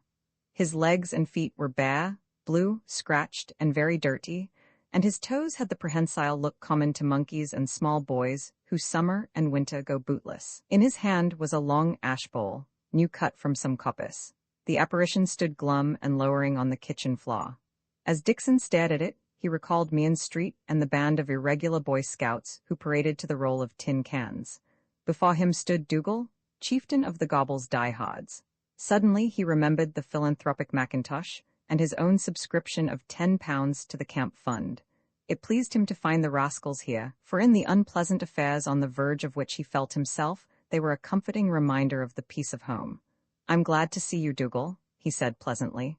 "How are you all getting on?" And then, with a vague reminiscence of the Scouts' code, "Have you been minding to perform a good deed every day?" The chieftain's brow darkened. "Good deeds?" he repeated bitterly. "I tell ye I'm fair wore out why good deeds. Young man Mackintosh telt me this was going to be a grand holiday." "Holiday?" Govey Dick. "It's been like a Saturday night in Main Street, a fetched-in. No collocation of letters could reproduce Dougal's accent, and I will not attempt it. There was a touch of Irish in it, a spice of music-hall patter, as well as the odd lilt of the Glasgow vernacular. He was strong in vowels, but the consonants, especially the letter T, were only aspirations. "Sit down and let's hear about things," said Dixon. The boy turned his head to the still open back door, where Mrs. Moran could be heard at her labours. He stepped across and shut it. "I'm no wantin' that auld wife to hear," he said. Then he squatted down on the patchwork rug by the hearth and warmed his blue-black shins. Looking into the glow of the fire, he observed, "I seen you two up by the big hoose the night." "The devil you did," said Heritage, roused to a sudden attention. "And where were you?" 7 feet from your head up a tree. It's my chief hidey-hole, and gosh, I need one, for leans after me why a gun. He got a shot at me 2 days syne." Dixon exclaimed, and Dougal with morose pride showed a rent in his kilt. "If I had had on breeks, he'd ha' got me." "Who's lean?" Heritage asked. "The man why the black coat, the other, the lame one they ca' Spittle." "How do you know?" "I've listened to them crackin' the gither." "But what for did the man want to shoot at you?" asked the scandalized Dixon. "What for? Because they're frightened to death o' anybody going near their auld hoose. They're a pair of devils, worse nor any Red Indian, but for that they're sweatin' why fright." "What for, says you?" "Because they're hidden a secret. I knew it as soon as I seen the man Lean's face. I once seen the same kind o' scoundrel at the Pictors. When he opened his mouth to swear, I kenned he was a foreigner, like the lads down at the Broomielaw. That looked black, but I hadn't got at the worst of it. Then he loosed off at me why his gun." "Were you not feared?" said Dixon. I was feared, but ye'll no choke off the Gobble's diehards why a gun. We held a meetin' round the campfire, and we resolved to get to the bottom o' the business. Me bane their chief, it was my duty to make what they ca' a reconnaissance, for that was the dangerous job. So this day I've been going on my belly about the policies. I've found out some queer things." Heritage had risen and was staring down at the small squatting figure. "What have you found out? Quick, tell me at once." His voice was sharp and excited. "Bide a wee," said the unwinking Dougal. "I'm no going to let ye into this business till I ken that ye'll help. It's a far bigger job than I thought. There's more in it than Lean and Spittle. There's the big man that keeps the public, Dobson, they ca' him. He's an American, which looks bad. And there's 2-3 tinklers campin' down in the Goppeldine. They're in it, for Dobson was Colligwin why them a monin'. When I seen ye, I thought you were more o' the gang, till I minded that one o' you was auld McCunn that has the shop in Meehan Street. I seen that ye didn't like the look o' lean, and I followed ye here, for I was thinkin' I needed help. Heritage plucked Dougal by the shoulder and lifted him to his feet. For God's sake, boy, he cried, tell us what you know. Will ye help? Of course, you little fool. Then swear, said the ritualist. From a grimy wallet he extracted a limp little volume which proved to be a damaged copy of a work entitled Sacred Songs and Solos. Here, take that in your right hand and put your left hand on my pole and say after me, I swear no to blab what is telled me in secret and to be swift and sure in obian orders, help me God, sign kiss the bookie. Dixon at first refused, declaring it was all Hava's, but Heritage's docility persuaded him to follow suit. The two were sworn. Now, said Heritage. Dougal squatted again on the hearthrug and gathered the eyes of his audience. He was enjoying himself. This day, he said slowly, I got inside the hoose. Stout fellow, said Heritage, and what did you find there? I got inside that hoose, but it wasn't once or twice I tried. I found a corner where I was out of sight o' anybody, unless they had come there seekin' me, and I sklimmed up a roan pipe, but o' the windies were locket, and I vera near broke my neck. Sign I tried the roof, and a saw sklim I had, but when I got there were no skylights. At the end I got in by the coal hole. That's why ye may be thinkin' I'm no very clean. Heritage's patience was nearly exhausted. I don't want to hear how you got in. What did you find, you little devil? Inside the hoose, said Dougal slowly, and there was a melancholy sense of anticlimax in his voice, as of one who had hoped to speak of gold and jewels and armed men. Inside that hoose there's nothing but two women. Heritage sat down before him with a stern face. Describe them, he commanded. One of them is dead auld as the wife here. She didn't look to me very right in the head. And the other? Oh, just a lassie. What was she like? Dougal seemed to be searching for adequate words. She is, he began. Then a popular song gave him inspiration. She's pure as the lily in the dell. In no way discomposed by Heritage's fierce interrogatory air, he continued. She's either foreign or English, for she couldn't understand what I said, and I could make nothing o' her clippet tongue. But I could see she had been greetin'. She looked feared, yet kind o' determined. I spared if I could do anything for her, and when she got my meaning she was terrible anxious to ken if I had seen a man. A big man, she said, why a yellow beard. She didn't seem to ken his name, or else she wouldn't tell me. The auld wife was mortal feared, and was I speakin' in a foreign language. I seen at once that what frightened them was Lane and his friends, and I was just starting to spare about them when there came a sound like a man walkin' along the passage. She was for hidden me in behind a sofa, but I wasn't going to be trapped like that, so I got out by the other door and down the kitchen stairs and into the coal hole. Gosh, it was a near thing. The boy was on his feet. I must be off to the camp to give out the orders for the morn. I'm going back to that hoose, for it's a fight atween the gobbles diehards and the scoundrels that are frightened the women. The question is, are ye comin' with me? Mind, ye have swan, but if ye know, I'm going mysel, though I'll no deny I'd be glad o' company. You anyway, he added, nodding at Heritage. Maybe auld Buchan wouldn't get through the coal hole. You're an impident laddie, said the outraged Dixon. It's no likely we're coming with you, breaking into other folks' houses. It's a job for the police. Please, Yersel, said the chieftain, and looked at Heritage. I'm on, said that gentleman. Well, just you set out the mon as if you were for a walk up the Gopple Glen. I'll be on the road and I'll have orders for ye. Without more ado, Dougal left by way of the back kitchen. There was a brief denunciation from Mrs. Moran, then the outer door banged and he was gone. The poet sat still with his head in his hands, while Dixon, acutely uneasy, prowled about the floor. He had forgotten even to light his pipe. You'll not be thinking of heeding that ragamuffin boy, he ventured. I'm certainly going to get into the house tomorrow, Heritage answered, and if he can show me a way so much the better. He's a spirited youth. Do you breed many like him in Glasgow? Plenty, said Dixon sourly. See here, Mr. Heritage, you can't expect me to be going about burgling houses on the word of a blagyard laddie. I'm a respectable man, I been. Besides, I'm here for a holiday, and I've no call to be mixing myself up in strangers' affairs. You haven't.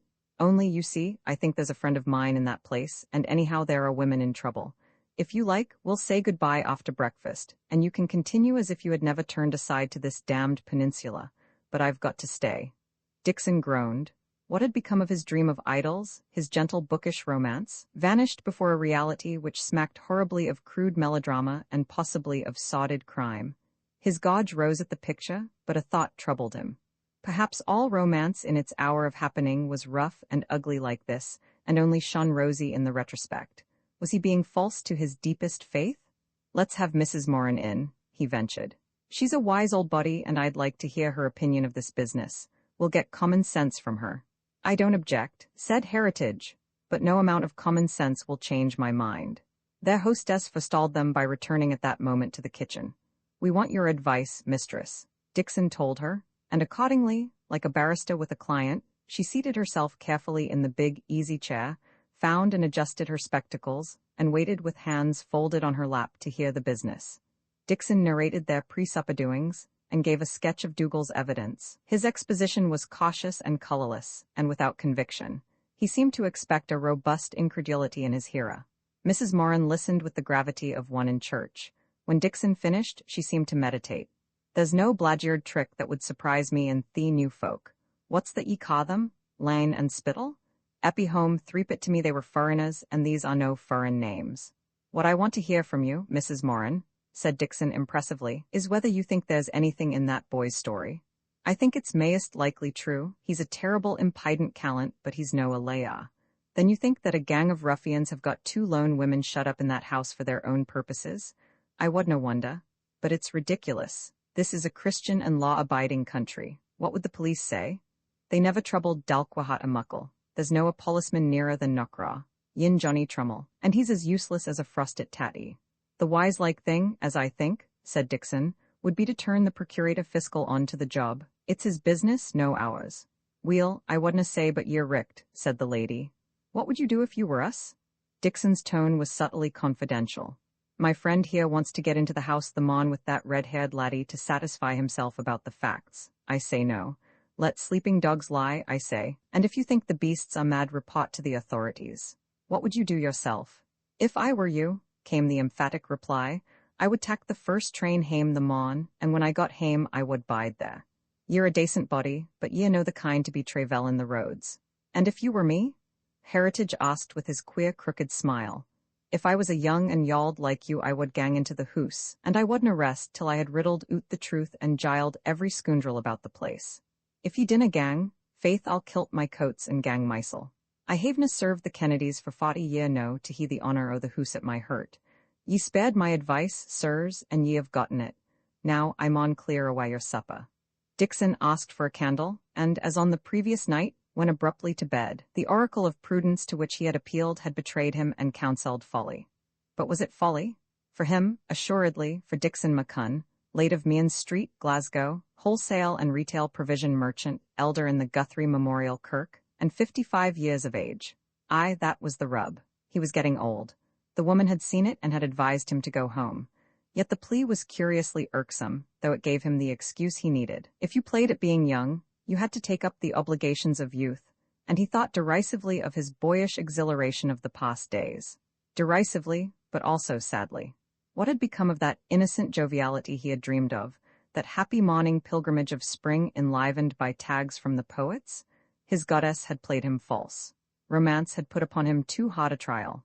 He lay long awake, torn between common sense and a desire to be loyal to some vague, whimsical standard.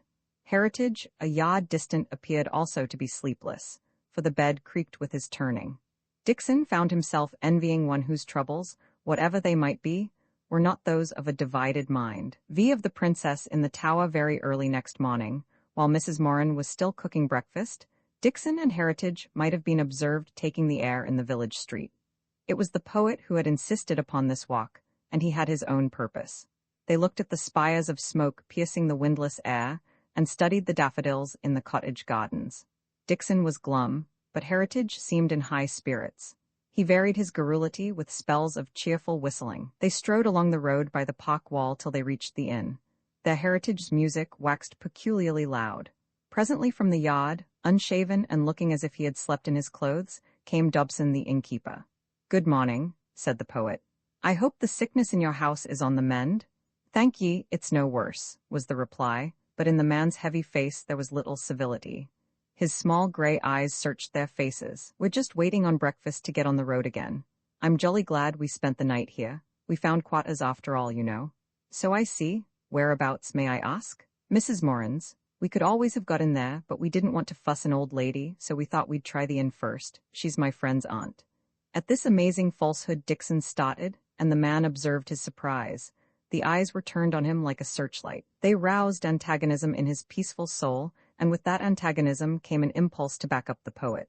"Aye," he said, "she's my Auntie Femi, my mother's half-sister." The man turned on Heritage. "Where are you for the day?" "Auchenlochen," said Dixon hastily. He was still determined to shake the dust of Dalquahata from his feet. The innkeeper sensibly brightened. "Well, ye'll have a fine walk. I must go in and see about my own breakfast. Good day to ye, gentlemen." "That," said Heritage as they entered the village street again, "is the first step in camouflage to put the enemy off his guard." "It was an abominable lie," said Dixon crossly. "Not at all. It was a necessary and proper ruse de guerre. It explained why we spent the night here, and now Dobson and his friends can get about their day's work with an easy mind. Their suspicions are temporarily allayed, and that will make our job easier. I'm not coming with you." "I never said you were. By we I refer to myself and the red-headed boy." "Mistress, you're my auntie," Dixon informed Mrs. Moran as she set the porridge on the table. "This gentleman has just been telling the man at the inn that you're my Auntie Femi." For a second their hostess looked bewildered. Then the corners of her prim mouth moved upwards in a slow smile. "I see," she said. "Weel, maybe it was weel done, but if ye are my nevoy, ye'll he to keep up my credit, for we're a bald and sick our lot." Half an hour later there was a furious dissension when Dixon attempted to pay for the night's entertainment. Mrs. Moran would have none of it. "Ye are no awa yet," she said tautly, and the matter was complicated by Heritage's refusal to take part in the debate. He stood aside and grinned, till Dixon in despair returned his note-case to his pocket, murmuring darkly that he would send it from Glasgow. The road to Auchenlochen left the main village street at right angles by the side of Mrs. Moran's cottage. It was a better road than that which they had come yesterday, for by it twice daily the post-cart travelled to the post-town. It ran on the edge of the moor and on the lip of the Gopple Glen, till it crossed that stream and, keeping near the coast, emerged after 5 miles into the cultivated flats of the Lochen Valley. The morning was fine. The keen air invited to high spirits. Plovers piped entrancingly over the bent and linnets sang in the winds. There was a solid breakfast behind him, and the promise of a cheerful road till luncheon. The stage was set for good humor, but Dixon's heart, which should have been ascending with the locks, stuck leadenly in his boots. He was not even relieved at putting Dalquahata behind him. The atmosphere of that unhallowed place lay still on his soul. He hated it, but he hated himself more. Here was one who had hugged himself all his days as an adventurer waiting his chance, running away at the first challenge of adventure, a lover of romance who fled from the earliest overture of his goddess. He was ashamed and angry, but what else was there to do? Burglary in the company of a queer poet and a queerer urchin. It was unthinkable. Presently, as they tramped silently on, they came to the bridge beneath which the peaty waters of the Gopple ran in pot-colored pools and tawny cascades. From a clump of elders on the other side, Dougal emerged. A barefoot boy, dressed in much the same parody of a Boy Scout's uniform, but with corduroy shorts instead of a kilt, stood before him at rigid attention. Some command was issued, the child saluted, and trotted back past the travellers with never a look at them. Discipline was strong among the Gobble's diehards. No chief of staff ever conversed with his general under a stricter etiquette. Dougal received the travellers with the condescension of a regular towards civilians. "They're off their guard," he announced. "Thomas Yowney has been shadowing them since Scrayo Day, and he reports that Dobson and Lean followed ye till you were out o' sight o' the houses, and syne Lean got a spyglass and watched ye till the road turned in among the trees. That satisfied them, and they're both away back to their jobs. Thomas Yowney's the fell yin. Ye'll know fickle Thomas Yowney." Dougal extricated from his pouch the fag of a cigarette, lit it, and puffed meditatively. "I did a reconnaissance mysel this morning. I was up at the hoose afore it was light, and tried the door o' the coal hole. I doot they've gotten on our tracks, for it was lockit, aye, and wedged from the inside." Dixon brightened. Was the insane venture off? For a wee bit I was fair beat, but I minded that the lassie was allowed to walk in a kind o' a glass hoose on the side farthest away from the Gopple. That was where she was singin' yestreen. So I reconnaissanced in that direction, and I fund a queer place. Sacred songs and solos was requisitioned, and on a page of it, Dougal proceeded to make marks with the stump of a carpenter's pencil. "See here," he commanded. "There's the glass place wy a door into the hoose. That door must be open, or the lassie must have the key, for she comes there whenever she likes. Now, at each end o' the place the door's a locket, but the front that looks on the garden is open, wy muckle posts and flower pots. The trouble is that side there's maybe 20 feet o' a wall between the parapet and the ground. It's an old wall wi' cracks and holes in it, and it wouldn't be ill to sklim. That's why they let her gang there when she wants, for a lassie couldn't get away without breaking her neck. Could we climb it? Heritage asked. The boy wrinkled his brows. I could manage it mysel, I think, and maybe you. I doubt if Auld Macun could get up. You'd have to be mighty careful that nobody saw ye, for your hinder end, as ye were sklimmin, would be a grand mock for a gun. Light on, said Heritage. We'll try the veranda. They both looked at Dixon, and Dixon, scarlet in the face, looked back at them. He had suddenly found the thought of a solitary march to Auchenlochen intolerable. Once again he was at the parting of the ways, and once more caprice determined his decision. That the coal hole was out of the question had worked a change in his views. Somehow it seemed to him less burglarious to enter by a veranda. He felt very frightened but, for the moment, quite resolute. I'm coming with you, he said. Spotsman, said Heritage and held out his hand. Well done, the Auld Yin, said the chieftain of the Gobble's diehards. Dixon's quaking heart experienced a momentary bound as he followed Heritage down the track into the Goppeldene. The track wound through a thick covert of hazels, now closed to the rushing water, now high upon the bank so that clear sky showed through the fringes of the wood. When they had gone a little way, Dougal halted them. It's a ticklish job, he whispered. There's the tinklers, mind, that's campin' in the Dean. If they're still in their camp, we can get by easy enough, but they may be wonderin' about the wood after rabbits. Then we must ford the water, for ye'll no cross it lower down where it's deep.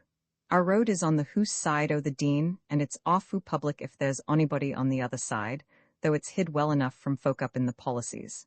Ye must do exactly what I tell ye. When we get near danger, I'll scout on ahead, and I daw ye to move a hair o' your head till I give the word. Presently, when they were at the edge of the water, Dougal announced his intention of crossing. 3 boulders in the stream made a bridge for an active man, and Heritage hopped lightly over. Not so Dixon, who stuck fast on the second stone, and would certainly have fallen in, had not Dougal plunged into the current and steadied him with a grimy hand. The leap was at last successfully taken, and the 3 scrambled up a rough scaw, all reddened with iron springs, till they struck a slender track running down the Dean on its northern side. Here the undergrowth was very thick, and they had gone the better part of half a mile before the covert thinned sufficiently to show them the stream beneath. Then Dougal halted them with a finger on his lips and crept forward alone.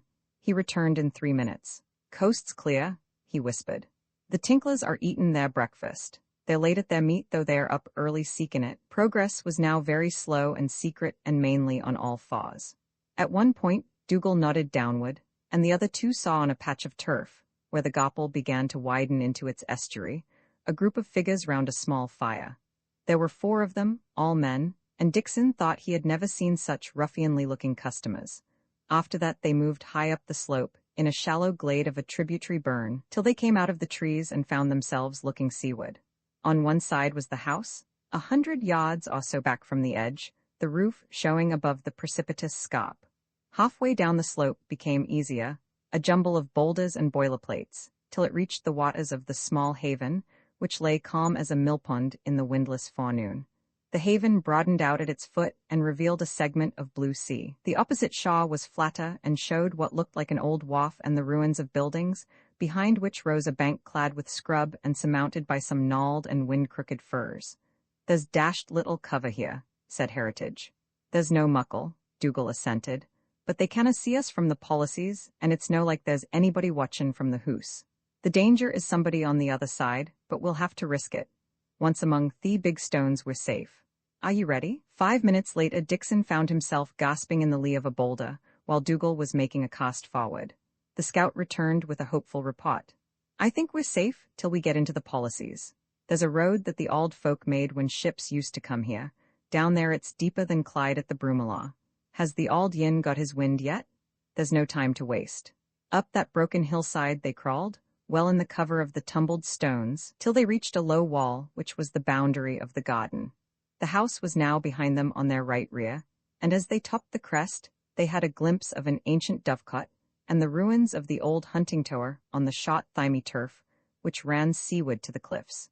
Dougal led them along a sunk fence which divided the downs from the lawns behind the house, and, avoiding the stables, brought them by devious ways to a thicket of rhododendrons and broom. On all fours they travelled the length of the place, and came to the edge where some forgotten gardeners had once tended a herbaceous border.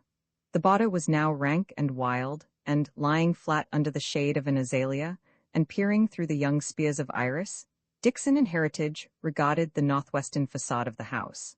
The ground before them had been a sunken garden, from which a steep wall, once covered with creepers and rock plants, rose to a long veranda, which was pillared and open on that side, but at each end built up halfway and glazed for the rest.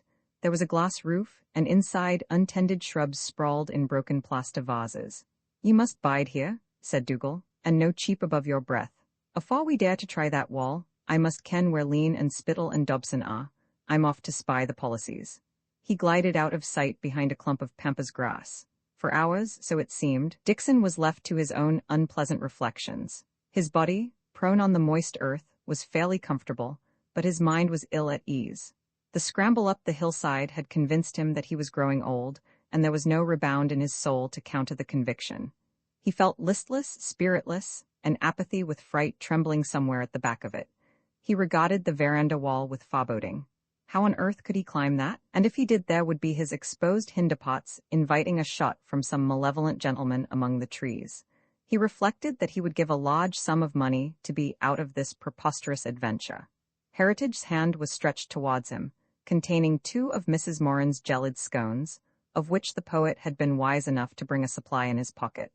The food cheered him, for he was growing very hungry, and he began to take an interest in the scene before him instead of his own thoughts. He observed every detail of the veranda. There was a door at one end, he noted, giving on a path which wound down to the sunk garden. As he looked, he heard a sound of steps and saw a man ascending this path. It was the lame man whom Dougal had called Spittle, the dweller in the south lodge. Seen at closer quarters, he was an odd-looking being, lean as a heron, wry-necked, but amazingly quick on his feet. Had not Mrs. Moran said that he hobbled as fast as other folk ran? He kept his eyes on the ground and seemed to be talking to himself as he went, but he was alert enough, for the dropping of a twig from a dying magnolia transferred him in an instant into a figure of active vigilance. No risks could be run with that watcher. He took a key from his pocket, opened the garden door, and entered the veranda. For a moment, his shuffle sounded on its tiled floor, and then he entered the door admitting from the veranda to the house. It was clearly unlocked, for there came no sound of a turning key. Dixon had finished the last crumbs of his scones before the man emerged again. He seemed to be in a greater hurry than ever, as he locked the garden door behind him and hobbled along the west front of the house till he was lost to sight. After that the time passed slowly. A pair of yellow wagtails arrived and played at hide-and-seek among the stuccoed pillars. The little dry scratch of their claws was heard clearly in the still air. Dixon had almost fallen asleep when a smothered exclamation from Heritage woke him to attention. A girl had appeared in the veranda. Above the parapet, he saw only her body from the waist up. She seemed to be clad in bright colors, for something red was round her shoulders, and her hair was bound with an orange scarf. She was tall, that he could tell, tall and slim and very young. Her face was turned seaward, and she stood for a little scanning the broad channel, shading her eyes as if to search for something on the extreme horizon. The air was very quiet, and he thought that he could hear her sigh. Then she turned and re-entered the house, while Heritage by his side began to curse under his breath with a shocking fervor. One of Dixon's troubles had been that he did not really believe Dougal's story, and the sight of the girl removed one doubt. That bright exotic thing did not belong to the Cruives or to Scotland at all, and that she should be in the house removed the place from the conventional dwelling to which the laws against burglary applied. There was a rustle among the rhododendrons, and the fiery face of Dougal appeared. He lay between the other two, his chin on his hands, and grunted out his report. After they had their dinner, Dobson and Lean yucked a hoss and went off to Auchenlochen. "I seen them pass the Garple brig, so that's 2 accounted for. Has Spittle been round here?" "Half an hour ago," said Heritage, consulting a wristwatch. "It was him that keepit me waitin' so long, but he's safe enough now. For 5 minutes syne he was splittin' firewood at the back door o' his hoose.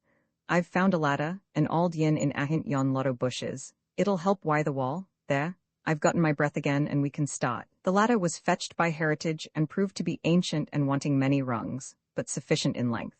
The 3 stood silent for a moment, listening like stags, and then ran across the intervening lawn to the foot of the veranda wall. Dougal went up first, then Heritage, and lastly Dixon, stiff and giddy from his long lie under the bushes. Below the parapet, the veranda floor was heaped with old garden litter, rotten matting, dead or derelict bulbs, fibre, withies, and strawberry nets.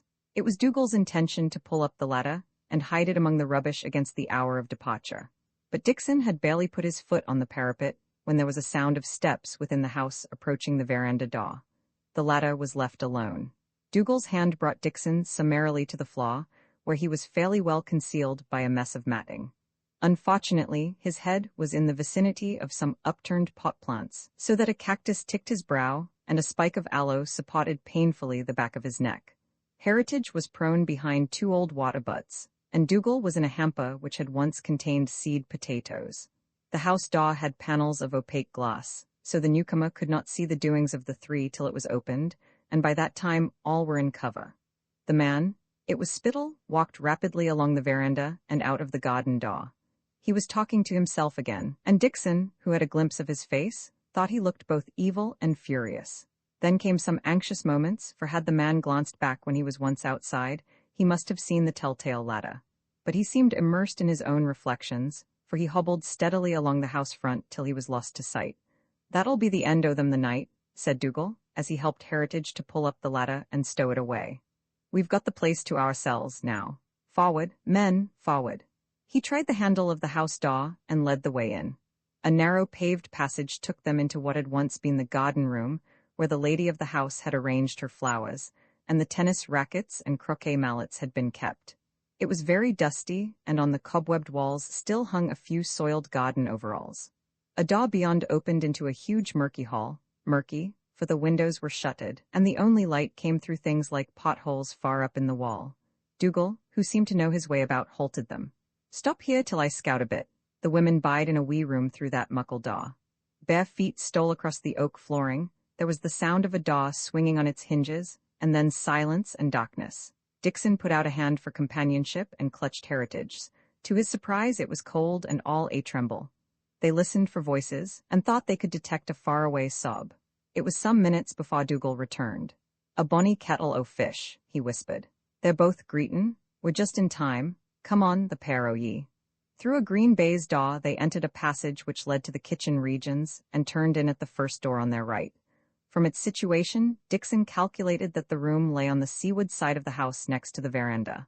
The light was bad, for the two windows were partially shuttered, but it had plainly been a smoking room, for there were pipe racks by the hearth, and on the walls a number of old school and college photographs, a couple of awls with emblazoned names, and a variety of stags' and roebucks' heads. There was no fire in the grate, but a small oil stove burned inside the fender. In a stiff-backed chair sat an elderly woman, who seemed to feel the cold, for she was muffled to the neck in a fur coat. Beside her, so that the late afternoon light caught her face and head, stood a girl. Dixon's first impression was of a tall child. The pose, startled and wild and yet curiously stiff and self-conscious, was that of a child striving to remember a forgotten lesson. One hand clutched a handkerchief, the other was closing and unclosing on a knob of the chair back. She was staring at Dougal, who stood like a gnome in the center of the floor. "Here's the gentleman I was tellin' ye about," was his introduction, but her eyes did not move. Then Heritage stepped forward. "We have met before, mademoiselle," he said. "Do you remember Easter in 1918, in the house in the Trinità dei Monti?" The girl looked at him. "I do not remember," she said slowly, "but I was the English officer who had the apartments on the floor below you. I saw you every morning. You spoke to me sometimes." "You are a soldier?" she asked, with a new note in her voice. "I was then, till the war finished." "And now, why have you come here?" "To offer you help if you need it, if not, to ask your pardon and go away." The shrouded figure in the chair burst suddenly into rapid hysterical talk in some foreign tongue which Dixon suspected of being French. Heritage replied in the same language, and the girl joined in with sharp questions. Then the poet turned to Dixon. "This is my friend. If you will trust us, we will do our best to save you." The eyes rested on Dixon's face, and he realized that he was in the presence of something the like of which he had never met in his life before. It was a loveliness greater than he had imagined was permitted by the Almighty to his creatures. The little face was more square than oval, with a low, broad brow and proud, exquisite eyebrows. The eyes were of a color which he could never decide on. Afterwards, he used to allege obscurely that they were the color of everything in spring. There was a delicate pallor in the cheeks, and the face bore signs of suffering and care, possibly even of hunger. But for all that, there was youth there, eternal and triumphant. Not youth such as he had known it, but youth with all history behind it, Youth with centuries of command in its blood and the world's treasures of beauty and pride in its ancestry. Strange, he thought, that a thing so fine should be so masterful.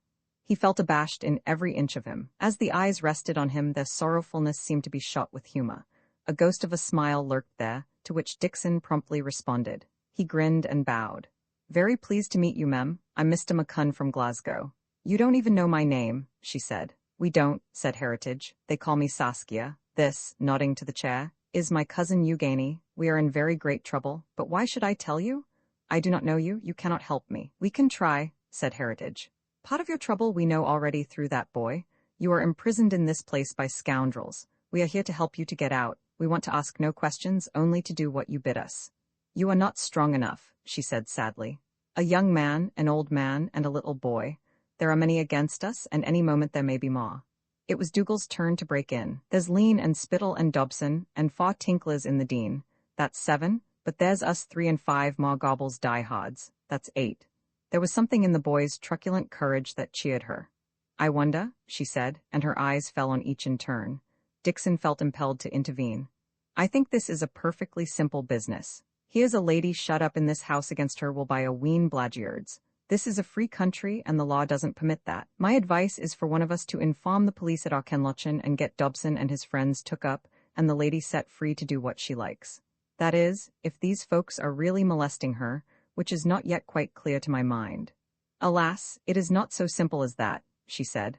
"I dare not invoke your English law, for perhaps in the eyes of that law I am a thief."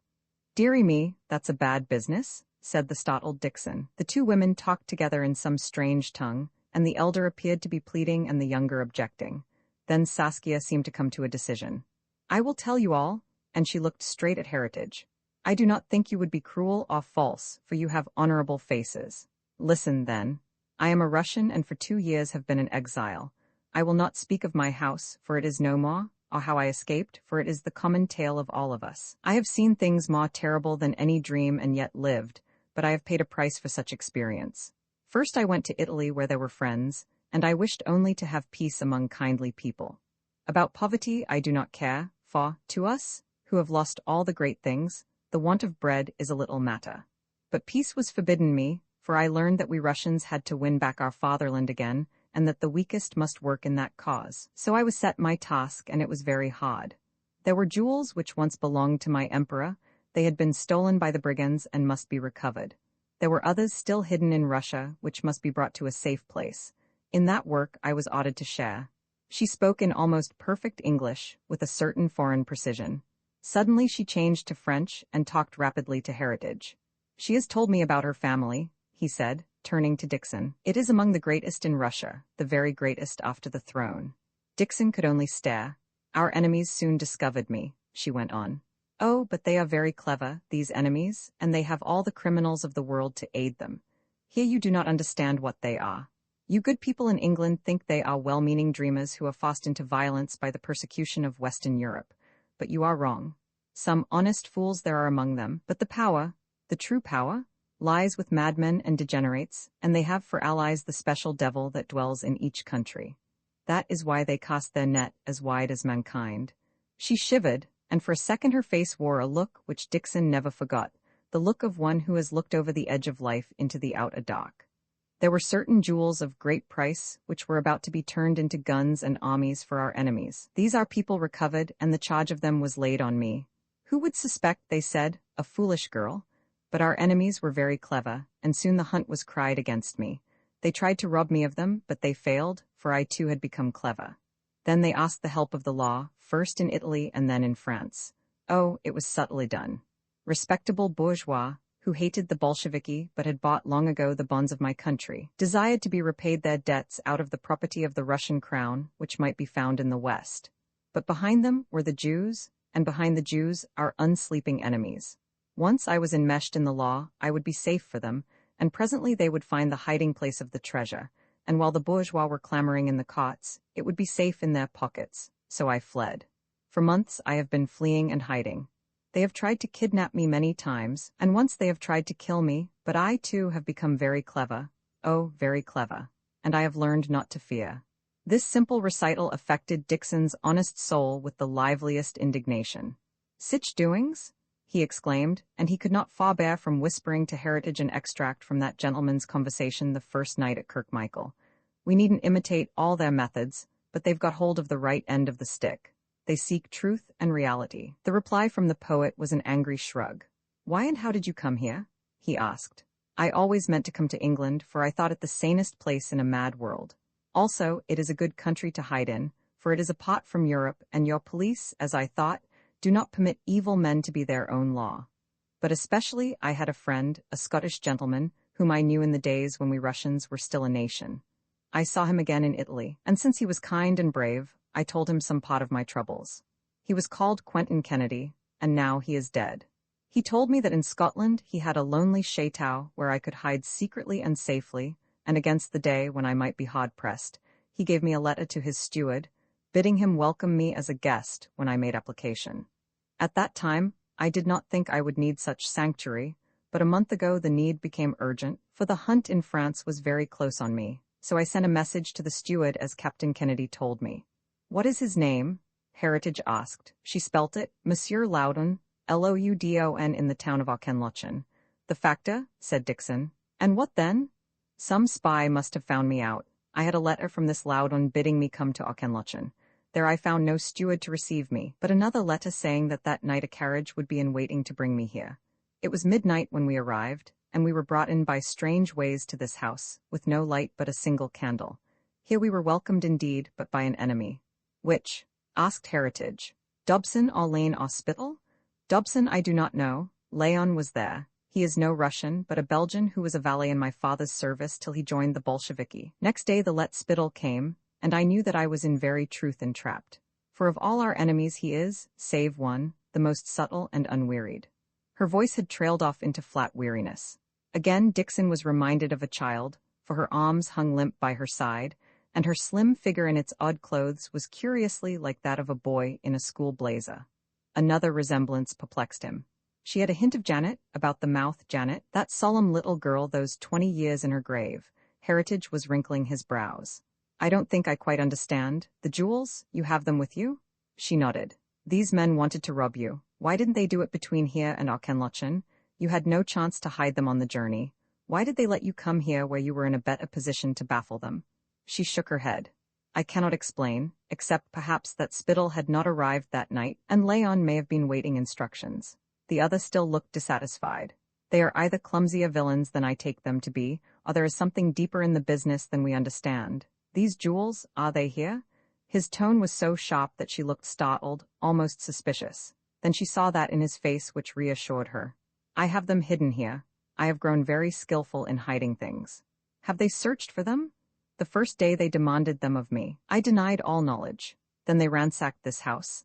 I think they ransack it daily, but I am too clever for them. I am not allowed to go beyond the veranda, and when at first I disobeyed there was always one of them in wait to force me back with a pistol behind my head. Every morning Leon brings us food for the day, good food, but not enough, so that cousin Eugenie is always hungry, and each day he and Spittle question and threaten me. This afternoon Spittle has told me that their patience is at an end. He has given me till tomorrow at noon to produce the jewels. If not, he says I will die. Mercy on us? Dixon exclaimed. There will be no mercy for us, she said solemnly. He and his kind think as little of shedding blood as of spilling water, but I do not think he will kill me. I think I will kill him first, but after that I shall surely die. As for cousin Eugenie, I do not know. Her level matter-of-fact tone seemed to Dixon most shocking, for he could not treat it as mere melodrama. It carried a horrid conviction. We must get you out of this at once, he declared. I cannot leave, I will tell you why. When I came to this country I appointed one to meet me here. He is a kinsman who knows England well, for he fought in your army. With him by my side I have no fear. It is altogether needful that I wait for him. Then there is something more which you haven't told us. Heritage asked. Was there the faintest shadow of a blush on her cheek? There is something more, she said. She spoke to Heritage in French and Dixon caught the name Alexis and a word which sounded like Prince. The poet listened eagerly and nodded. I have heard of him, he said. But have you not seen him? A tall man with a yellow beard who bears himself proudly. Being of my mother's race, he has eyes like mine. That's the man she was asking me about yesterday, said Dougal, who had squatted on the floor. Heritage shook his head. We only came here last night. When did you expect Prince, your friend? I hope to find him here before me, Oh, it is his not coming that terrifies me. I must wait and hope. But if he does not come in time, another may come before him. The ones already here are not all the enemies that threaten you? Indeed, no, the worst is still to come. Until I know he is here, I do not greatly fear Spittle or Leon. They receive orders and do not give them. Heritage ran a perplexed hand through his hair. The sunset, which had been flaming for some time in the unshuttered panes, was now passing into the dark. The girl lit a lamp after first shuttering the rest of the windows. As she turned it up, the odd, dusty room and its strange company were revealed more clearly, and Dixon saw with a shock how haggard was the beautiful face. A great pity seized him and almost conquered his timidity. "It is very difficult to help you," Heritage was saying. "You won't leave this place and you won't claim the protection of the law. You are very independent, mademoiselle, but it can't go on forever. The man you fear may arrive at any moment. At any moment, too, your treasure may be discovered." "It is that weighs on me," she cried. "The jewels, they are my solemn trust, but they burden me terribly. If I were only rid of them and knew them to be safe, I should face the rest with a braver mind." "If you'll take my advice," said Dixon slowly, "you'll get them deposited in a bank and take a receipt for them. A Scotch bank is no in a hurry to surrender a deposit without it gets the proper authority." Heritage brought his hands together with a smack. "That's an idea. Will you trust us to take these things and deposit them safely?" For a little she was silent and her eyes were fixed on each of the trio in turn. "I will trust you," she said at last. "I think you will not betray me." "By God, we won't," said the poet fervently. "Dogson, it's up to you. You march off to Glasgow in double quick time and place the stuff in your own name in your own bank. There's not a moment to lose. Do you hear? I will that." To his own surprise, Dixon spoke without hesitation. Partly it was because of his merchant's sense of property, which made him hate the thought that miscreants should acquire that to which they had no title, but mainly it was the appeal in those haggard, childish eyes. "But I'm not going to be tramping the country in the night carrying a fortune and seeking for trains that aren't there. I'll go the first thing in the morning." "Where are they?" Heritage asked. "That I do not tell, but I will fetch them." She left the room and presently returned with 3 odd little parcels wrapped in leather and tied with thongs of raw hide. She gave them to Heritage, who held them appraisingly in his hand, and then passed them to Dixon. "I do not ask about their contents. We take them from you as they are, and, please God, when the moment comes they will be returned to you as you gave them. You trust us, mademoiselle?" "I trust you, for you are a soldier." "Oh, and I thank you from my heart, my friends." She held out a hand to each, which caused Heritage to grow suddenly very red. "I will remain in the neighborhood to await developments," he said. "We had better leave you now. Dougal, lead on." Before going, he took the girl's hand again and with a sudden movement bent and kissed it. Dixon shook it haughtily. "Cheer up, Mem," he observed. "There's a better time coming." His last recollection of her eyes was of a soft mistiness not far from tears. His pouch and pipe had strange company jostling them in his pocket as he followed the others down the ladder into the night. Dougal insisted that they must return by the road of the morning. "We daren't go by the Leva, for that would bring us by the public house. If the worst comes to the worst, and we fall in why any of the devils, they must think ye have changed your mind and come back from Auchenlochen." The night smelt fresh and moist, as if a break in the weather were imminent. As they scrambled along the Gopel Dean, a pinprick of light below showed where the tinklers were busy by their fire. Dixon's spirits suffered a sharp fall, and he began to marvel at his temerity. What in heaven's name had he undertaken? To carry very precious things, to which certainly he had no right, through the enemy to distant Glasgow. How could he escape the notice of the watches?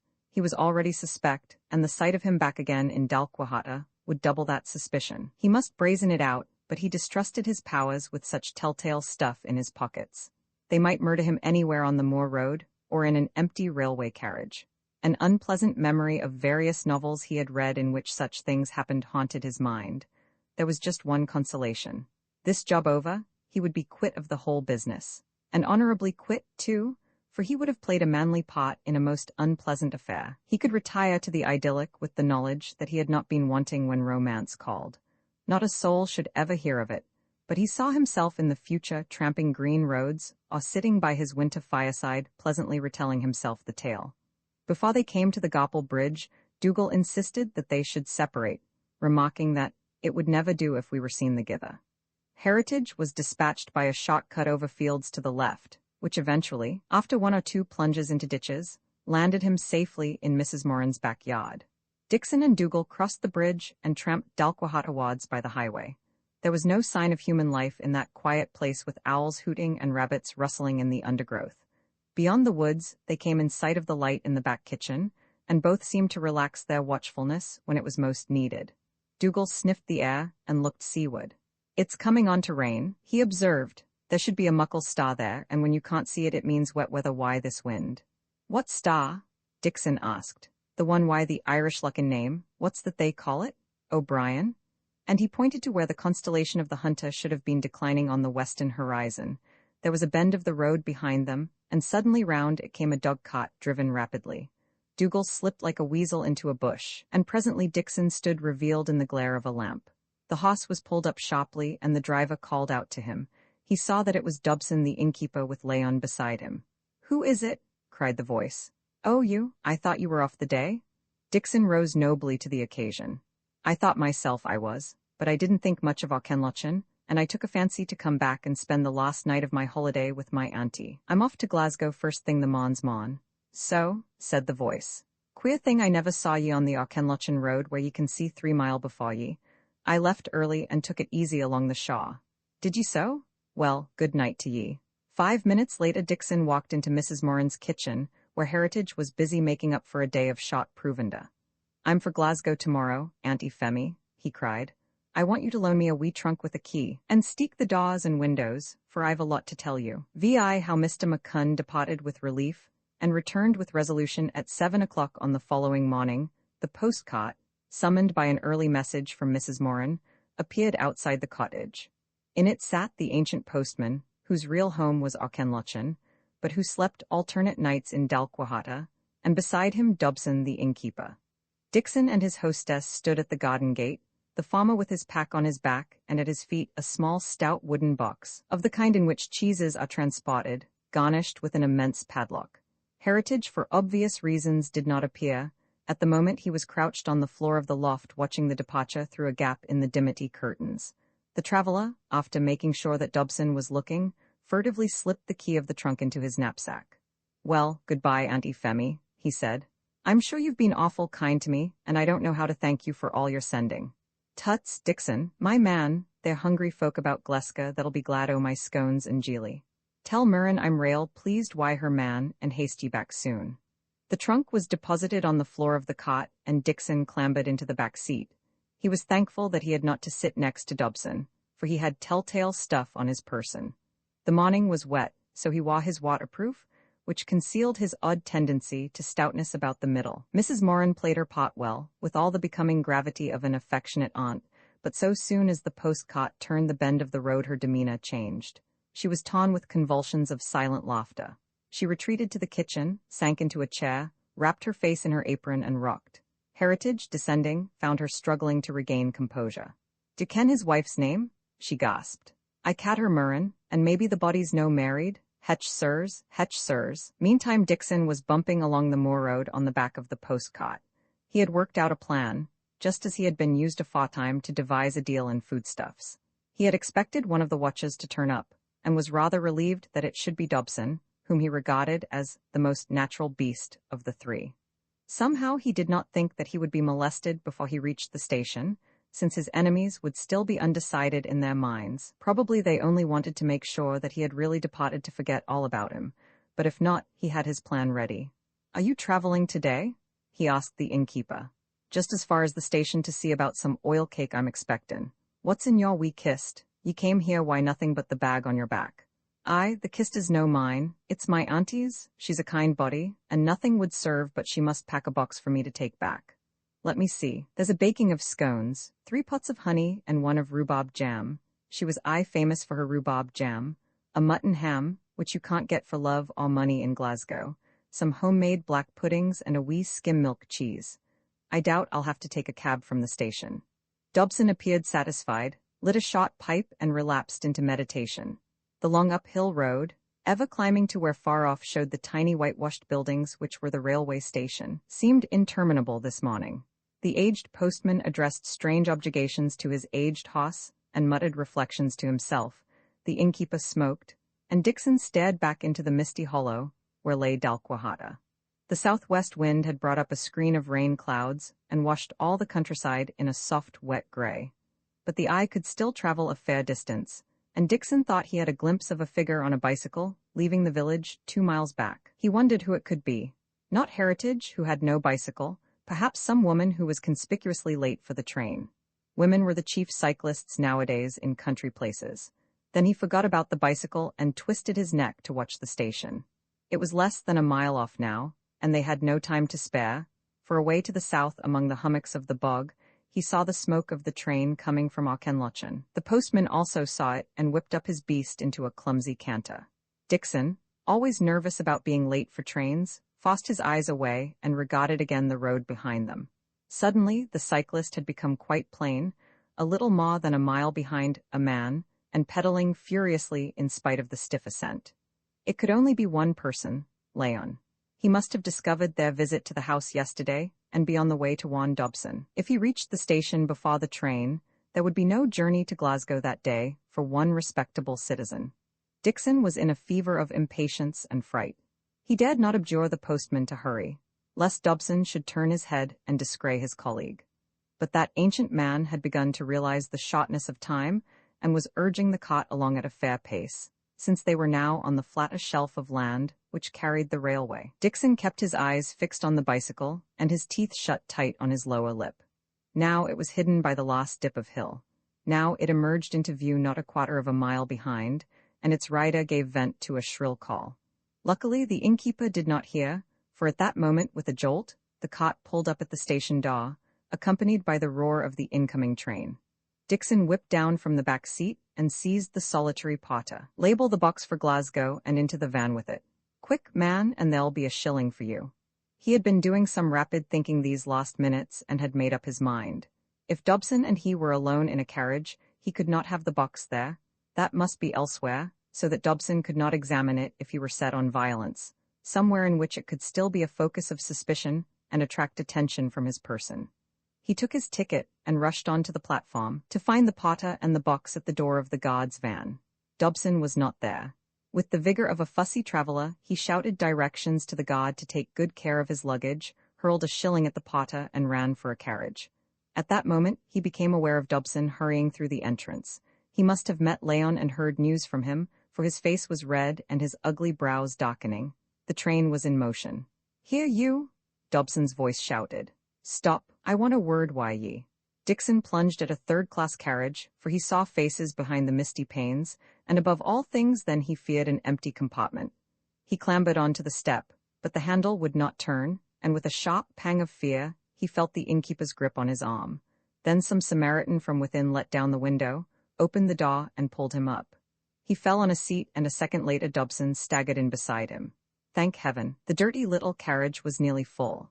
There were 2 herds, each with a dog and a long hazel crook, and an elderly woman who looked like a ploughman's wife out for a day's marketing. And there was one other whom Dixon recognized with a peculiar joy, the bagman in the provision line of business whom he had met 3 days before at Kilchrist. The recognition was mutual. "Mr. Buchan?" the bagman exclaimed. "My, but that was running it fine. I hope you've had a pleasant holiday." "Sir, very pleasant. I've been spending 2 nights with friends down here a ways. I've been very fortunate in the weather, for it has broke just when I'm leaving." Dixon sank back on the hard cushions. It had been a near thing, but so far he had won. He wished his heart did not beat so fast, and he hoped he did not betray his disorder in his face. Very deliberately he hunted for his pipe and filled it slowly. Then he turned to Dobson. "I didn't know you were traveling the day. What about your oil cake?" "I've changed my mind," was the gruff answer. "Was that you I heard crying on me when we were running for the train?" I thought ye had forgot about your kist." "No fear," said Dixon. "I'm no likely to forget my auntie's scones." He laughed pleasantly and then turned to the bagman. Thereafter the compartment hummed with the technicalities of the grocery trade. He exerted himself to draw out his companion, to have him refer to the great firm of D. Buchan, so that the innkeeper might be ashamed of his suspicions.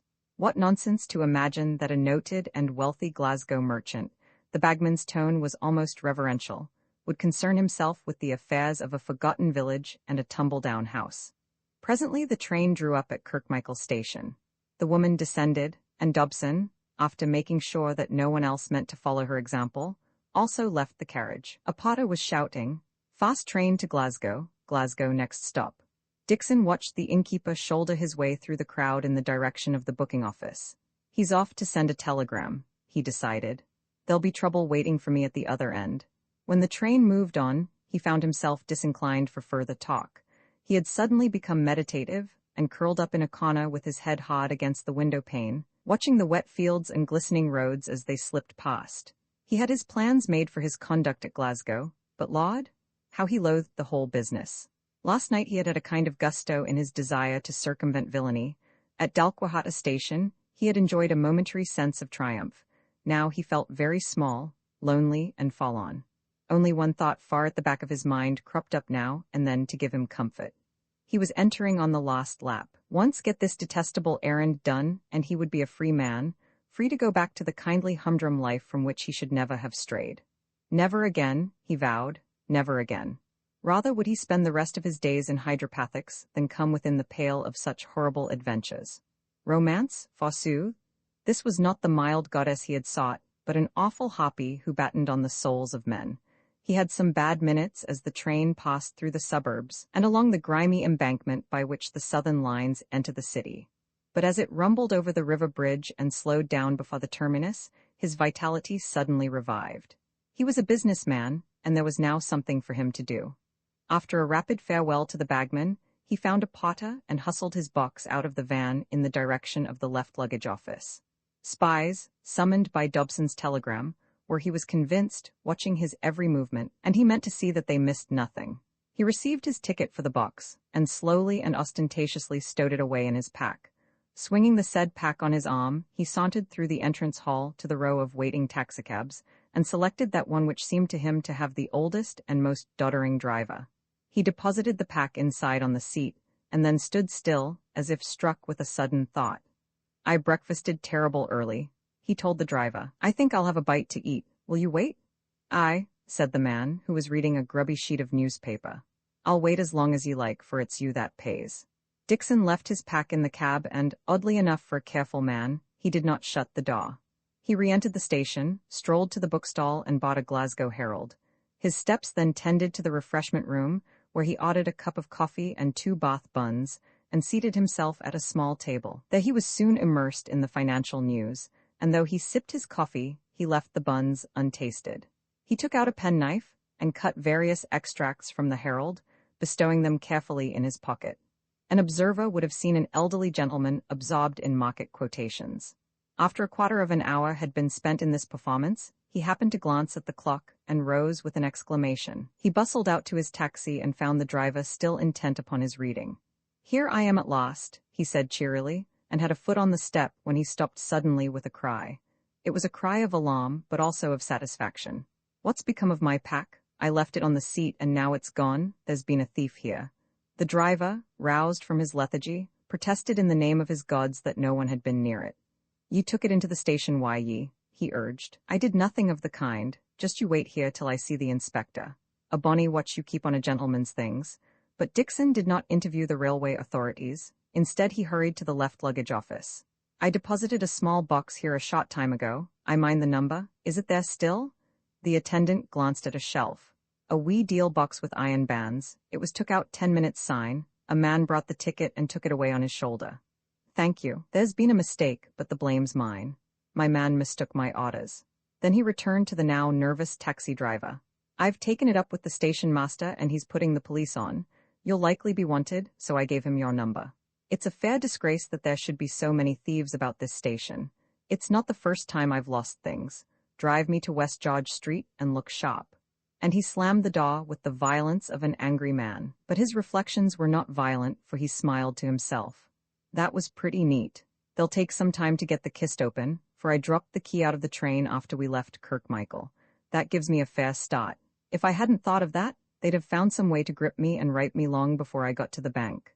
He shuddered as he thought of the dangers he had escaped. As it is, they're off the track for half an hour at least, while they're rummaging among Auntie Femi's scones. At the thought, he laughed haughtily, and when he brought the taxicab to a standstill by rapping on the front window, he left it with a temper apparently restored. Obviously, he had no grudge against the driver, who to his immense surprise was rewarded with 10 shillings. 3 minutes later, Mr. Buchan might have been seen entering the head office of the Strathclyde Bank and inquiring for the manager.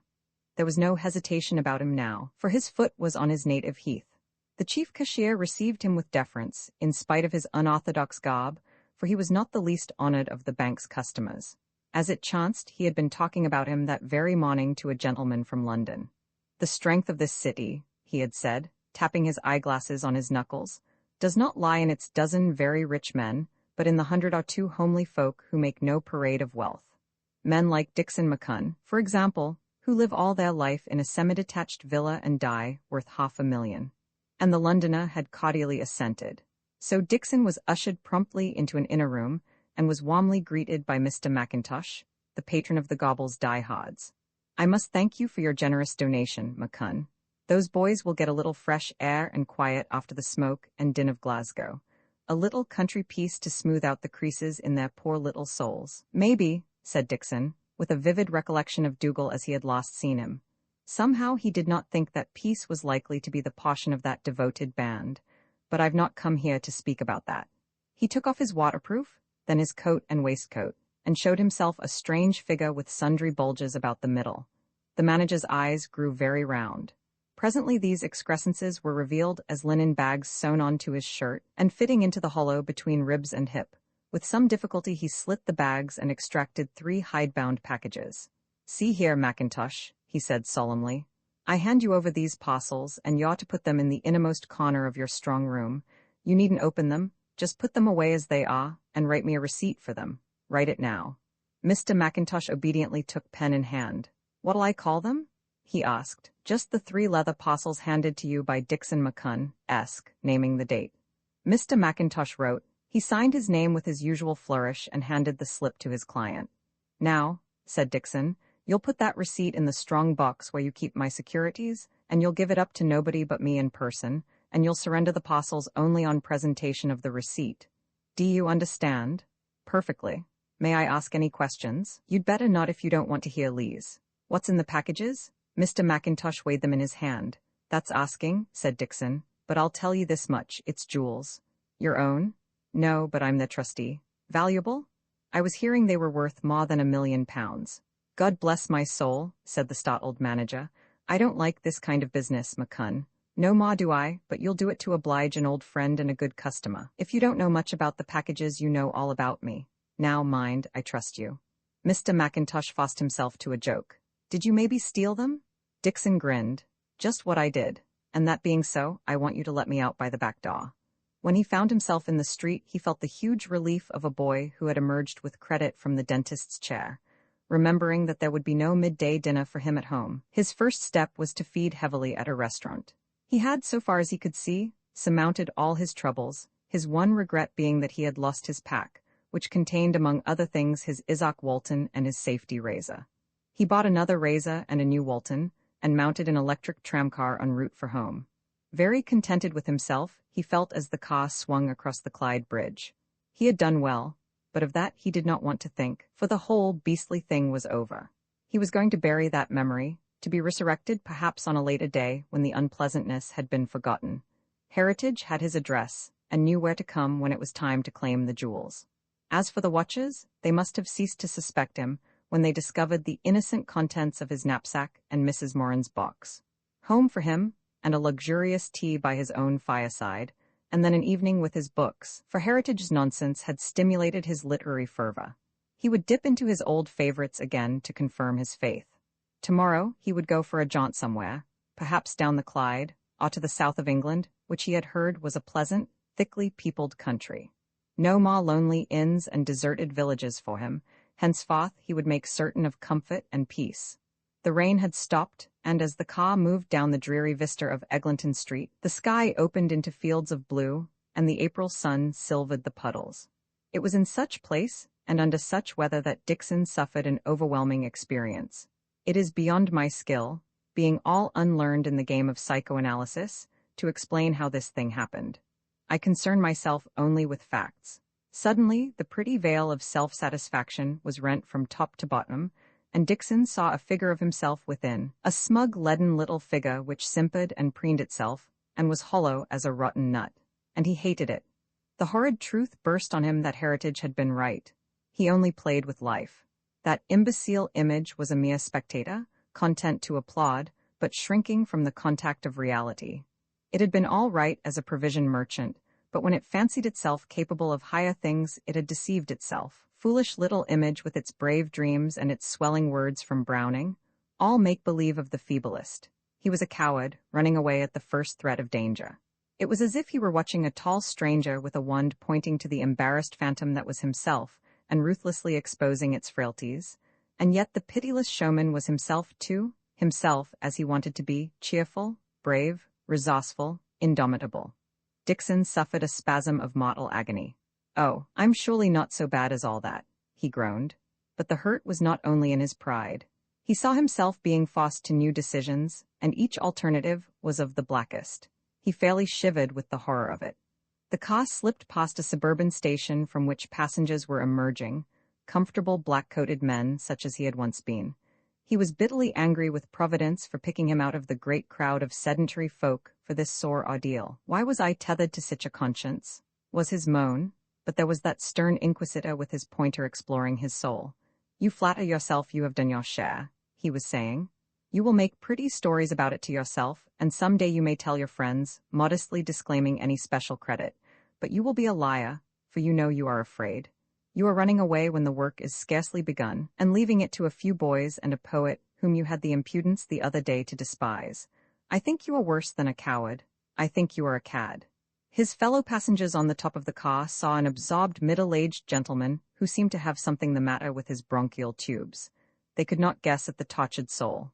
The decision was coming nearer. The alternatives loomed up dark and inevitable.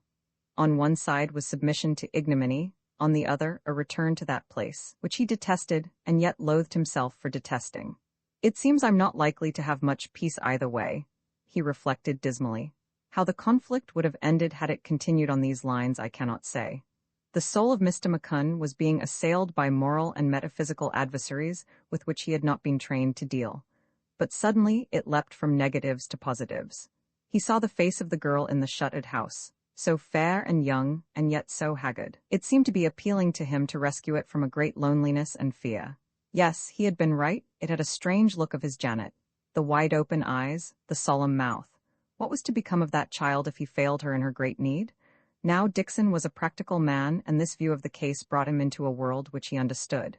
"It's fair ridiculous," he reflected. "Nobody there to take a grip of things. Just a ween gobbles Keeley's and the lad Heritage, not a businessman among the lot." The alternatives, which hove before him like two great banks of cloud, were altering their appearance. One was becoming faint and tenuous, the other, solid as ever, was just a shade less black. He lifted his eyes and saw in the near distance the corner of the road which led to his home.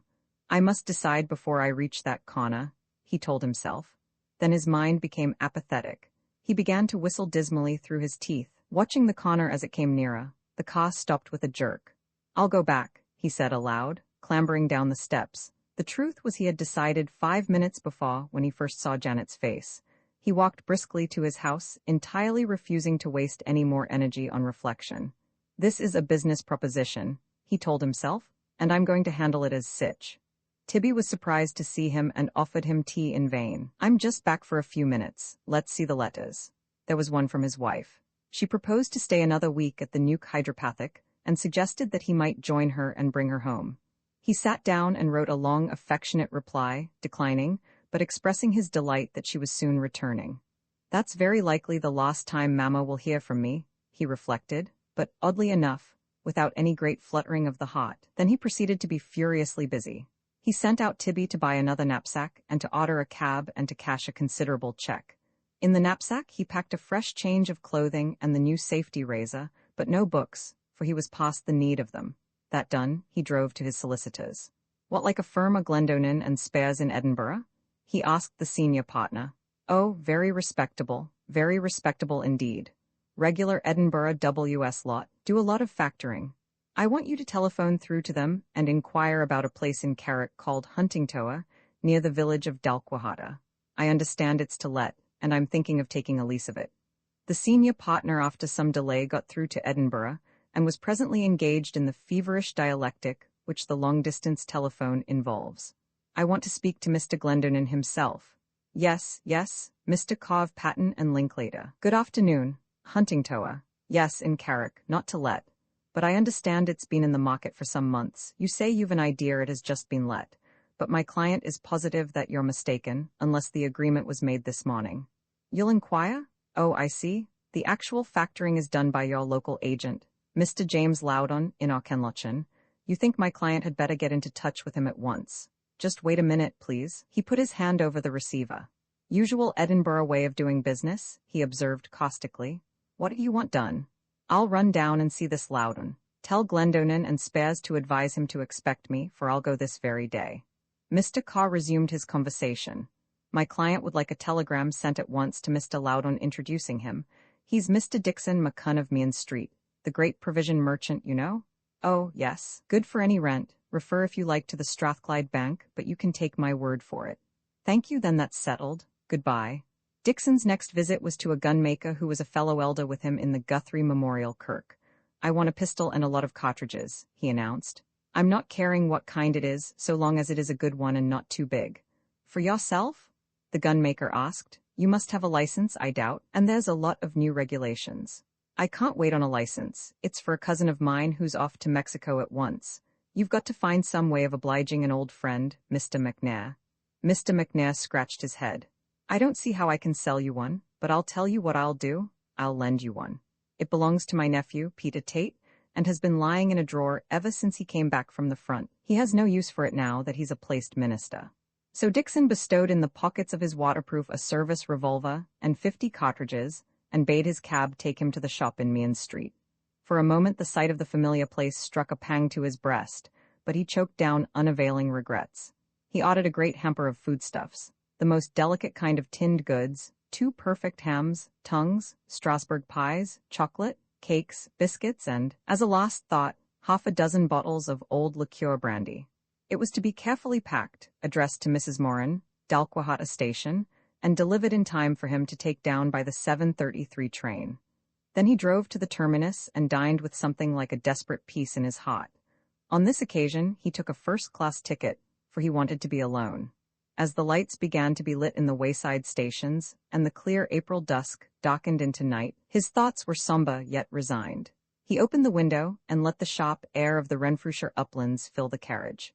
It was fine weather again after the rain, and a bright constellation, perhaps Dougal's friend O'Brien, hung in the western sky. How happy he would have been a week ago had he been starting thus for a country holiday. He could sniff the faint scent of moor-burn and ploughed earth, which had always been his first reminder of spring, but he had been pitchforked out of that old happy world and could never enter it again. Alas, for the roadside fire, the cosy inn, the complete angler, the Chavenda au chub, and yet, he had done the right thing, though the Lord alone knew how it would end. He began to pluck courage from his very melancholy and hope from his reflections upon the transitoriness of life. He was austerely following romance as he conceived it, and if that capricious lady had taken one dream from him, she might yet reward him with a better. Tags of poetry came into his head which seemed to favor this philosophy, particularly some lines of Browning on which he used to discourse to his Kirk Literary Society. Uncommon silly, he considered, these homilies of his must have been, mere twitterings of the unfledged. But now he saw more in the lines, a deeper interpretation which he had earned the right to make. O world, where all things change and naught abides, O life, the long mutation, is it so? Is it with life as with the body's change, where, and though better follow, good must pass? That was as far as he could get, though he cudgelled his memory to continue. Moralizing thus, he became drowsy, and was almost asleep when the train drew up at the station of Kirkmichael. Roman 7 sundry doings in the murk from Kirkmichael on the train stopped at every station, but no passenger seemed to leave or arrive at the little platforms white in the moon. At Dalquahata, the case of provisions was safely transferred to the potter, with instructions to take charge of it till it was sent for. During the next 10 minutes, Dixon's mind began to work upon his problem with a certain briskness. It was all nonsense that the law of Scotland could not be summoned to the defence. The jewels had been safely got rid of, and who was to dispute their possession? Not Dobson and his crew, who had no sort of title, and were out for naked robbery. The girl had spoken of greater dangers from new enemies, kidnapping perhaps. Well, that was felony, and the police must be brought in. Probably if all were known, the 3 watches had criminal records, pages long, filed at Scotland Yard. The man to deal with that side of the business was loud on the factor. and to him he was bound in the first place. He had made a clear picture in his head of this Loudon, a derelict old country writer, formal, pedantic, lazy, anxious only to get an unprofitable business off his hands with the least possible trouble, never going near the place himself, and ably supported in his lethargy by conceited Edinburgh writers to the signet. "Sich notions of business?" he murmured. "I wonder that there's a single county family in Scotland knowin' the bankruptcy court." It was his mission to wake up Mr. James Loudon. Arrived at Auchenlochen, he went first to the Salutation Hotel, a pretentious place sacred to golfers. There he engaged a bedroom for the night and, having certain scruples, paid for it in advance. He also had some sandwiches prepared which he stowed in his pack and filled his flask with whiskey. "I'm going home to Glasgow by the first train tomorrow," he told the landlady, "and now I've got to see a friend. I'll not be back till late." He was assured that there would be no difficulty about his admittance at any hour, and directed how to find Mr. Loudon's dwelling. It was an old house fronting direct on the street, with a fanlight above the door and a neat brass plate bearing the legend, "Mr. James Loudon, writer." A lane ran up one side leading apparently to a garden, for the moonlight showed the dusk of trees. In front was the main street of Auchenlochen, now deserted save for a single roisterer, and opposite stood the ancient town house, with arches where the country folk came at the spring and autumn hiring fairs. Dixon rang the antiquated bell, and was presently admitted to a dark hall flawed with oilcloth, where a single gas jet showed that on one side was the business office and on the other the living rooms. Mr. Loudon was at supper, he was told, and he sent in his card. Almost at once the door at the end on the left side was flung open, and a large figure appeared flourishing a napkin. "Come in, sir, come in," it cried. "I've just finished a bite of meat, very glad to see you. Here, Maggie, what do you mean by keeping the gentleman standing in that outer darkness?" The room into which Dixon was ushered was small and bright, with a red paper on the walls, a fire burning, and a big oil lamp in the center of a table. Clearly, Mr. Loudon had no wife, for it was a bachelor's den in every line of it.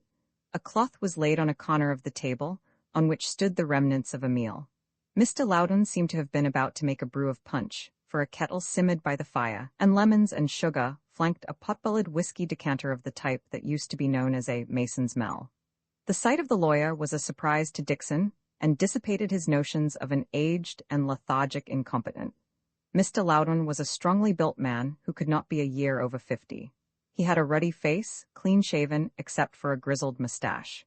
His grizzled hair was thinning round the temples, but his skin was unwrinkled, and his eyes had all the vigor of youth. His tweed suit was well cut, and the buff waistcoat with flaps and pockets and the plain leather watchguard hinted at the sportsman, as did the half-dozen racing prints on the wall. A pleasant, high-colored figure he made, his voice had the frank ring due to much use out of doors, and his expression had the singular candor which comes from gray eyes with large pupils and a narrow iris. "Sit down, Mr. McCunn. Take the armchair by the fire. I've had a wire from Glendonin and Spares about you. I was just going to have a glass of toddy, a grand thing for these uncertain April nights. You'll join me? No? Well, you'll smoke anyway. There's cigars at your elbow. Certainly, a pipe if you like. This is Liberty Hall." Dixon found some difficulty in the pot for which he had cast himself. He had expected to condescend upon an elderly inept and give him sharp instructions. Instead, he found himself faced with a jovial, virile figure which certainly did not suggest incompetence. It has been mentioned already that he had always great difficulty in looking anyone in the face, and this difficulty was intensified when he found himself confronted with bold and candid eyes. He felt abashed and a little nervous. "I've come to see you about Huntingtower House," he began. "I know, so Glendonins informed me. Well, I'm very glad to hear it. The place has been standing empty far too long, and that is worse for a new house than an old house. There's not much money to spend on it either, unless we can make sure of a good tenant. How did you hear about it?" "I was taking a bit holiday, and I spent a night at Dalquahata with an old auntie of mine. You must understand I've just retired from business, and I'm thinking of finding a country place. I used to have the big provision shop in Meehan Street, now the United Supply Stores, Limited. You've maybe heard of it?" The other bowed and smiled. Who hasn't? The name of Dixon McCunn is known far beyond the city of Glasgow. Dixon was not insensible of the flattery, and he continued with more freedom.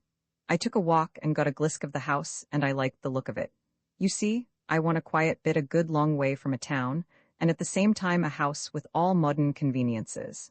I suppose Huntingtower has that? When it was built 15 years ago, it was considered a model 6 bathrooms, its own electric light plant, steam heating, an independent boiler for hot water, the whole bag of tricks.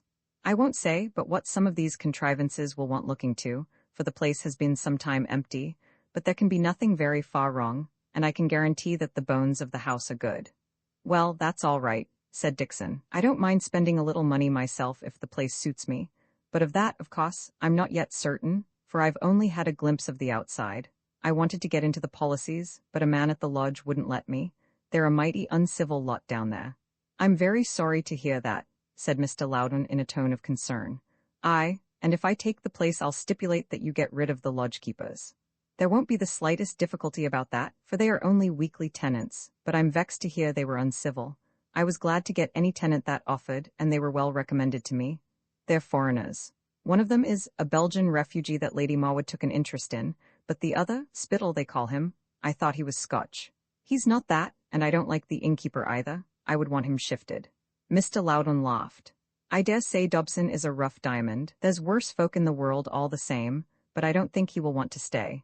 He only went there to pass the time till he heard from his brother in Vancouver. He's a roving spirit and will be off overseas again. That's all right, said Dixon, who was beginning to have horrid suspicions that he might be on a wild goose chase after all. Well, the next thing is for me to see over the house. Certainly. I'd like to go with you myself. What day would suit you? Let me see. This is Friday. What about this day week? I was thinking of tomorrow. Since I'm down in these pots, I may as well get the job done. Mr. Loudon looked puzzled. I quite see that, but I don't think it's possible. You see, I have to consult the owners and get their consent to a lease. Of course they have the general purpose of letting, but, well, they're queer folk, the Kennedys, and his face wore the half-embarrassed smile of an honest man preparing to make confidences. When poor Mr. Quentin died, the place went to his 2 sisters in joint ownership. A very bad arrangement, as you can imagine. It isn't entailed, and I've always been pressing them to sell, but so far they won't hear of it. They both married Englishmen, so it will take a day or two to get in touch with them. One, Mrs. Stukely, lives in Devonshire. The other, Miss Katy, that was married Sir Francis Marwood, the General, and I hear that she's expected back in London next Monday from the Riviera. I'll wire and write first thing tomorrow morning, but you must give me a day or two. Dixon felt himself waking up. His doubts about his own sanity were dissolving, for, as his mind reasoned, the factor was prepared to do anything he asked, but only after a week had gone. What he was concerned with was the next few days. All the same, I would like to have a look at the place tomorrow, even if nothing comes of it. Mr. Loudon looked seriously perplexed. You will think me absurdly fussy, Mr. McCunn, but I must really beg of you to give up the idea. The Kennedys, as I have said, are, well, not exactly like other people, and I have the strictest orders not to let anyone visit the house without their express leave. It sounds a ridiculous rule, but I assure you it's as much as my job is worth to disregard it. Do you mean to say not a soul is allowed inside the house? Not a soul. Well, Mr. Loudon, I'm going to tell you a queer thing which I think you ought to know. When I was taking a walk the other night, your Belgian wouldn't let me into the policies, but I went down the glen, what's that they call it? The Gapeldean. I got round the back where the old ruin stands and I had a good look at the house. I tell you there was somebody in it. It would be Spittle, who acts as caretaker. It was not. It was a woman. I saw her on the veranda. The candid gray eyes were looking straight at Dixon, who managed to bring his own shy obs to meet them. He thought that he detected a shade of hesitation. Then Mr. Loudon got up from his chair and stood on the hearthrug looking down at his visitor. He laughed, with some embarrassment, but ever so pleasantly. I really don't know what you will think of me, Mr. McCunn. Here are you, coming to do us all a kindness, and lease that infernal white elephant, and here have I been steadily hoaxing you for the last 5 minutes. I humbly ask your pardon. Set it down to the loyalty of an old family lawyer. Now, I am going to tell you the truth and take you into our confidence, for I know we are safe with you. The Kennedys always have been, just a wee bit queer. Old inbred stock, you know. They will produce somebody like poor Mr. Quentin, who was as sane as you or me, but as a rule in every generation there is one member of the family, or more, who is just a little bit, and he tapped his forehead. Nothing violent, you understand, but just not quite wise and world-like, as the old folks say. Well, there's a certain old lady, an aunt of Mr. Quentin and his sisters, who has always been about 10pence in the shilling. Usually she lives at Bournemouth, but one of her crazes is a passion for Huntingtower, and the Kennedys have always humoured her and had her to stay every spring. When the house was shut up, that became impossible, but this year she took such a craving to come back, that Lady Marwood asked me to arrange it. It had to be kept very quiet, but the poor old thing is perfectly harmless, and just sits and knits with her maid and looks out of the seaward windows. Now you see why I can't take you there tomorrow. I have to get rid of the old lady, who in any case was traveling south early next week. Do you understand? Perfectly, said Dixon with some fervor. He had learned exactly what he wanted. The factor was telling him lies. Now he knew where to place Mr. Loudon. He always looked back upon what followed as a very creditable piece of play acting for a man who had small experience in that line. Is the old lady a wee wizened body, with a black cap and something like a white cashmere shawl round her shoulders? You describe her exactly, Mr. Loudon replied eagerly. That would explain the foreigners. Of course, we couldn't have natives who would make the thing the clash of the countryside. Of course not, but it must be a difficult job to keep a business like that quiet. Any wandering policeman might start inquiries, and supposing the lady became violent? Oh, there's no fear of that. Besides, I've a position in this county, deputy fiscal and so forth, and a friend of the chief constable. I think I may be trusted to do a little private explaining if the need arose. I see, said Dixon. He saw indeed a great deal which would give him food for furious thought. Well, I must just possess my soul in patience. Here's my Glasgow address, and I look to you to send me a telegram whenever you're ready for me. I'm at the Salutation tonight, and go home tomorrow with the first train. Wait a minute, and he pulled out his watch. There's a train stops at Auchenlochen at 10:17. I think I'll catch that. Well, Mr. Loudon, I'm very much obliged to you, and I'm glad to think that it'll no be long till we renew our acquaintance. The factor accompanied him to the door, diffusing geniality. Very pleased indeed to have met you. A pleasant journey and a quick return. The street was still empty. Into a corner of the arches opposite the moon was shining, and Dixon retired thither to consult his map of the neighborhood. He found what he wanted, and as he lifted his eyes, caught sight of a man coming down the causeway. Promptly he retired into the shadow and watched the newcomer. There could be no mistake about the figure, the bulk, the walk, the carriage of the head mocked it for Dobson. The innkeeper went slowly past the factor's house, then halted and retraced his steps, then, making sure that the street was empty, turned into the side lane which led to the garden. This was what sailors call a cross-bearing, and strengthened Dixon's conviction. He delayed no longer, but hurried down the side street by which the north road leaves the town. He had crossed the bridge of Buchan, and was climbing the steep ascent which led to the heathy plateau separating that stream from the Goppel before he had got his mind quite clear on the case. First, Loudon was in the plot, whatever it was, responsible for the details of the girl's imprisonment, but not the main author. That must be the unknown who was still to come, from whom Spittal took his orders. Dobson was probably Loudon's special henchman, working directly under him. Secondly, the immediate object had been the jewels, and they were happily safe in the vaults of the incorruptible Mackintosh. But third, and this only on Saskia's evidence, the worst danger to her began with the arrival of the unknown. What could that be? Probably kidnapping. He was prepared to believe anything of people like Bolsheviks. And fourth, this danger was due within the next day or two. Loudon had been quite willing to let him into the house and to sack all the watches within a week from that date. The natural and right thing was to summon the aid of the law, but fifth, that would be a slow business with Loudon able to put spokes in the wheels and befog the authorities, and the mischief would be done before a single policeman showed his face in Dalquahada. Therefore, sixth, he and Heritage must hold the fort in the meantime, and he would send a wire to his lawyer, Mr. Caw, to get to work with the constabulary. Seventh, he himself was probably free from suspicion in both Loudon's and Dobson's minds as a harmless fool. But that freedom would not survive his reappearance in Dalquahada. He could say, to be sure, that he had come back to see his auntie, but that would not satisfy the watchers, since, so far as they knew, he was the only man outside the gang who was aware that people were dwelling in the house. They would not tolerate his presence in the neighborhood. He formulated his conclusions as if it were an ordinary business deal, and rather to his surprise was not conscious of any fear. As he pulled together the belt of his waterproof, he felt the reassuring bulges in its pockets which were his pistol and cartridges. He reflected that it must be very difficult to miss with a pistol if you fired it at, say, 3 yards, and if there was to be shooting that would be his range. Mr. McCunn had stumbled on the precious truth that the best way to be rid of quaking knees is to keep a busy mind. He crossed the ridge of the plateau and looked down on the Goppel Glen. There were the lights of Dalquahada, or rather a single light, for the inhabitants went early to bed. His intention was to seek quarters with Mrs. Moran, when his eye caught a gleam in a hollow of the moor a little to the east. He knew it for the campfire around which Dougal's warriors bivouacked. The notion came to him to go there instead, and hear the news of the day before entering the cottage. So he crossed the bridge, skirted a plantation of firs, and scrambled through the broom and heather in what he took to be the right direction. The moon had gone down, and the quest was not easy. Dixon had come to the conclusion that he was on the wrong road, when he was summoned by a voice which seemed to arise out of the ground. "Who goes there? What's that you say? Who goes there?" The point of a pole was held firmly against his chest. "I'm Mr. McCunn, a friend of Dougal's." "Stand, friend." The shadow before him whistled and another shadow appeared. "Report to the chief that there's a man here named McCunn seeking for him." Presently the messenger returned with Dougal and a cheap lantern which he flashed in Dixon's face. "Oh, it's you?" said that latter, who had his jaw bound up as if he had the toothache. "What are you doing back here?"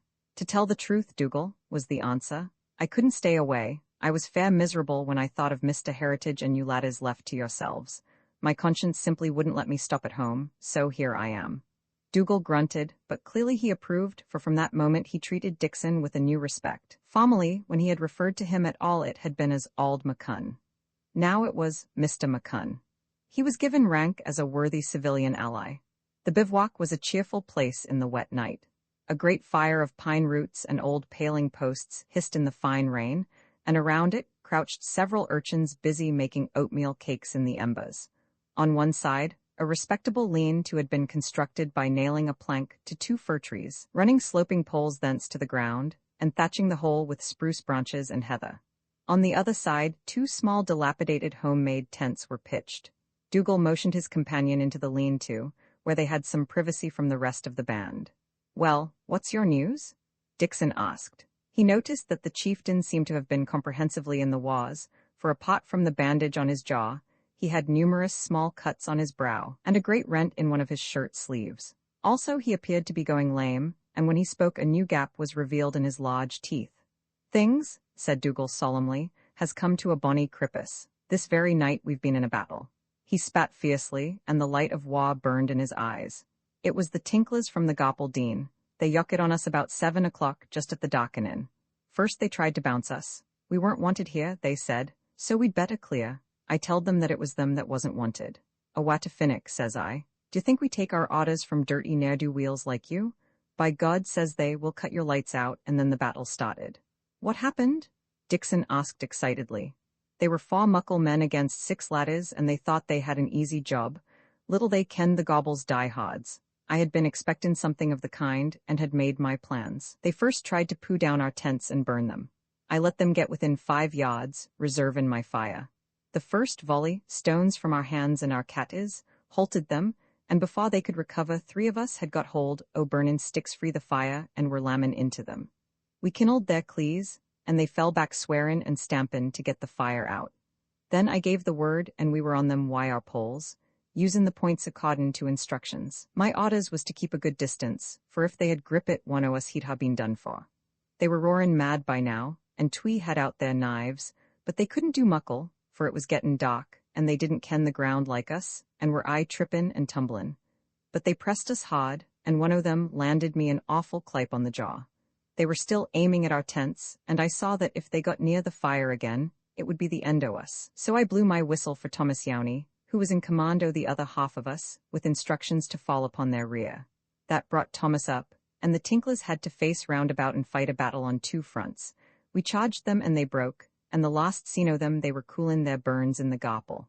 "Well done, man. Had you many casualties?" "We're a wee thing batted, but nothing to hurt. I'm the worst, for one o' them had a grip o' me for about 3 seconds, and gosh, he was fierce. They're beaten off for the night anyway?" "Aye, for the night, but they'll come back, never fear. That's why I said that things had come to a crippus." "What's the news from the house?" "A quiet day, and no word o' Lean or Dobson."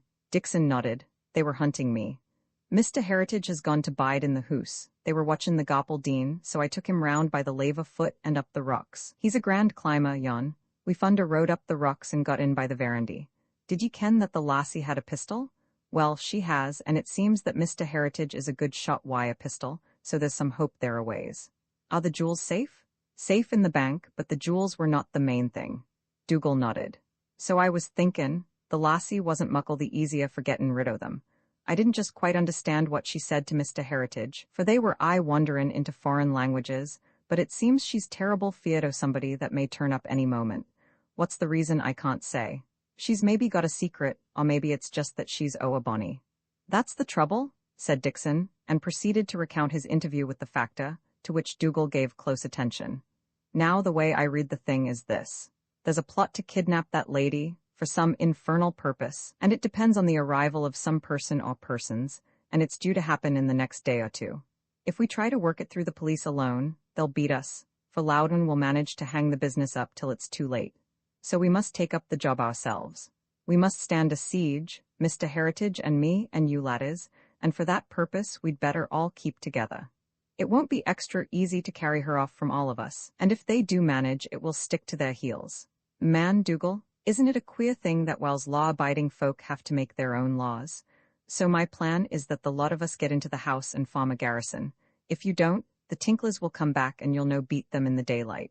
I doubt no, said Dougal. But what about our meat? We must lay in provisions. We'll get what we can from Mrs. Moran, and I've left a big box of fancy things at Dalquahata Station. Can you laddies manage to get it down here? Dougal reflected. Aye, we can hire Mrs. Semple's pony, the same that fetched our kit. Well, that's your job tomorrow. See, I'll write you a line to the station master. And will you undertake to get it some way into the house? There's just the one road open by the rocks. It'll have to be done. It can be done. And I've another job. I'm writing this telegram to a friend in Glasgow who will put a spoke in Mr. Loudon's wheel. I want one of you to go to Kirkmichael to send it from the telegraph office there. Dougal placed the wire to Mr. Caw in his bosom. What about yourself? We want somebody outside to keep his eyes open. It's bad strategy to cut off your communications. Dixon thought for a moment. I believe you're right. I believe the best plan for me is to go back to Mrs. Moran's as soon as the old bodies like to be awake. You can always get at me there, for it's easy to slip into her back kitchen without anybody in the village seeing you. Yes, I'll do that, and you'll come and report developments to me. And now I'm for a bite and a pipe. It's hungry work traveling the country in the small hours.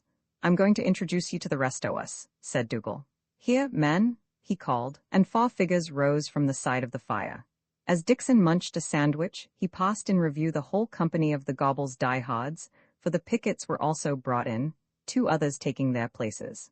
There was Thomas Yowney, the chief of staff, with a wrist wound up in the handkerchief which he had borrowed from his neck.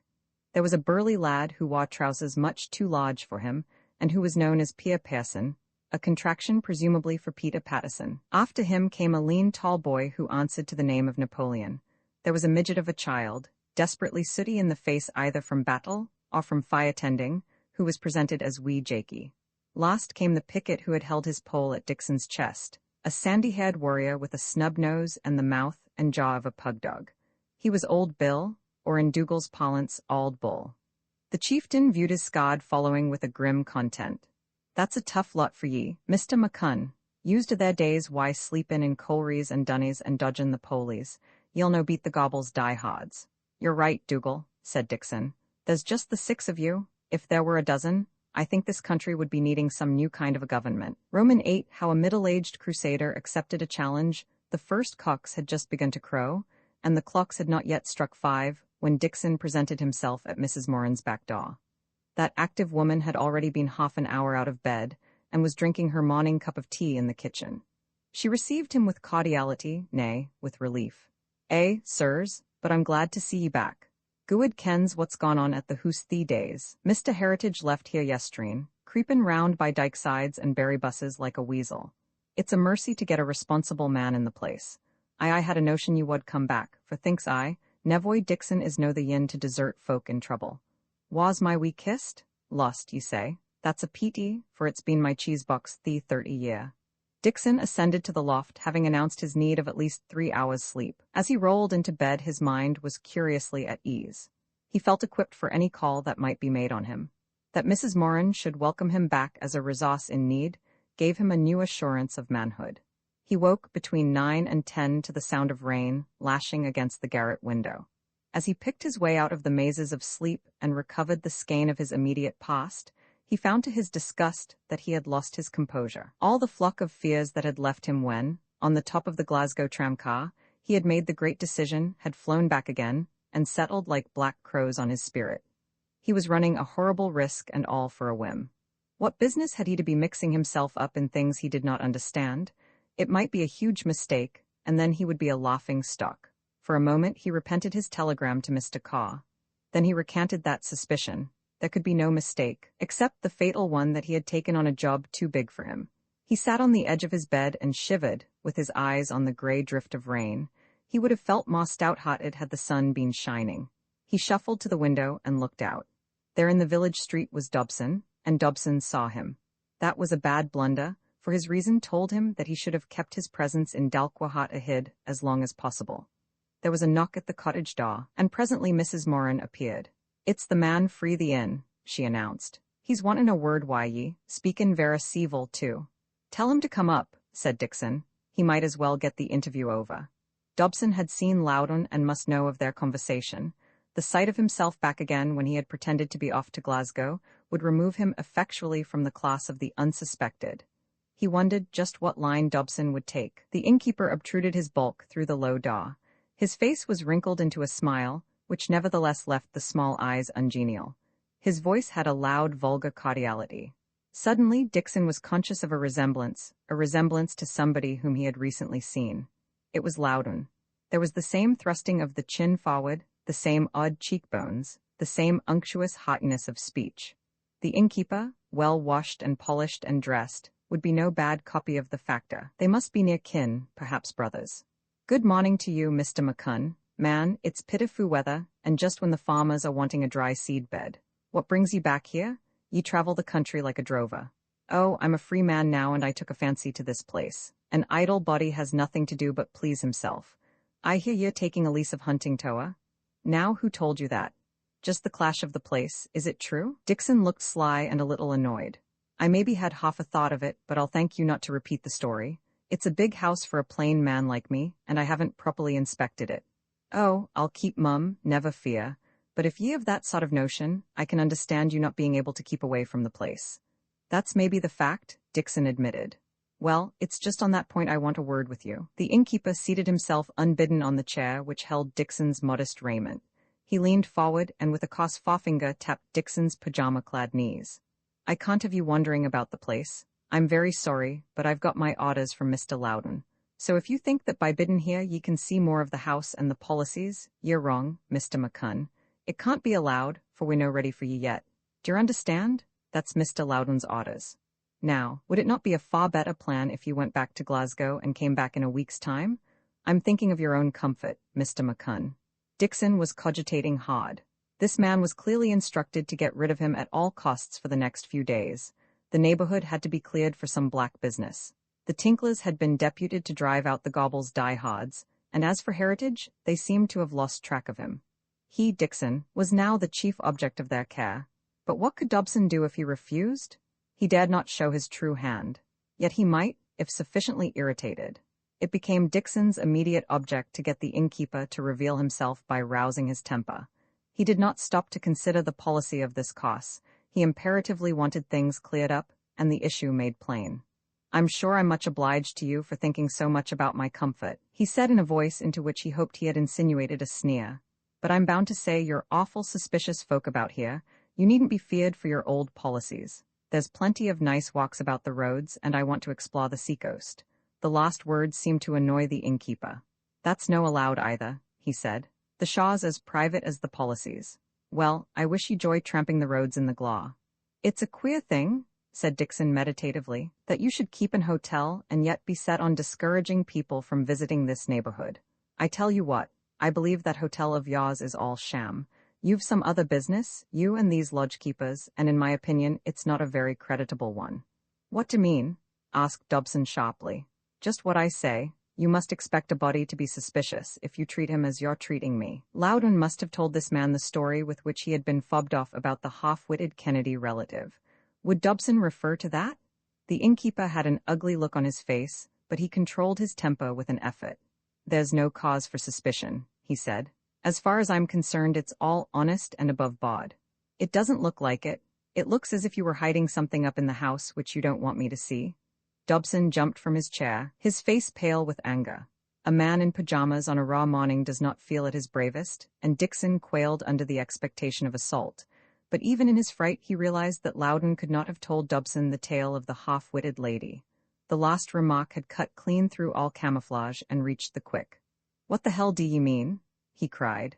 "Ye're a spy, are ye, you fat little fool? For 2 cents I'd wring your neck." Now, it is an odd trait of certain mild people that a suspicion of threat, a hint of bullying, will rouse some unsuspected obstinacy deep down in their souls. The insolence of the man's speech woke a quiet but efficient little devil in Dixon. "That's a bonny tone to adopt in addressing a gentleman. If you've nothing to hide, what way are you so touchy? I can't be a spy unless there's something to spy on." The innkeeper pulled himself together. He was apparently acting on instructions, and had not yet come to the end of them. He made an attempt at a smile. "I'm sure I beg your pardon if I spoke too hot, but it nettled me to hear ye say that.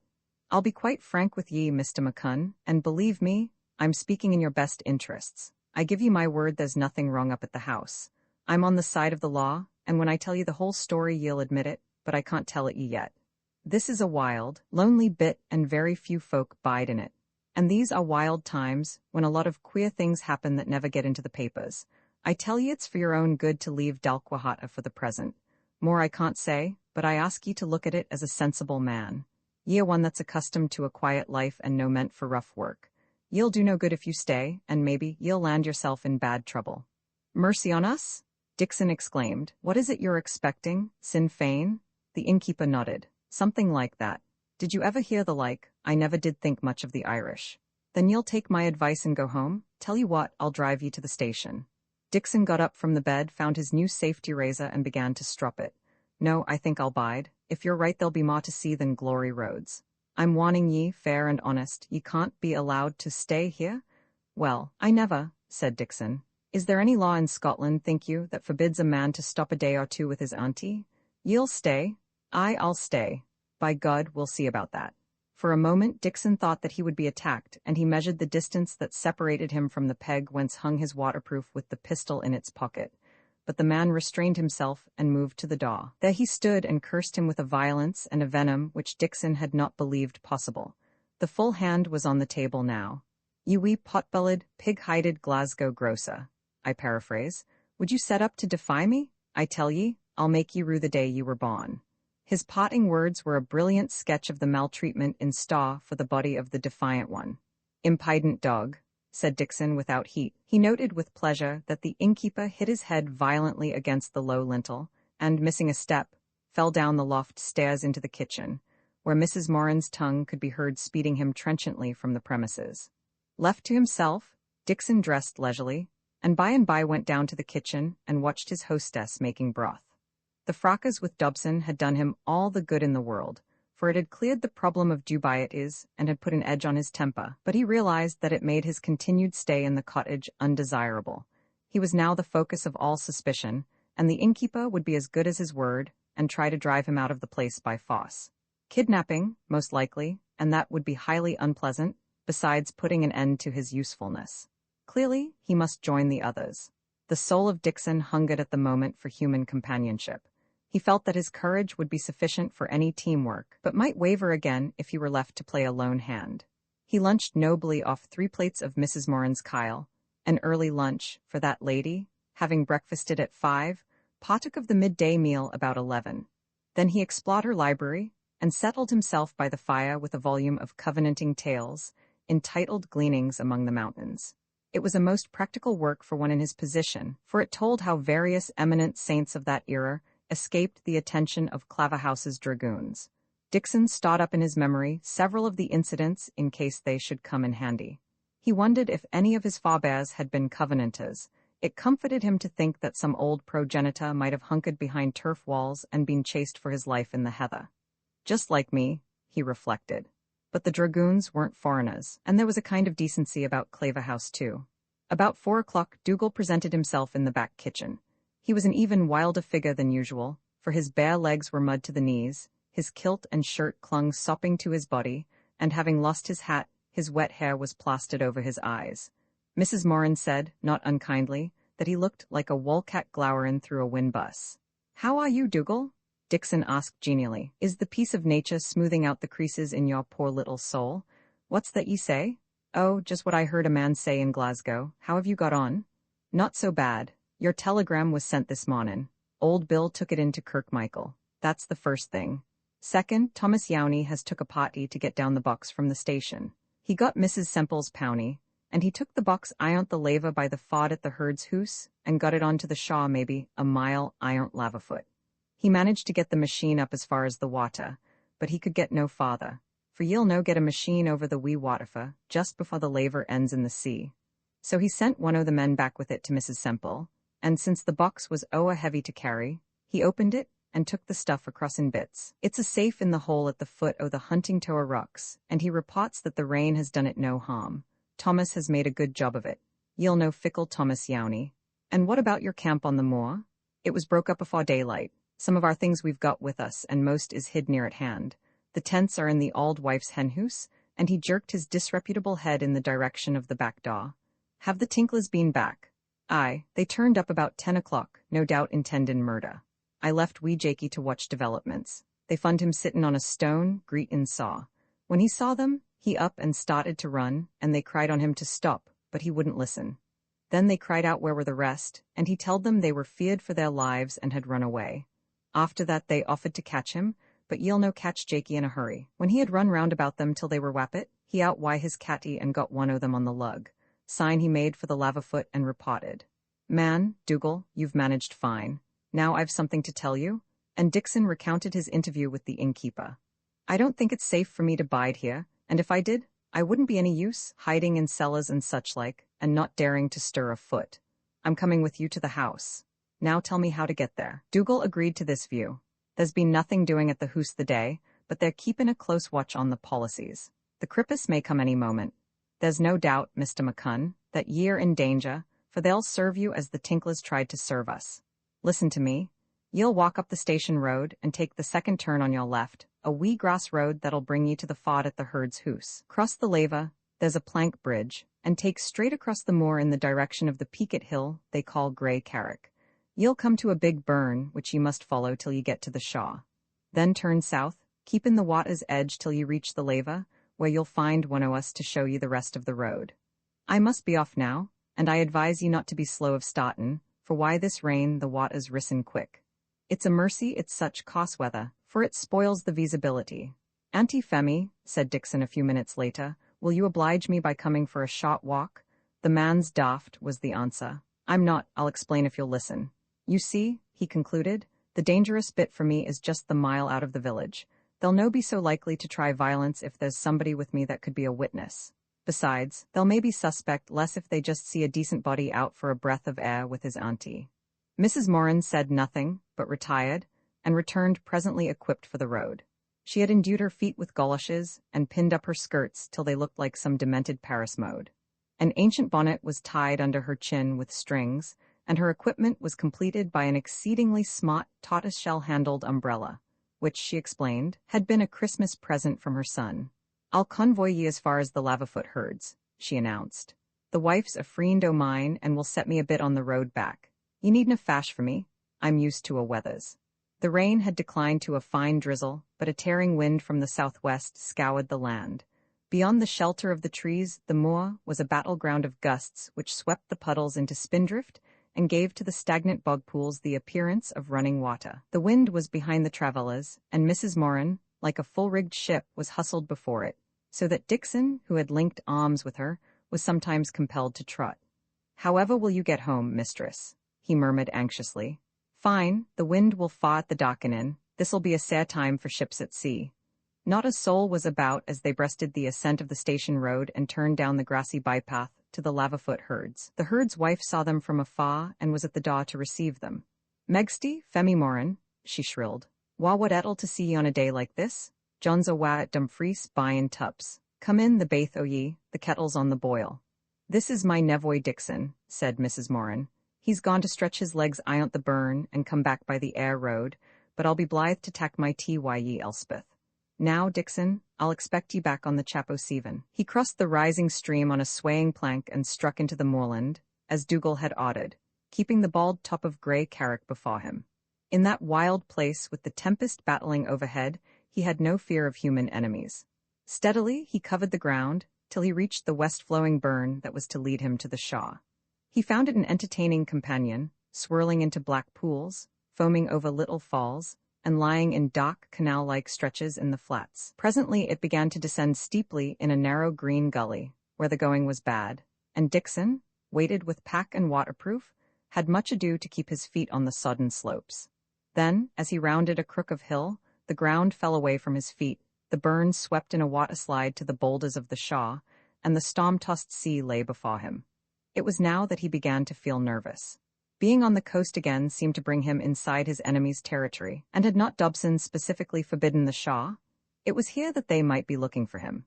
He felt himself out of condition, very wet and very warm, but he attained a creditable pace, for he struck a road which had been used by manure carts collecting seaweed. There were faint marks on it, which he took to be the wheels of Dougal's machine carrying the provision box. Yes, on a patch of gravel there was a double set of tracks, which showed how it had returned to Mrs. Semple. He was exposed to the full force of the wind, and the strenuousness of his bodily exertions kept his fears quiescent, till the cliffs on his left sunk suddenly, and the valley of the lava lay before him. A small figure rose from the shelter of a boulder, the warrior who bore the name of Old Bill.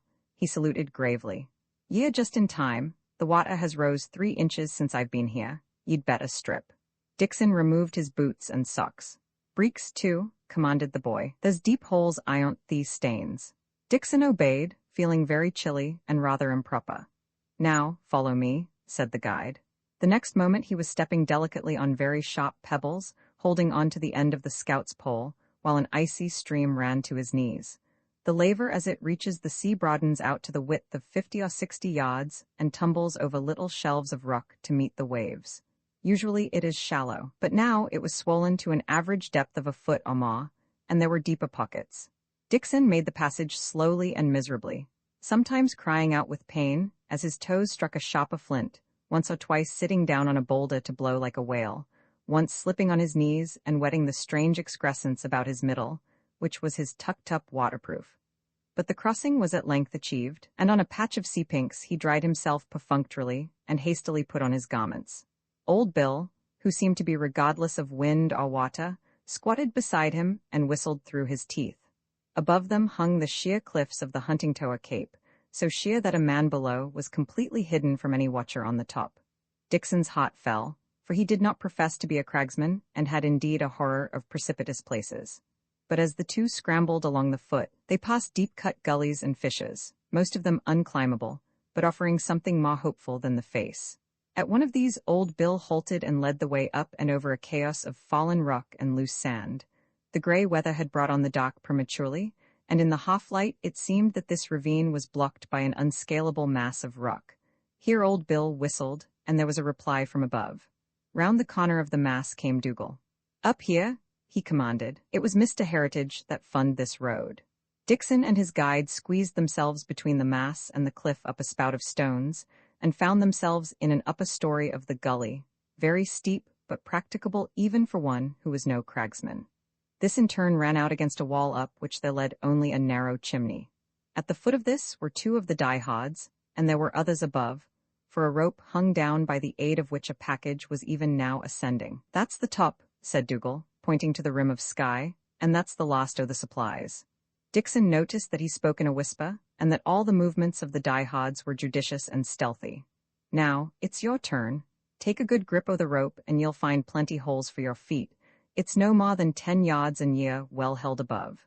Dickson made the attempt and found it easier than he expected. The only trouble was his pack and waterproof, which had a tendency to catch on jags of rock. A hand was reached out to him, he was pulled over the edge, and then pushed down on his face. When he lifted his head, Dougal and the others had joined him, and the whole company of the diehards was assembled on a patch of grass, which was concealed from the landward view by a thicket of hazels. Another, whom he recognized as Heritage, was coiling up the rope. "We'd better get all the stuff into the old tower for the present," Heritage was saying. "It's too risky to move it into the house now. We'll need the thickest darkness for that, after the moon is down. Quick, for the beastly thing will be rising soon, and before that we must all be indoors." Then he turned to Dickson and gripped his hand. "You're a high class of sportsman, Dogson, and I think you're just in time." "Are they due tonight?" Dickson asked in an excited whisper, faint against the wind. I don't know about they, but I've got a notion that some devilish queer things will happen before tomorrow morning. Roman 9, the first battle of the Cruives, the old keep of Huntingtower, stood some 300 yards from the edge of the cliffs, a gnarled wood of hazels and oaks protecting it from the sea winds. It was still in fair preservation, having till 20 years before been an adjunct of the house of Dalquahata, and used as kitchen, buttery, and servants' quarters. There had been residential wings attached, dating from the mid-18th century, but these had been pulled down and used for the foundations of the new mansion. Now it stood a lonely shell, its 3 stories, each a single great room connected by a spiral stone staircase, being dedicated to lumber and the storage of produce.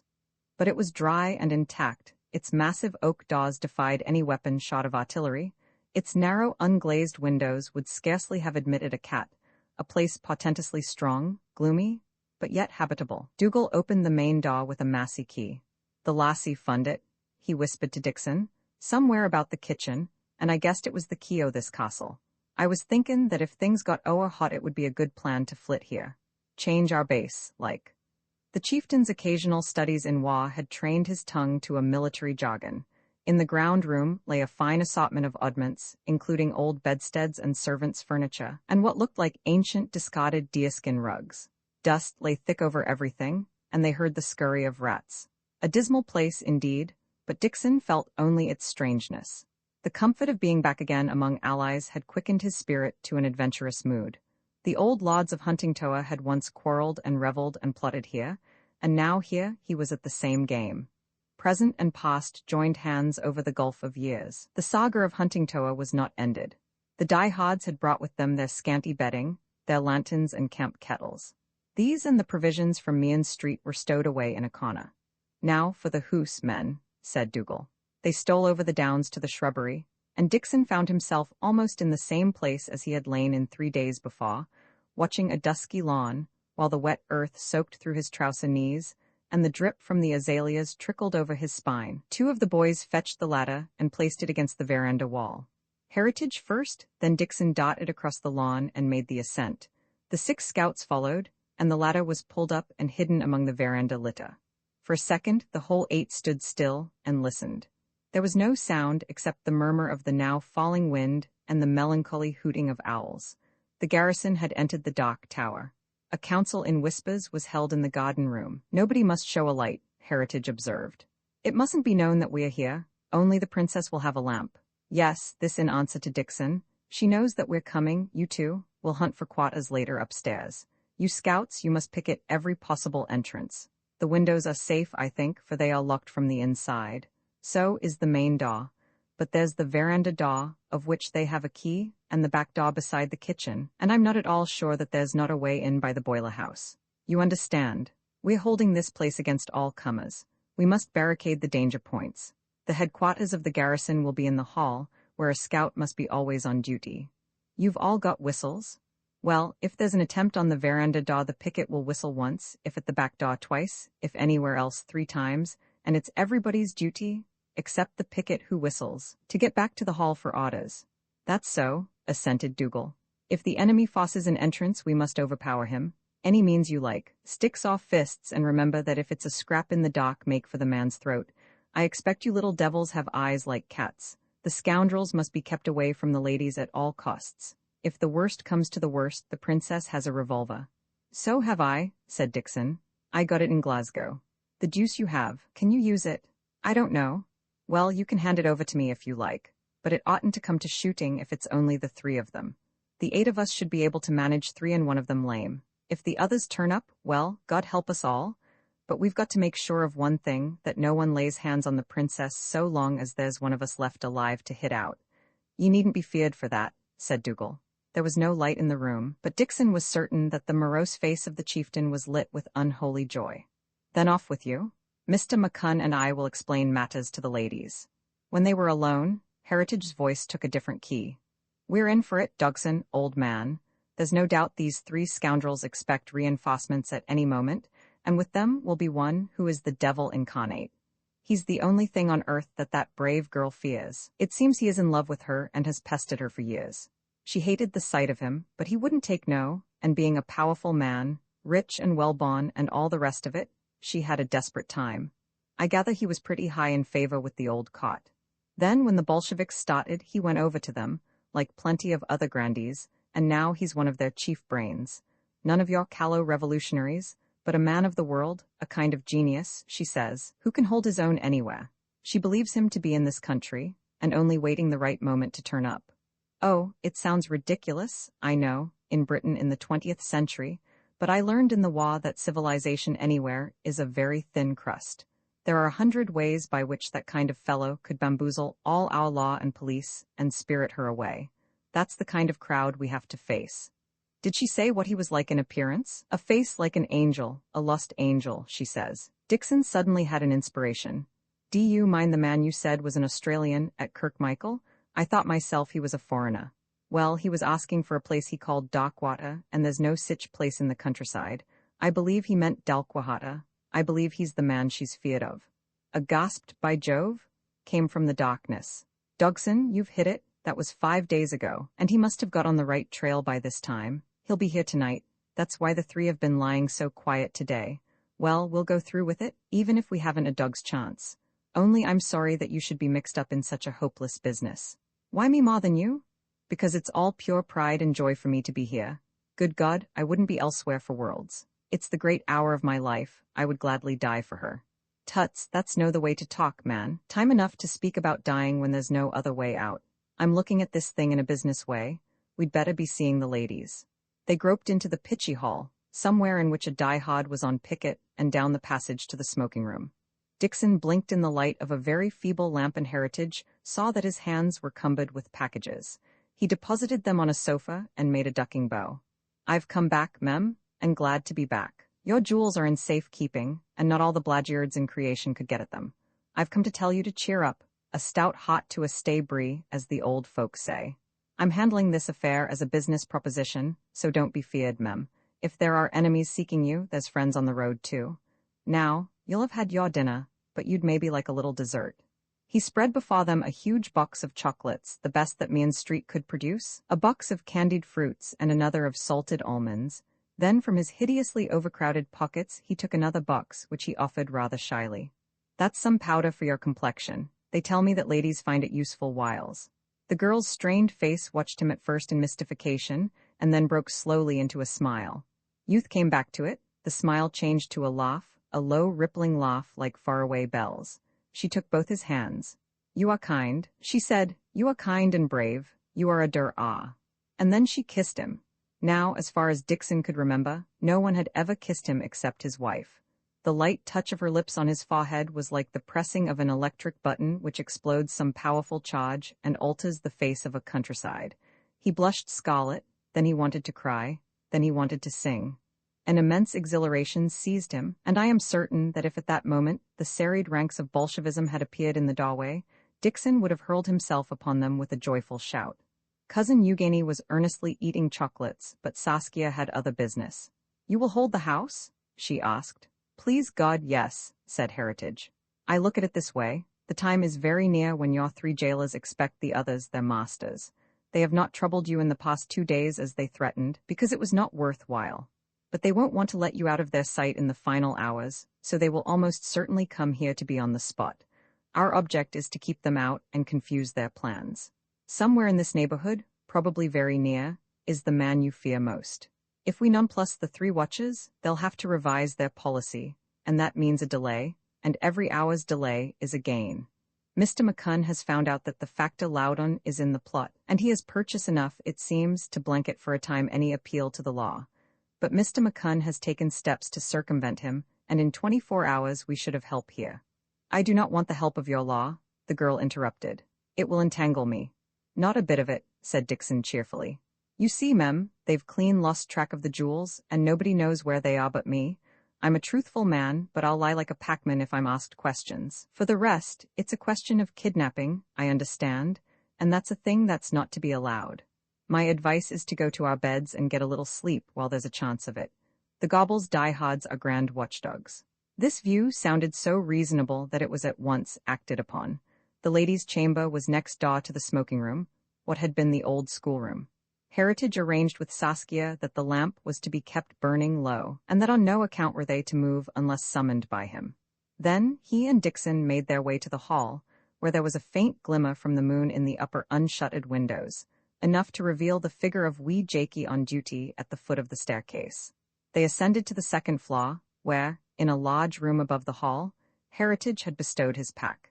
He had managed to open a fold of the shutters, and there was sufficient light to see two big mahogany bedsteads without mattresses or bedclothes, and wardrobes and chests of drawers sheeted in holland.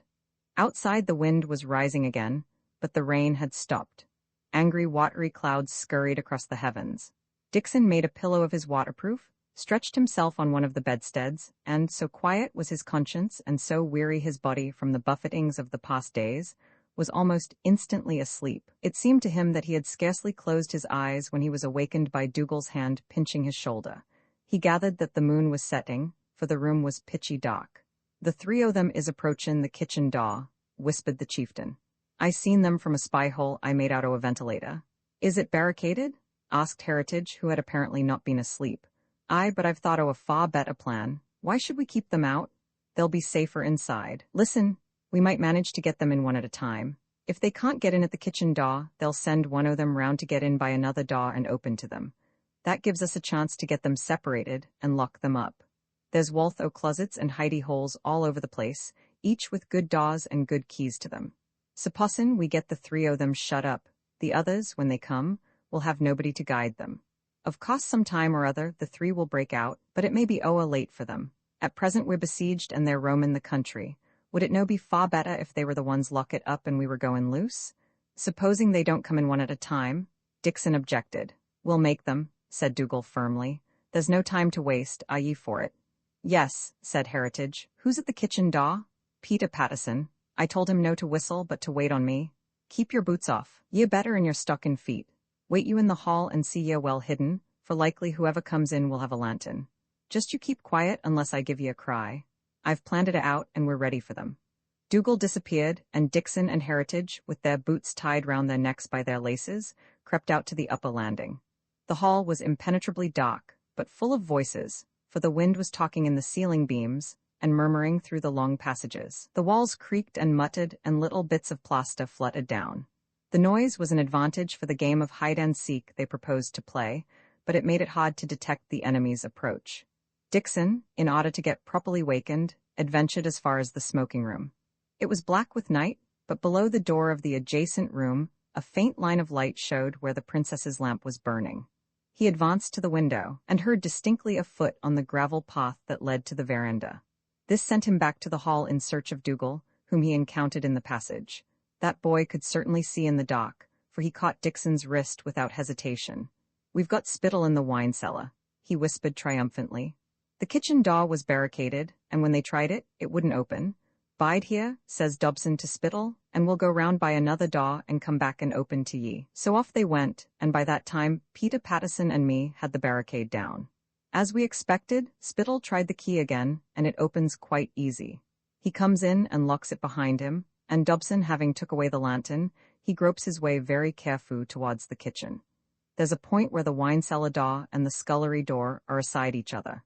He should have taken the second, but I had it shut, so he takes the first. Peter Patterson gave him a wee shove, and he fell down the 2-3 steps into the cellar, and we turned the key on him.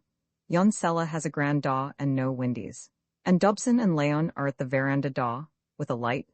Thomas Yowney's on duty there. Ye can trust him. Ye'll know fickle Thomas Yowney. The next minutes were for Dixon a delirium of excitement not unpleasantly shot with flashes of doubt and fear. As a child he had played hide-and-seek, and his memory had always cherished the delights of the game. But how marvelous to play it thus in a great empty house, at dark of night, with the heaven filled with tempest, and with death or wounds as the stakes. He took refuge in a corner where a tapestry curtain and the side of a Dutch armory gave him shelter, and from where he stood he could see the garden room and the beginning of the tiled passage which led to the veranda door. That is to say, he could have seen these things if there had been any light, which there was not. He heard the soft flitting of bare feet, for a delicate sound is often audible in a din when a loud noise is obscured. Then a gale of wind blew towards him, as from an open door, and far away gleamed the flickering light of a lantern. Suddenly the light disappeared, and there was a clatter on the floor and a breaking of glass. Either the wind or Thomas Yowney. The veranda door was shut, a match spluttered, and the lantern was relit. Dobson and Leon came into the hall, both clad in long macintoshes which glistened from the weather. Dobson halted and listened to the wind howling in the upper spaces. He cursed it bitterly, looked at his watch, and then made an observation which woke the liveliest interest in Dixon lurking beside the armory and Heritage ensconced in the shadow of a window seat. He's late. He should have been here 5 minutes sign. It would be a dirty road for his car. So the unknown was coming that night. The news made Dixon the more resolved to get the watches under lock and key before reinforcements arrived, and so put grit in their wheels. Then his party must escape, flee anywhere so long as it was far from Dalquahada. "You stop here," said Dobson. "I'll go down and let Spittle in. We want another lamp. Get the one that the women use, and for God's sake get a move on."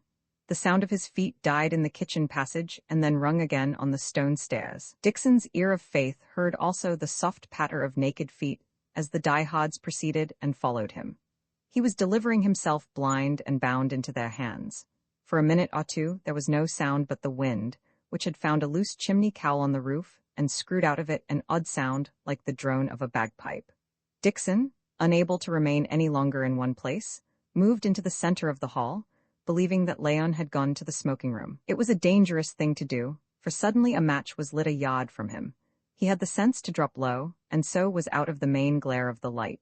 The man with the match apparently had no maw, judging by his execrations. Dixon stood stock still, longing for the wind to fall so that he might hear the sound of the fellow's boots on the stone floor. He gathered that they were moving towards the smoking room. "Heritage?" he whispered as loud as he dared, but there was no answer. Then suddenly a moving body collided with him. He jumped a step back and then stood at attention. "Is that you, Dobson?" a voice asked. Now behold the occasional advantage of a nickname. Dixon thought he was being addressed as Dogson after the poet's fashion. Had he dreamed it was Leon he would not have replied, but fluttered off into the shadows and so missed a piece of vital news. "Aye, it's me," he whispered. His voice and accent were Scotch, like Dobson's, and Leon suspected nothing. "I do not like this wind," he grumbled. "The captain's letter said at dawn, but there is no chance of the Danish brig making your little harbor in this weather. She must lie off and land the men by boats that I do not like. It is too public." The news, tremendous news, for it told that the newcomers would come by sea, which had never before entered Dixon's head, so interested him that he stood dumb and ruminating. The silence made the Belgian suspect. He put out a hand and felt a waterproofed arm which might have been Dobson's, but the height of the shoulder proved that it was not the burly innkeeper. There was an oath, a quick movement, and Dixon went down with a knee on his chest and 2 hands at his throat. "Heritage," he gasped. "Help!" There was a sound of furniture scraped violently on the floor. A gurgle from Dixon served as a guide, and the poet suddenly cascaded over the combatants. He felt for a head, found Leon's, and gripped the neck so savagely that the owner loosened his hold on Dixon. The last-named found himself being buffeted violently by heavy-shod feet, which seemed to be maneuvering before an unseen enemy. He rolled out of the road and encountered another pair of feet, this time unshod. Then came a sound of a concussion, as if metal or wood had struck some part of a human frame, and then a stumble and fall. After that a good many things all seemed to happen at once. There was a sudden light, which showed Leon blinking with a shot-loaded life-preserver in his hand, and Heritage prone in front of him on the floor. It also showed Dixon the figure of Dougal, and more than one die-hard in the background. The light went out as suddenly as it had appeared. There was a whistle, and a hoarse, "Come on, men," and then for 2 seconds there was a desperate silent combat. It ended with Leon's head meeting the floor so violently that its possessor became oblivious of further proceedings. He was dragged into a cubbyhole, which had once been used for coats and rugs, and the door locked on him. Then the light sprang forth again. It revealed Dougal and 5 diehards, somewhat the worse for wear. It revealed also Dixon squatted with outspread waterproof, very like a sitting hen. "Where's Dobson?" he asked. "In the boiler house," and for once Dougal's gravity had laughter in it. "Govy Dick, but yon was a fecht. Me and Peter Patterson and wee Jakey started it, but it was the whole company afore the end. Are you better, Jakey?" "Aye, I'm better," said a pallid midget. "He kicked Jakey in the stomach and Jakey was seek," Dougal explained. "That's the 3 accounted for. Now they're safe for 5 hours at the least. I think mysel that Dobson will be the first to get out, but he'll have his work letting out the others. Now, I'm for flittin' to the old tower. They'll no ken where we are for a long time, and anyway yon place will be far easier to defend. Without they kindle a fire and smoke us out, I don't see how they'll beat us. Our provisions are there, and there's a grand well o' water inside. Far by there's the road down the rocks that'll keep our communications open. But what's come to Mr. Heritage? Dixon, to his shame, had forgotten all about his friend. The poet lay very quiet with his head on one side, and his legs crooked limply. Blood trickled over his eyes from an ugly scar on his forehead. Dixon felt his heart and pulse and found them faint but regular. The man had got a swinging blow and might have a slight concussion. For the present he was unconscious. All the more reason why we should flit, said Dougal. What d'ye say, Mr. McCunn? Flit of course, but further than the old tower. What's the time?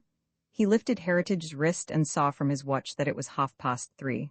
Mercy, it's nearly morning. Afore we put these blackguards away, they were conversing, at least Leon and Dobson were.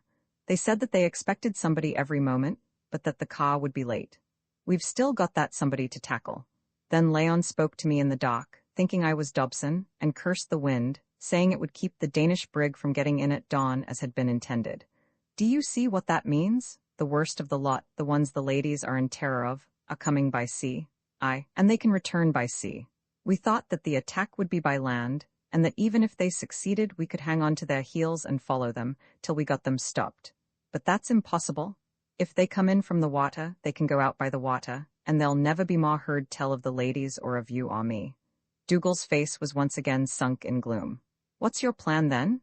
We must get the ladies away from here, away inland, far from the sea. The rest of us must stand a siege in the old tower, so that the enemy will think we're all there. Please God we'll hold out long enough for help to arrive, but we mustn't hang about here. There's the man Dobson mentioned. He may come any second, and we want to be away first. Get the ladder, Dougal? 4 of you take Mr. Heritage, and 2 come with me and carry the ladies' things. It's no raining, but the wind's enough to take the wings off a seagull. Dixon roused Saskia and her cousin, bidding them be ready in 10 minutes. Then, with the help of the diehards, he proceeded to transport the necessary supplies. The stove, oil, dishes, clothes, and wraps. More than one journey was needed of small boys, hidden under clouds of baggage. When everything had gone, he collected the keys, behind which, in various quarters of the house, 3 jailers fumed impotently, and gave them to wee Jakey to dispose of in some secret nook. Then he led the 2 ladies to the veranda, the elder cross and sleepy, the younger alert at the prospect of movement. Tell me again, she said. You have locked all the 3 up, and they are now the imprisoned? Well, it was the boys that, properly speaking, did the locking up. It is a great, how do you say, a turning of the tables? Ah, what is that? At the end of the veranda there was a clattering down of pots which could not be due to the wind, since the place was sheltered. There was still only the faintest hint of light, and black night still lurked in the crannies. Followed another fall of pots, as from a clumsy intruder, and then a man appeared, clear against the glass door by which the path descended to the rock garden. It was the 4th man, whom the 3 prisoners had awaited. Dixon had no doubt at all about his identity. He was that villain from whom all the others took their orders, the man whom the princess shuddered at. Before starting he had loaded his pistol. Now he tugged it from his waterproof pocket, pointed it at the other, and fired. The man seemed to be hit, for he spun round and clapped a hand to his left arm. Then he fled through the door, which he left open. Dixon was after him like a hound. At the door he saw him running and raised his pistol for another shot. Then he dropped it, for he saw something in the crouching, dodging figure which was familiar. A mistake, he explained to Jakey when he returned. But the shot wasn't wasted. I've just had a good try at killing the factor,